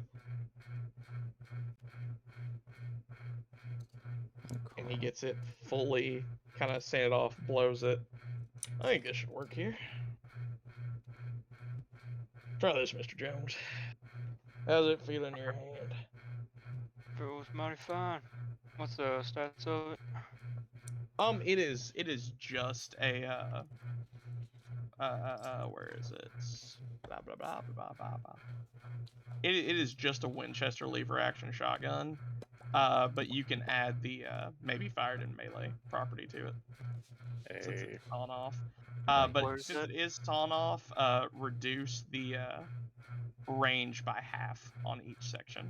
So instead of 12, 24, 48, it's 6, 12, 24. Is that on the stat block? Yeah. What section is that? Shotguns? It's page 31 in Deadlands. Oh, yeah, okay, I see now, yeah. But yeah, same stats, maybe used in melee, half your ranges. Yeah. But he looks at you. Well, I mean, it looks like it'll fit you pretty good. That being said, I have other things if you wanted to look into him. He just kind of gets that sort of like wild twinkle in his eye. You've seen him. You want it? What you talking about? You know what I'm talking about. You've seen it. You've seen her. You know her. Nah, not today. No one is ever gonna be able to buy it, and I can't even shoot it because people would then know that I have it. Sure, that's fine. That's fine. Do you want a sandwich? Anyone want a sandwich? Yes, please. How well do they 15 cents. travel? I mean, I like them. I feel like they could probably keep for 3 or 4 days. No common knowledge check. So you probably should half that. Okay, so just like a day or so. I mean, I mean, they're sandwiches. They'll go. You take them, they'll go. If Man, you they're see good green on them, though. don't eat it. You know, like eat around it. I'll take 4. Hey, now we're talking 60 cents. You know what? For you, 50. You know what? For you, $1. He just kind of sits there and nods. You guys should stay. Like, you should stay. I know you're the type to roll in like a tumbleweed and roll right out because of vagabond souls or some shit like that. But you should stay because I like you guys. You know, if And we- he just kind of walks into the kitchen, walks back out like 2 minutes later with sandwiches, and he gives one to the 2 of you as well. oh, That's mighty cat. all right. Now, is there anything else I can do for you? Because I'll do it. I'll do it. How Not much that for I. those bombs? Oh, okay, hold on. And he reaches down and picks up these that same like military rope bound wooden box and puts them up there, opens it up, and 4 hand grenades, $6 each. Well, that's a hell of a deal. I give you the whole lot for 20. Ooh. And 20. You receive 4 hand grenades. They are dynamite sticks. They do not have an explosion risk when you take damage. Nice. See, Now- when this game's all over, maybe I'll come back. Maybe this will be where I live. You live with Well, if Jimbo. we're gonna have to go siege a factory, I figured You're gonna need hand grenades. we're gonna need hand grenades. That makes sense. Oh, do you have any 40 caliber for pistols? Oh yeah, most certainly. Since I used a bunch to heal up my friends here. What? Don't worry about it. Oh, The old medicine. I'm sure. He'll sell you a box of 50 for $3.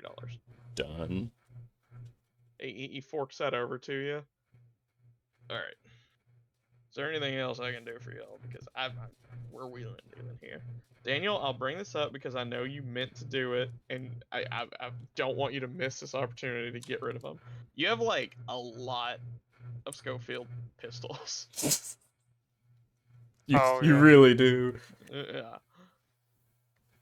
Oh yeah, we have what, 2 Winnies and a ball cap or a cap Colt Navy. Do we still have those? No, I you have it sold written down. those. Okay, It's alright. I'm talking about all the guns he looted off of the Pinkertons, because he got, I What believe, 6. what did you you just bought .40? Yeah, 40 caliber. Yeah. Yup. Austin just bought 40 cal. Yeah. Yeah. Oh, I give you 60. My bad. Oh, just give me 60 bullets. He has a shit ton that he pulled off when he was looting Sweet. I can heal you guys so much. Just take And holes. yeah, I sell I have 4 revolvers. Give me a luck check to, again. These may have sign of being 6. a. And then if that anchors is No, 7. luck doesn't increase. The 6 is the best you can do. You put down 4 pistols. Oh wow. Okay. Yeah. No, these look great condition. And he kind of picks them up, looks down. I mean, these sell pretty well. Dependable, and they look relatively new. I can give you $10 each for them. I'll take that deal. Yes, sir. All right. Yeah, he takes 4 and gives you $40.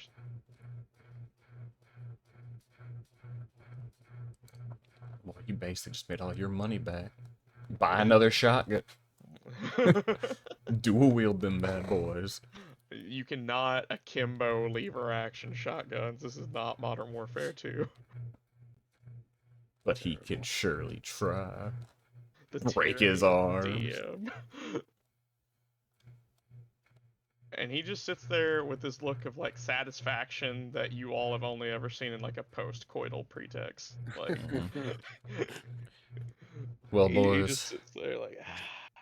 is there anything else you think we need? Well, unfortunately, we don't have the money for the thing we need, but this should get us by. I'm trying to Never think. find the money though. How much money do you have, Mr. Fairchild? When you guys start talking this, he puts on earmuffs. How much money you got? I got about $100. I got 154. It's only about halfway.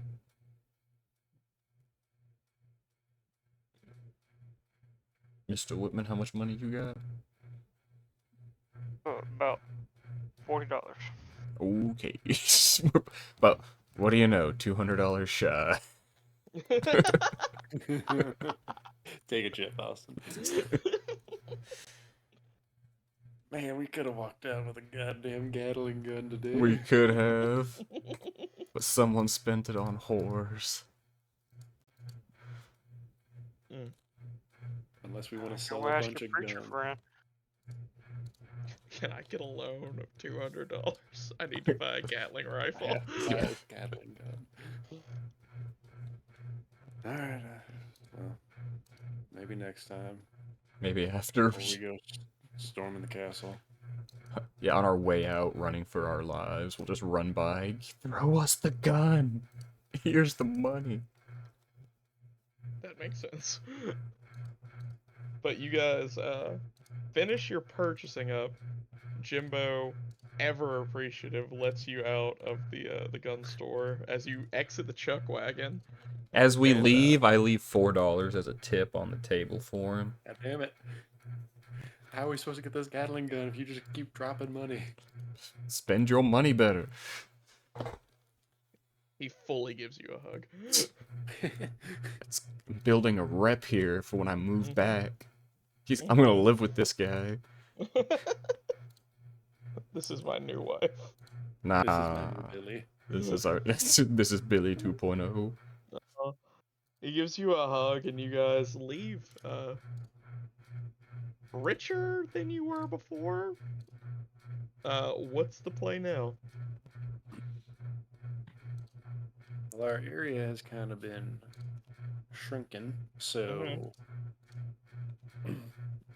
so we can either start in the northern side of the burnt out area and basically start like digging into cellars, or we can kind of start like in the middle. It's up to you.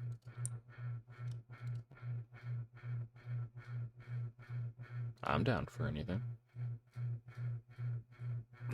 All right, then yeah, I mean, I guess we'll just start on like what was the richer side of town, and just looking for cellars, and if they're completely fucking buried, we got a shovel. The ever-present and powerful shovel. Oh. I mean, I guess that's what we're doing for the rest of the day. Mm-hmm. Okay. It's just, yeah, like you said, going down streets, trying to. So, what I'm gonna need from you guys is a notice check. Fair. Let's see what I believe the DC to be here. Ew. The DC on this is 11. So essentially, you guys are gonna make a notice check, and every 3 hours you can make another one, and every time you don't get it, it goes down by 1. Okay. So you're starting at around noon.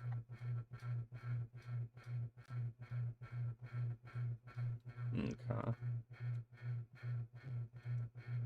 Now this is not a group notice check. One of you can make a notice check, and the other 2 can assist. Okay. Then assist me, boys. I rolled a 5 on my assist. Okay. 1 point 5. assist. 2 points assist. Add a 2 to whatever you roll, Chance. Alrighty.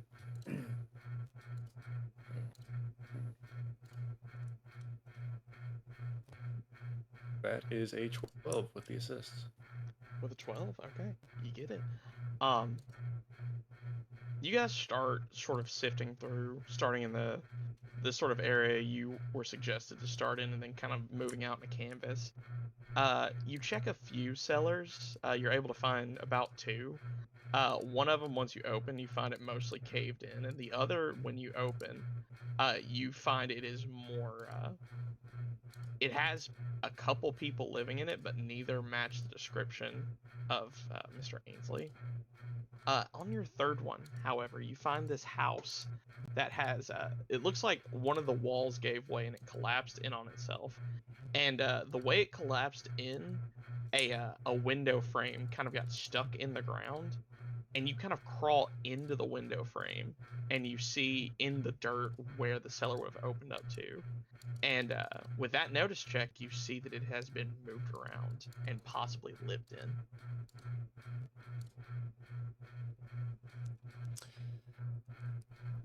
Anybody in there? You don't get an answer. Mr. Ainsley, if you're in there, I'm about to come in, and I promise that I'm a friend. Please don't shoot me. Start Why don't crawling in. You give me a persuasion check. Okay. This DC on this is a bit high. I'm gonna say 9. Guy's been hiding for like Yeah. what? The Seems like DC a on month? this is 9. Yeah. 9? Yeah. Alright. For a few weeks, he's been hiding. Mm-hmm. D4. Take me to the promised land. What chips are for. 6 won't do it, so I'll use a chip.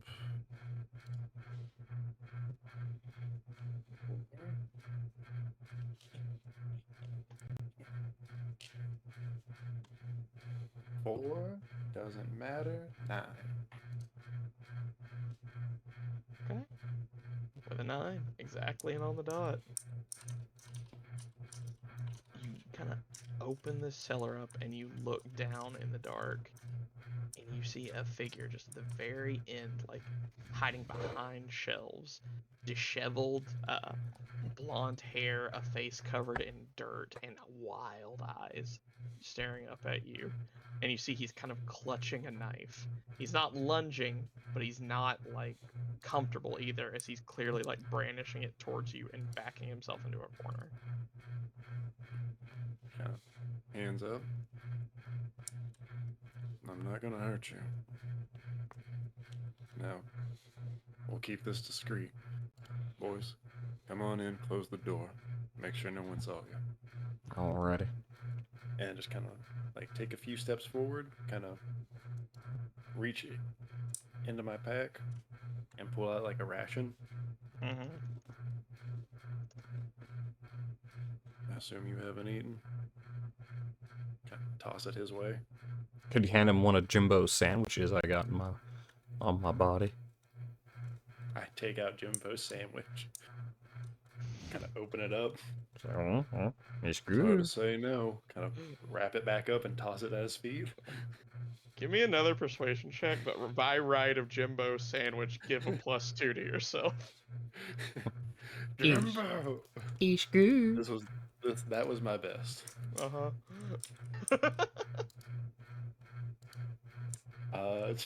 12. He kind of looks at it for a second. You see him kind of like licking his lips, like that little like stream of drool trying to come out before he just grabs it and starts like very ravenously devouring it in this sort of like almost feral fashion.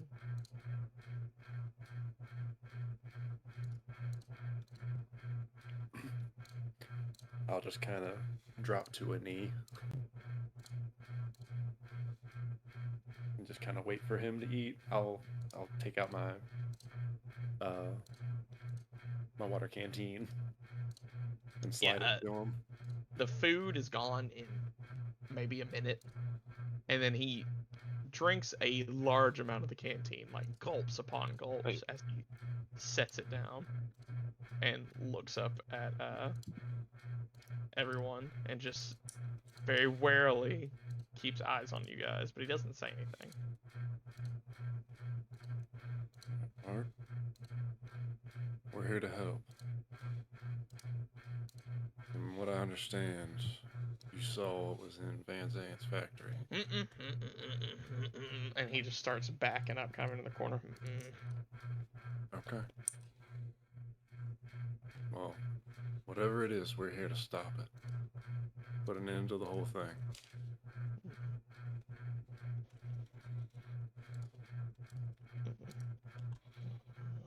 No. You can't put an end to it. No, you can't. They won't let you. Well, I'm not planning on asking for permission. I've heard what's been going on in there. It's all been foggy, but I understand it's bad, to say the least. So I am going to put a stop to it. You have my word. But before I can do that, I need a way in. And I need to know what's going on in there.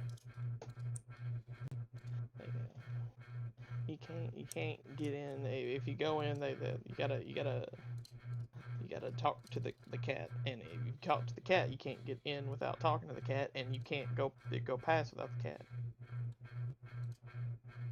Up to the cat? Mm-hmm. Who's the cat? The cat, not a person. The cat the cat is the cat is it's a house. The house. Can you The speak cat to is, the house? the house speaks to you. You sit in Okay. the house and it talks to you. Okay. They make everybody sit in the house, and then you can't talk anymore. But I can talk still, and when I realized I could talk still, I ran away. Okay.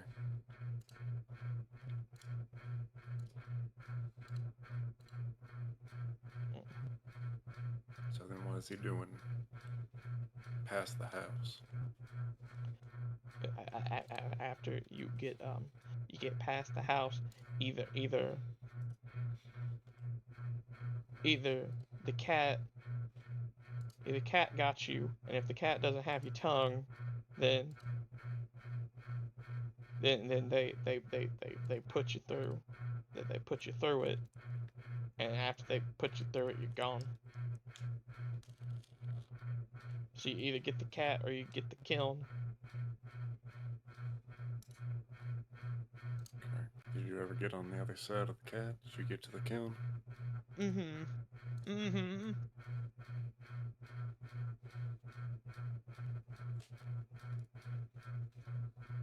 Tell me about it.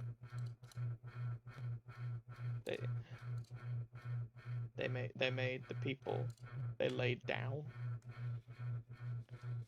They lay down on the floor that moves, and they ran them through. And once they ran them through, they screamed, and they screamed and they screamed, and there was smoke, and there was light. It was bright, really bright, and then a cup falls out.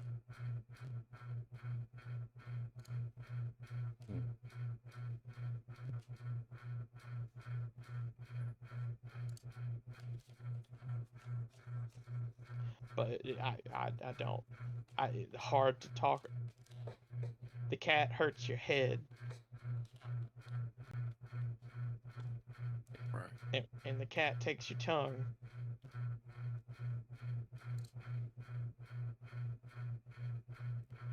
Okay. And he's turning these people into cups. Mm-hmm. Is there anything past that you're aware of? The big cup. Big cup. Mm. What do you mean by that? But the little cups, they put the people and they make the people into the little cups, but Right. they build a big cup, but they didn't put no people for the big cup. It's just a big cup. They they they put the big cup, or they were putting the big cup together. They put big cup on the train.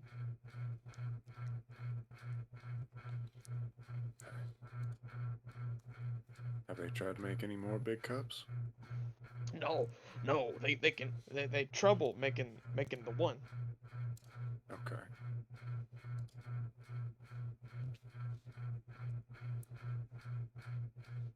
And it didn't take one person to do that?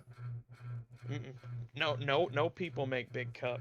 Only thing that goes in the big cup is the green rock.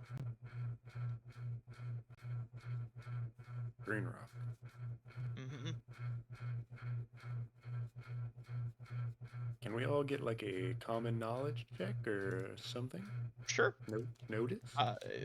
Uh, if you want a common knowledge check to get like what he's talking about, sure. Not difficult. Um, notice check would be more like if you're trying to observe something about him. Sure, Alright, yeah. let's do a common knowledge check then.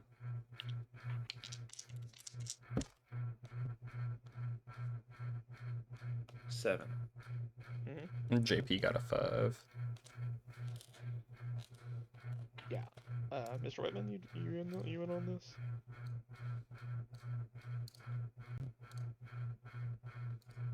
Is Daniel asleep? If I say muted or asleep, Mm-hmm. No. No. Okay. So with the 7, and what'd you get, Austin? I got a 5. Okay, 7 and 5. He's clearly talking about Death Stone. Like Okay. that's what the green rock is. just want to double check. Yup, yup. Alright, so the green rock goes in the big cup. Yeah, the green rock is the big cup. Green rock is the big cup. Okay. Okay. So does he have any more of the green rock? He he brings it in on the wagons. Wagon. Alright.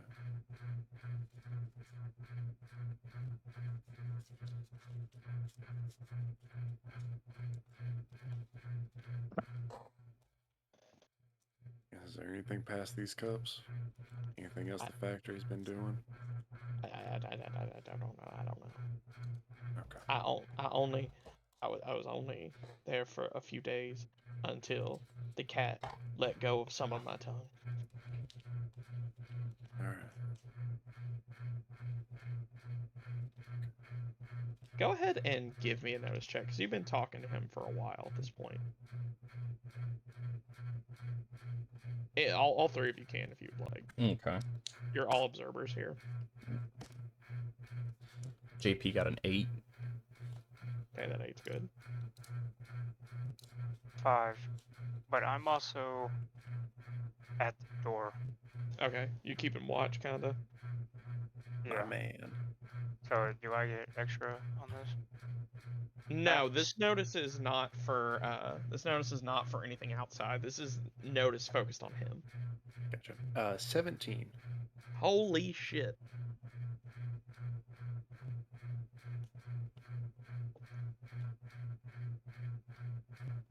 So, as you guys are sort of talking to him, JP, you kind of notice something odd. Like this guy seems odd in general. Like something bad has happened to this guy. But Oliver, you notice that he is like scratching, almost like an addict would, like someone who's got the crawlies kind of. But Oh, he's shit. favoring the top of his head. Like he keeps scratching at sort of like the very top, like the crown of his head.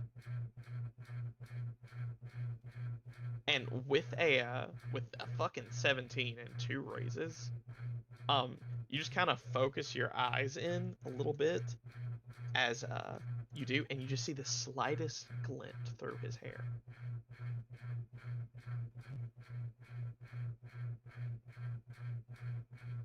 Mark. Can I get closer? Um, I want to make sure you're okay.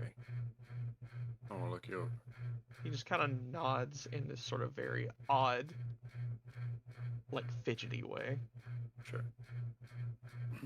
I'll just keep my hands up, nice and slow, crouch forward, and I'll kind of like slowly take one of his hands, kind of flip it over, look, and then go to kind of like grab his shoulders, kind of like look him, and then I'll go to like grab his face, kind of look on either side, and then look on top of his head. Okay. So with the raises, I'm gonna say you see it. No medicine check required. There is something inorganic, approximately like maybe a millimeter across at the very top of his head, and it appears to be in his head.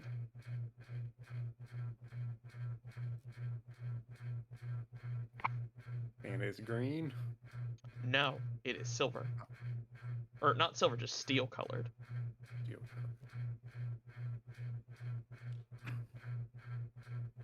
Alright, Mark, hold still for just 1 second. I'm gonna kind of like part his hair Mm-hmm. and try to get a better look at this thing. As you part his hair and look at it, like fully staring it down, It's just, it almost looks like the head of a needle.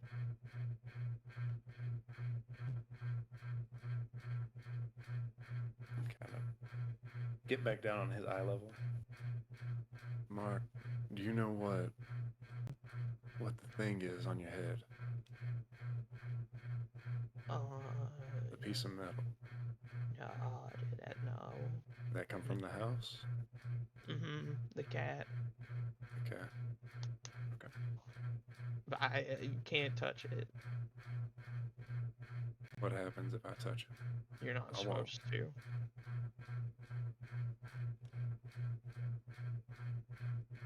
You're just not supposed to.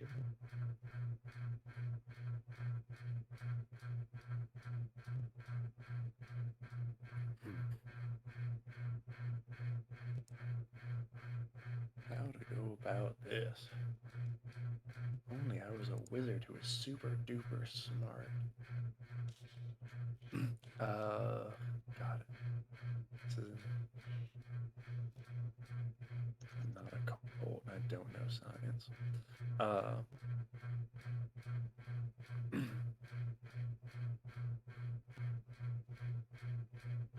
So based off of how wounds work, if we were to try and remove this and then have magical healing, would that have effect, or has it been like too long for this? So, technically, you have to incur a wound before you can heal it. Okay. But for the sake of this, if you wanted to try to essentially perform a way to get this out, what I'm gonna need from you guys is a medicine check to remove it. Okay. And if you apply magical healing during the medicine check, I will not punish a failure. Okay. Or alternatively, you can do that. What is this shit? Ah!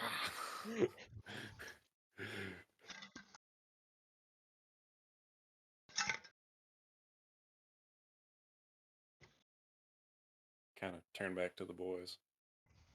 There's some kind of needle or something in his head. I think that might be the thing that's got his tongue.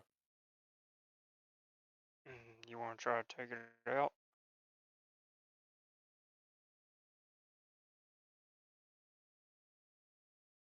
We could try, but I'm no doctor. Or if you want to try to take it out, JP can deliver the magical healing, and I use survival techniques that I learned Yeah, to stop any major wounds. Yeah, we could do that.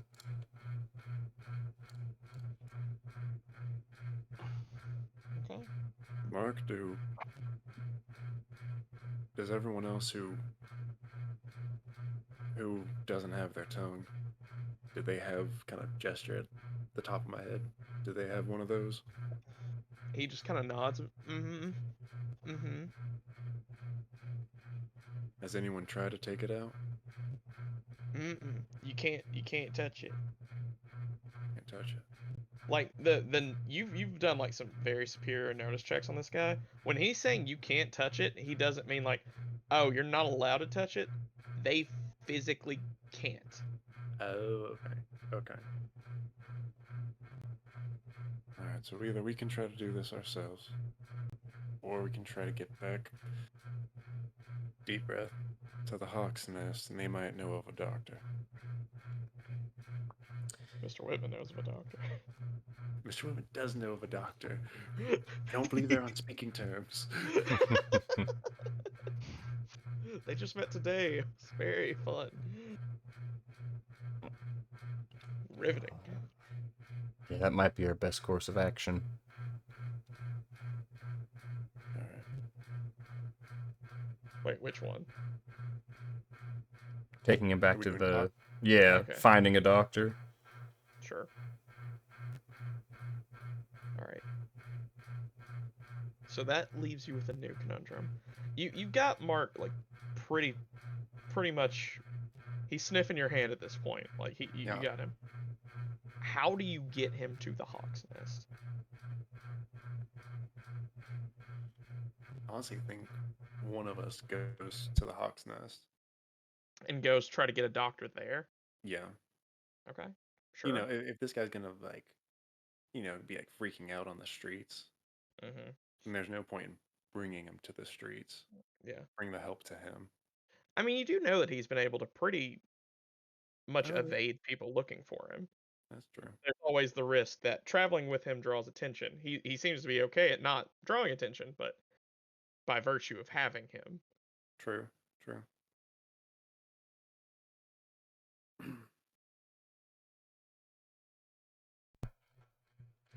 All right. Mark, do you think you'd be able to follow us? He nods and just where? We can go to a place and get help for you. Oh. Okay. Oh, all right. Is that something you'd be interested in? Sure. Yeah. Yes. Okay. We're gonna make our way a few blocks this way and maybe a right here. And this is the building you're looking for. Okay? Okay. Alright. I'll see you there. All right. Now we need to be sneaky. All the sneaking now happens.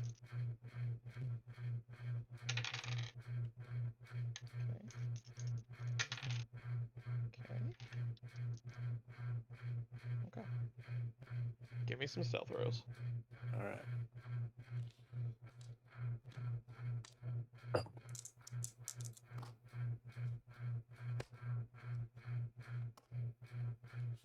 An 8. 8? Okay. This is a group stealth check, so I need half of you to succeed. I got 10. Okay. Oh, okay. Good.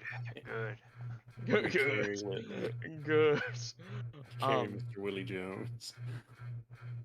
Mr. Willie Jones accompanies Mr. Buck and Mr. Johnson. You guys are able to get to the Hawk's Nest. It's not that far from here. It's a 15-minute walk, more or less. There's a little bit of worry when you guys get there because you're not seeing Mark. But about 7 minutes later, he sort of, I guess the right word is skitters towards the Hawk's Nest.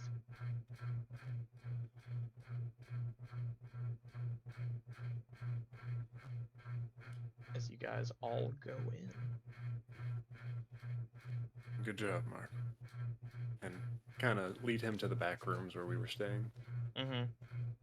Yeah, you pop him down and he just kind of sits there, looking around nervously. I'll go grab Miss White. All right. And Yeah, I'll walk upstairs and rap. Yeah, Captain White answers the door. Found him. Oh, good. What did he tell you? So there's some kind of machine inside the factory that makes them not able to talk. I think it's putting something inside their head. Maybe.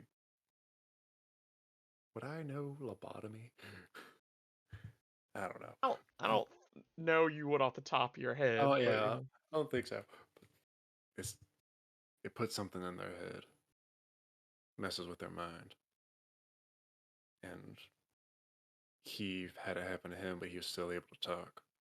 So he knew to get out of there. There's that. They're putting people. He said they're turning people into cups. Not sure what that means, but then he said that there's a big cup, and it's made out of ghost stone. or ghost iron or whatever. And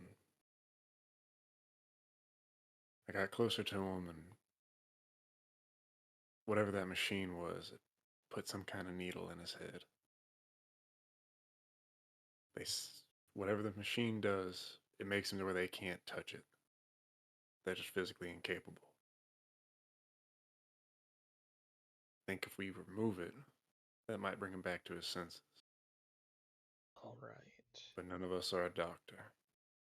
We have the preacher, and he's a healer, but we need a deft hand here. All right. All right. I was hoping you might know of somebody. I know a doctor in town who might be able to help.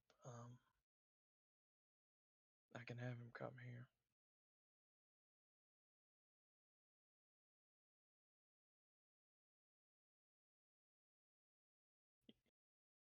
I don't know what he's gonna say though. If he says this is gonna hurt him or kill him, then we can't do it. Well, no, I don't want to kill the guy, but All right.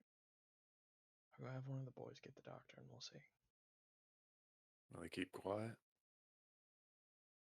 If I ask him to, I think he will. You might have some boys watch him after we're done. Make sure the Pinkertons don't get to him. If whatever we learn is important the way we think it may be, then I'll just keep him here for now.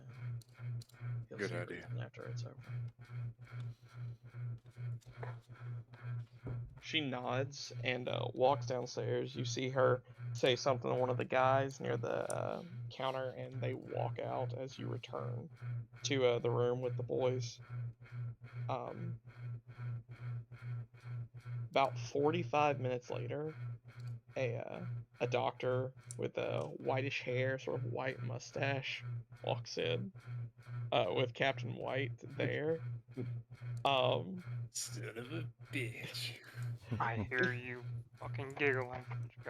Here we go again. I mean, it's hilarious. Anyway, pretty much the only doctor in town walks in, and Western setting? No. he turns and sees Mr. Whitman,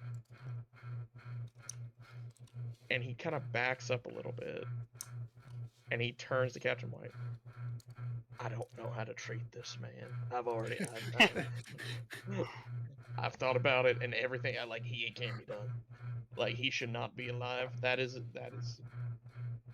He like does the sign of the cross and looks up and down at you. And I told you that's just a festering wound. You ain't gotta worry about. Say you rubbing forehead. you should worry about it. As a matter of fact, I think you've missed your opportunity to worry about it.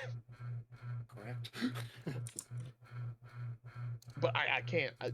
Penelope, I can't help him. I ain't the one you need to be helping. He just kind of turns with like this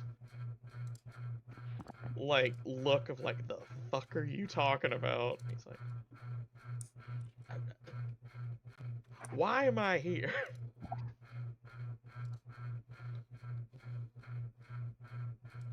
And Him. he turns and looks at Mark. Oh, all right. Well, what else, young man? You better sit down. Blah, perhaps. Blah, Blah. perhaps. All right.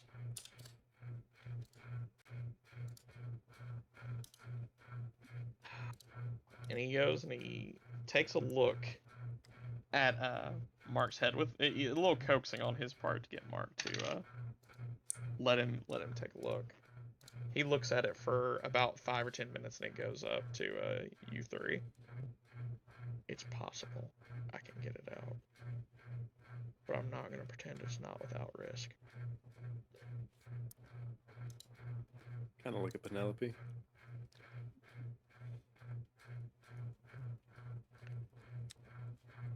What he has now ain't much of a life. I think if he could see reason, he'd probably want it. But she looks at the doctor. When you say there's a chance, you don't mean a long shot, do you? You mean decent enough odds. Decent enough odds, I suppose. I can't make any guarantees with something like this since I don't know a lot about it, but I think there's a real chance I can get it out without hurting him. Well, we do have some help on that end. What do you mean? I could help with any minor-ish injuries. All right. Were you were training some doctoring somewhere, medic or something like that? I just know how to heal people. We've come this All right. far. Doctor, I need you to know what you're getting into. He can do magic. He's a healer of sorts. He pulls you to the side just a little bit, JP, like shoulders you away from them. I don't know if I believe what he's saying, but if you think you can help, sure. But also, if you can do magic after we're done here, you need to put it all into your friends. So, I lean in even closer. I don't know if there's enough magic for that. Oh. Man, I wish I could give you chips. But you're the He just- devil. He just kind of looks over, turns back. Yeah, probably. But okay. If you think you can help, I'll probably need some hands on this. Now, I might need more than a few hands, but yours are the most seasoned, you're saying? Mm-hmm. Okay. I step real close to him,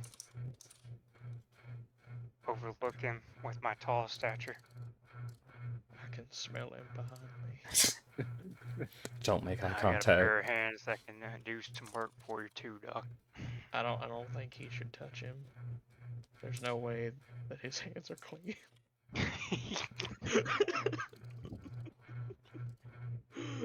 Are you sure about that, Doc? I'm all here for you. All right. He stands up. Look. No more screwing around. If we're gonna do this, we're gonna do this. I wipe my hands on my jacket a little bit. Alright. What do you want me to do? Yo. I'm gonna need you to hold his body. Because if he squirms too much, he makes a wrong move. It could be bad. He looks to Ollie. What I'm gonna need you to do is you seem to have the trust with him. I'm gonna need you to hold his face, keep eye contact with him, keep him calm. Okay. Alright. And I then don't suppose you have any kind of sedative or something to knock him out? I got something, but I don't want him to be completely unconscious. I want to be able to see his responses because if I'm starting to pull somewhere that I shouldn't be, I feel there should be a sign, physical, and I need to be able to see that sign. Okay. I can do it. And he turns and looks at JP. Now, I see that you got a medical bag, so even if all of this hoodoo is bullshit, you can at least. He gets it. It is hoodoo. I'm gonna try to extract it, and if at any point it looks like it's going bad, I may ask you for some assistance. Okay. Okay. If you got magic hands or whatever, put them to use, and if you don't, you got that bag. Just try to back me up as best you can. Okay. All right, let's do it. You guys set up. You get ready to get all this done. Everyone gets in position. Everyone sterilizes themselves. So here's what's gonna happen. First and foremost, I want a check from JP, or not JP. I want a check from Mr. Whitman. I want a check from Ollie. Okay. Ollie, persuasion. Yep. JP, or sorry, Mr. Whitman, athletics. Athletics to hold him still. Persuasion to keep him calm. And this is essentially a DC 4 You are adding to the doctor's check. Okay. 5. Okay. I'll give him something to bite on to, Okay. just in case. Sure. That way we don't have any screaming. Yes.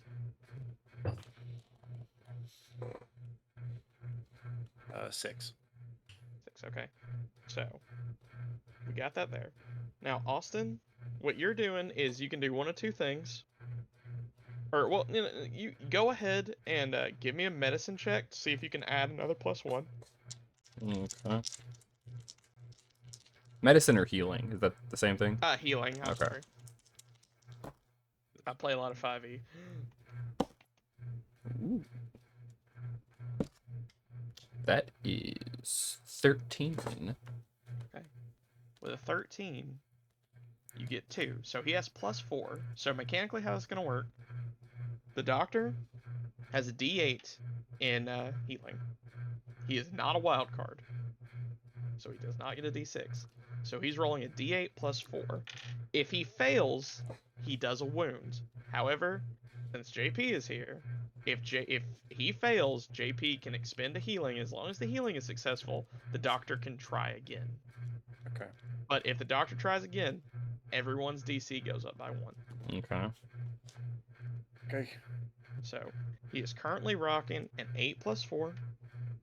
The DC for this is 10. We do this in one. Now, whoever wants to roll this can roll it, because I'm not doing it. A D8 +4. Rolling for the doctor. Do it, Chance. How many chips we got? I got 3. 1. We got. I'm out. So, Got 4. Austin, mark a chip. Alrighty.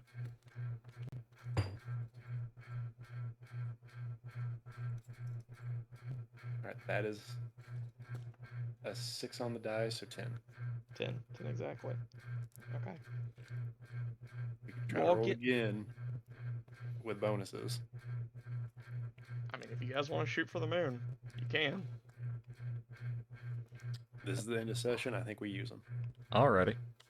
Burn another You one do of take mine the then. highest, so Yeah, we do take you've the already highest. succeeded.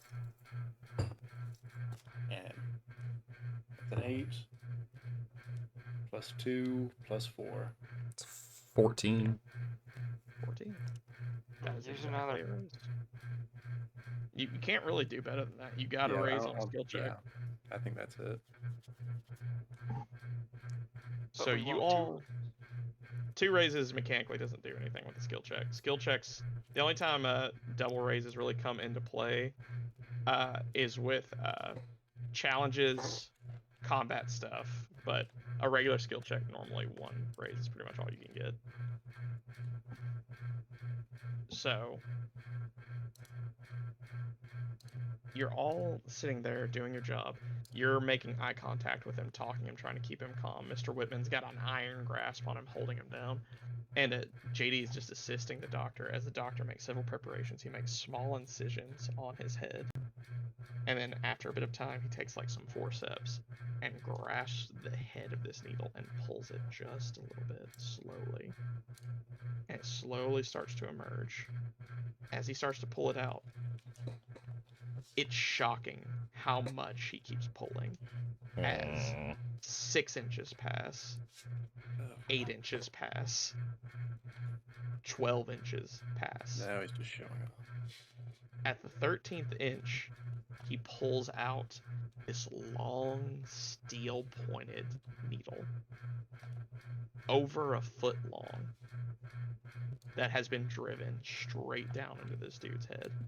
And as you all are looking at it, you can see just the most delicate etchings of runic works all the way down it. And as it comes out and you all are looking at it, you just hear like this deep, gasping sigh come out of Mark. Thank you. And he like starts holding his head. As with the raise, you did not damage him in any way as you pulled it out. Yes. Woohoo. We did it. Oh. Thank you so much. Oh. Gotta look up, look down, look up, look down. You okay? A lot better than I was. Oh. Ah. I'm sorry. It's No, It's like no I've- sorries. You've been through it. it's like I've been underwater for the past month. Oh.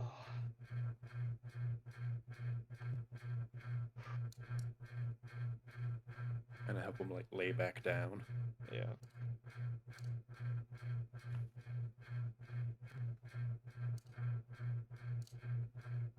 He just kind of looks back and forth between all of you. I remember trying to tell you all something. I can't remember what it was, though. We were talking about the factory. We're planning on stopping it. The factory. I remember the factory. And he kind of winces when he says that. I remember most of it. Or what most of it before I ran.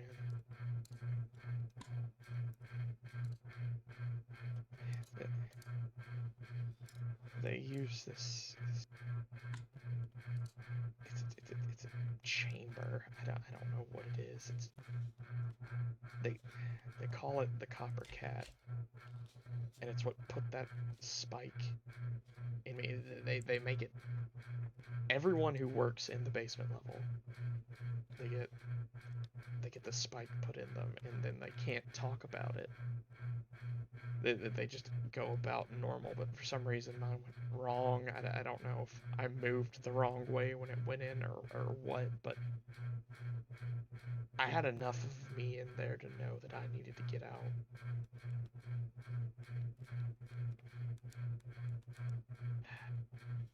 Enough to know about all the wrong that was going on down there.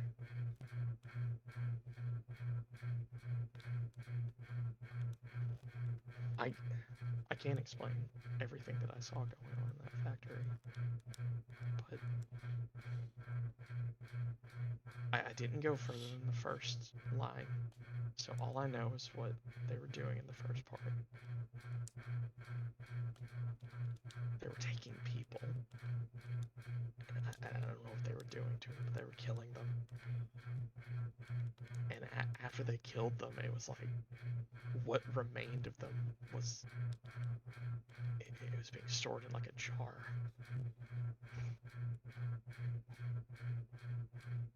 Some sort of container. I don't know what they're doing with them, but I saw at least a dozen people get put through it. And then on top of all of that,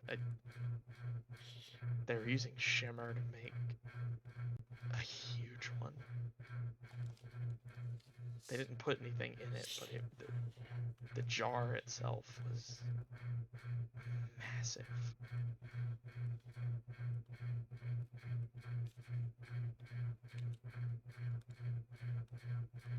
I'm sorry, I was only down there for a day before I snapped into it and got out. You don't have to apologize. Thank you for helping us. That's all I really know. They take you down to the sub-level, they put you in the cat, and then they put you to work. And then you just go about your business like it was a normal day at the factory. And if anyone asks about it, you don't have the power or the memory to say anything.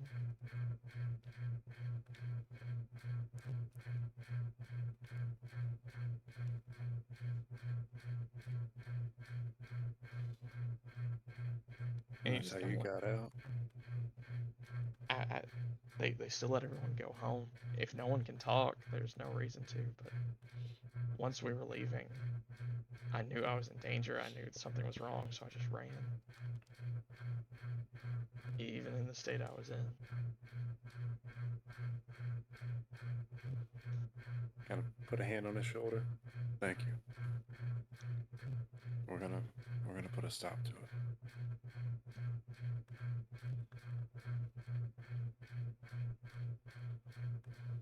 He just kind of bows his head and looks kind of like just tired as he's just sitting there. As Penelope walks over to the three of you. All right then. That's concerning as hell, but they didn't really give us much answers on how to get down. Some sort of sub-level.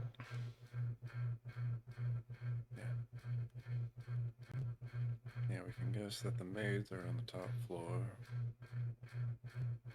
And whatever's actually going down will be on the bottom. It sounds like there's a lot to get through down there. And I don't know if it's a job for just the three of you. I think the first priority is saving the girls. And then once we save the girls, we can get Ben to go with us, and get the deputies to go with us, and we can move the force on that place.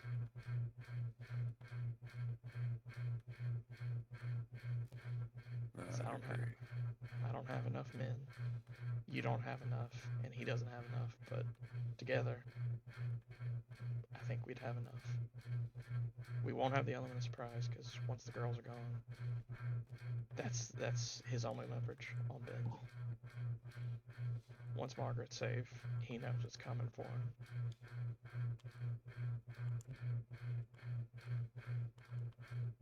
Alright.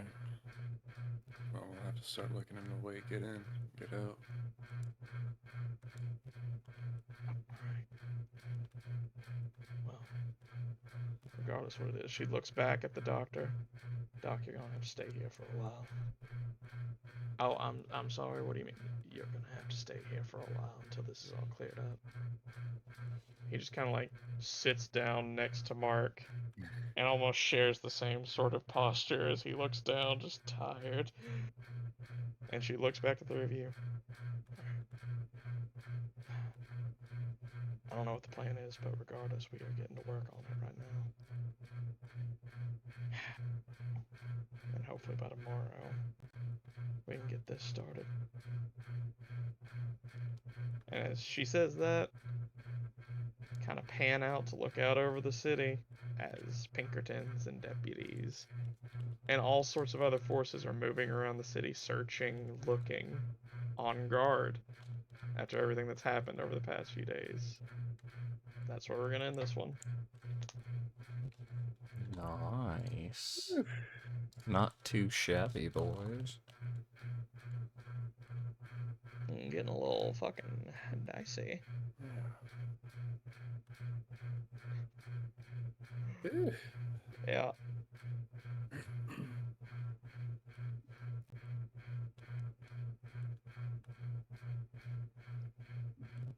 That one felt longer than it was. I know that's the exact amount of time it normally takes, but that just felt like a long session.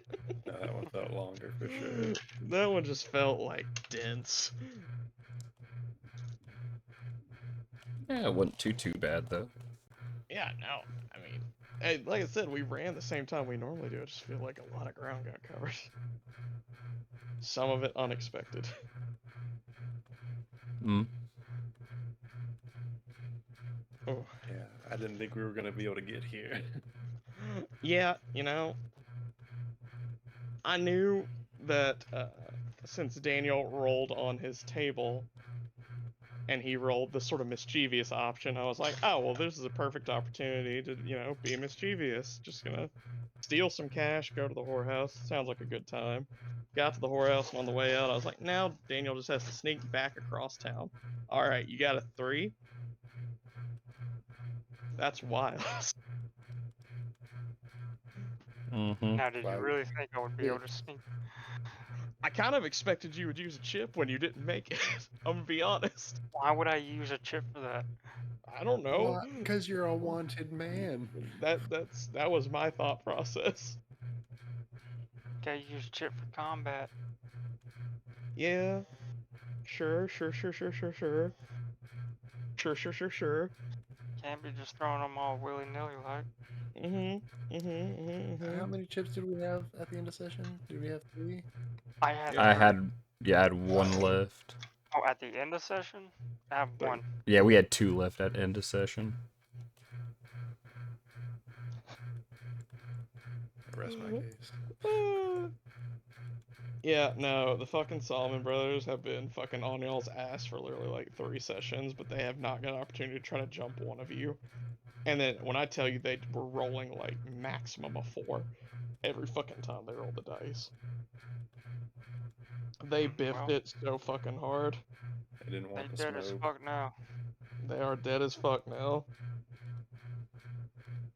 And he got away with it. He got. He shouldn't. No, no. He should not have. I was rolling god awful the entire night. I'm not gonna lie. There's you guys had that going for you because I was rolling dog shit. The fucking deputies are mentally challenged. Mm. Well, hopefully they're doing better whenever we assault the castle. Yeah, you know, one would hope. One truly would hope, but you never know. Oh god. I'm not gonna pretend I didn't enjoy that little misadventure. I am sad that you guys got sidelined for the first hour of the session, but that was a fun little misadventure. No. I liked it. I was worried it was going to derail the rest of the session, but we got back on track. Oh yeah, we did good. I think everybody got a little something this session. Yeah. Yeah. I think everybody got a little bit, which is good. And I expect the next 1 to possibly 2 sessions are gonna be pretty intense. So it's probably good to get some time for each of you before that. That's very true. Well, we just gotta do some fucking Metal Gear Solid sneaking. We gotta Yeah. go grab our cardboard boxes to sneak through this fucking factory. And then we have to go blow it the fuck up. You know, pretty solid plan. Use that plan. 2 steps. I like Mhm. it. Oh, best and worst. Yeah, what's the best and worst? Best was going to Jimbo. My boy. I It's knew a he crowd would. favorite. I love Jimbo. And I managed to get my fucking grenades. Yes, you did. You boys turned down $20 of grenades. I've never been more disappointed in my life.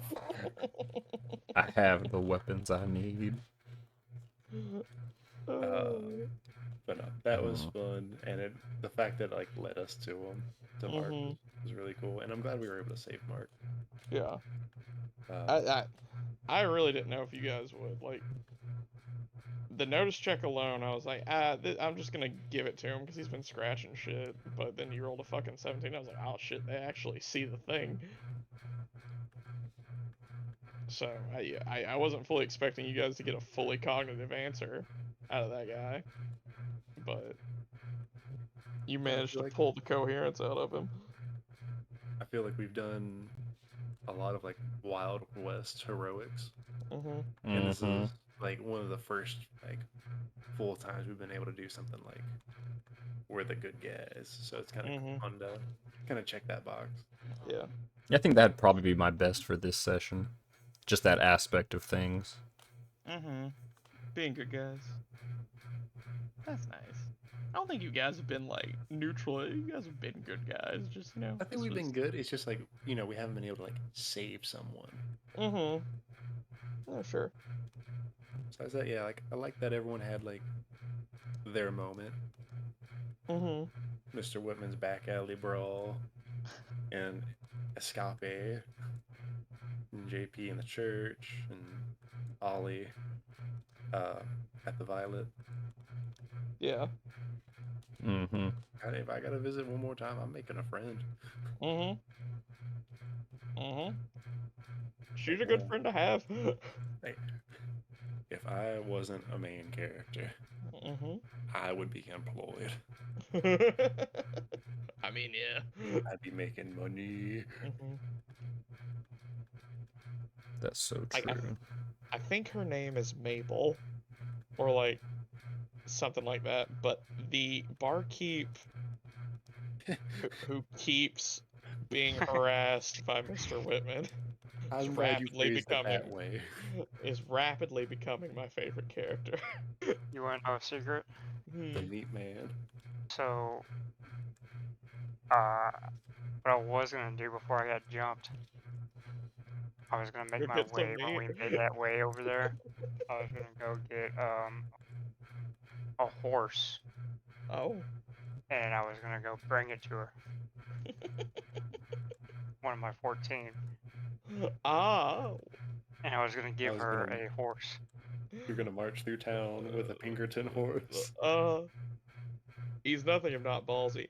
I don't know why when you said I was gonna go get one of my 14, that sounded so fucking sinister. And I don't think it should, but that was the most sinister shit I've ever heard.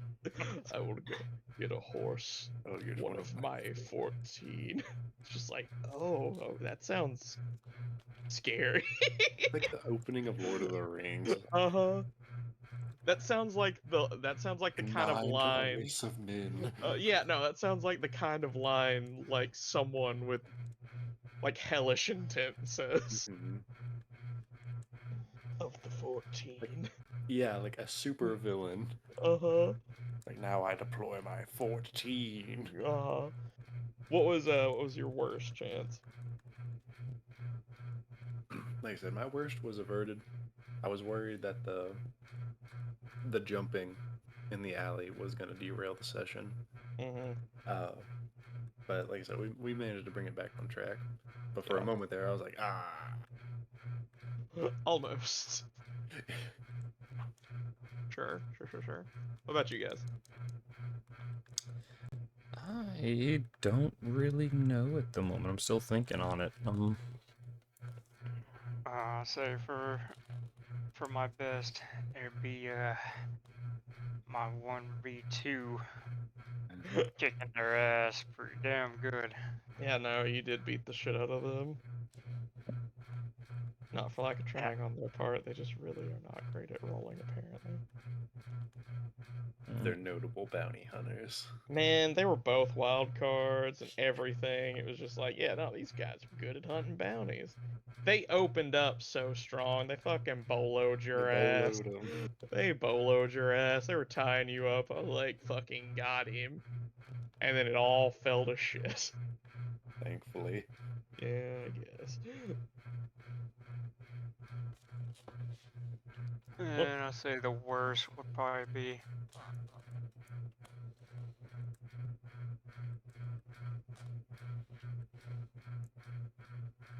how long that took, I guess. Yeah, It, it took a but hot like minute. Chan said, it kind of got fixed. Mm-hmm. It, like I said, like in hindsight, it's like that was a really funny situation, and Mr. John H. Whitman gets to like more screen time of him being a badass, Mm-hmm. and while still getting into like goofy hijinks. Yeah. Like he has a vibe, and it's great. Mm-hmm. In the moment, it was like, ugh, but afterwards, it's like, nah, that was great. Mm-hmm. Yeah, I just didn't want to have it focus so much on Whitman.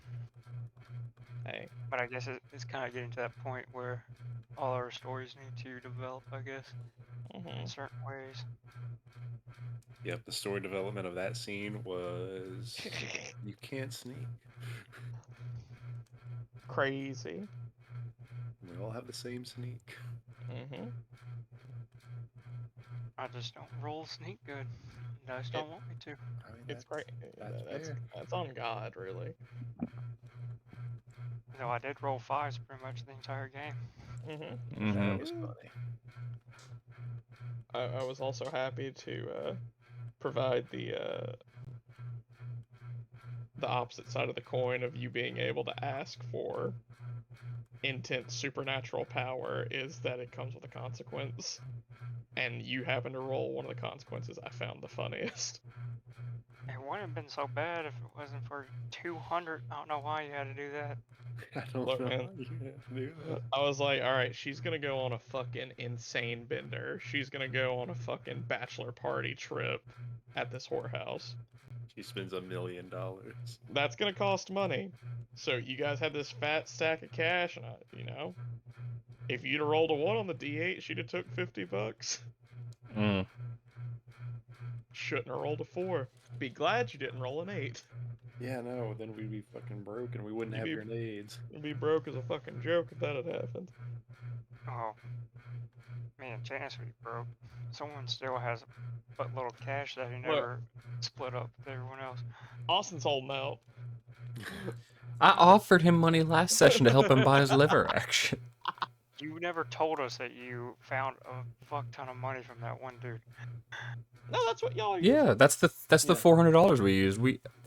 I'm talking about the over 100 that you found on the one body. What one? I've always had over $100. Yeah, but you found something. I found $350 like 2 sessions back, and I shared it with everybody. Mhm. Yeah, that session. No, you never told us. Yeah, That's Chance's the money y'all were character talking watched. about. Yeah, Chance's character watched me pull it.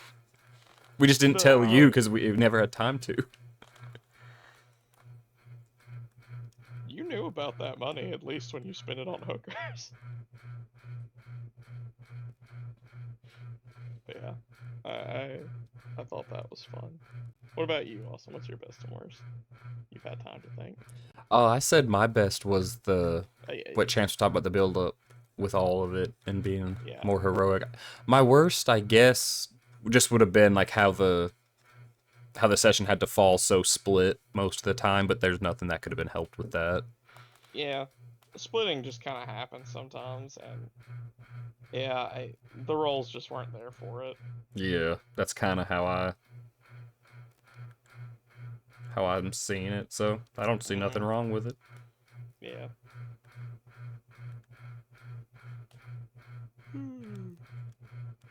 What about you, Bubba? You were present.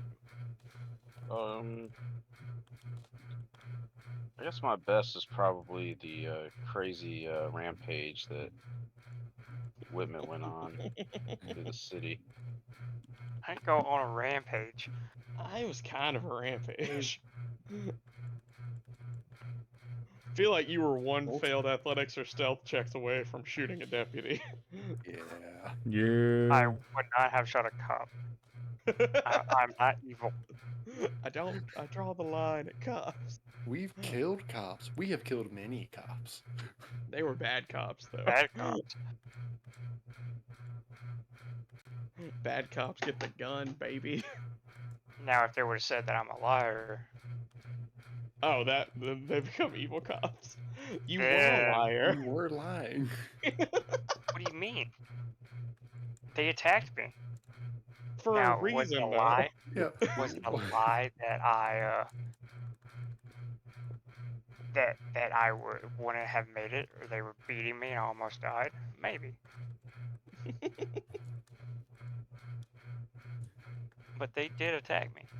That was 100% truth. On my mama's soul. Oh, mama. Yeah. You ain't got much of that.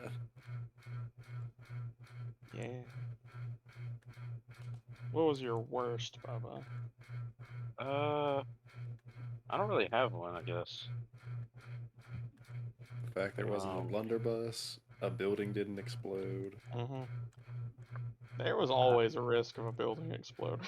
Now there is. Uh-huh. I mean, at least you know I'm going to use all my grenades in the factory. So. I mean, that makes sense. Right. Uh-huh.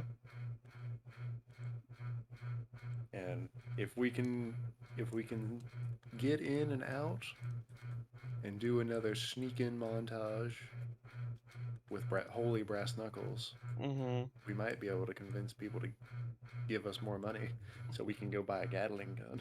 Look, the funniest thing about it is Daniel's little foray through the city gave me big stealth through the Pinkerton house vibes. It was just like, this keeps working, and it really shouldn't. It's like, alright, Daniel 2v1s beats those dudes within 3 turns. That's pretty fucking wild. And then next turn, not a very persuasive character, rolls a high enough persuasion to convince these 2 apparent dipshits that he is the victim. Gets taken to a doctor. The doctor reveals that he is suffering from moderate, like, stage 2 undeath. At which point he says, I'ma go get a fucking bed for this dude. Deputy says, I'll help you.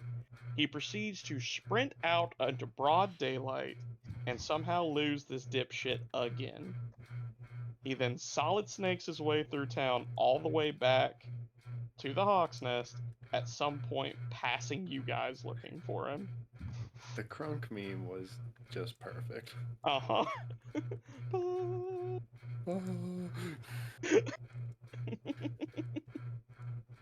Not like the notice check to hear like the guys talking about it.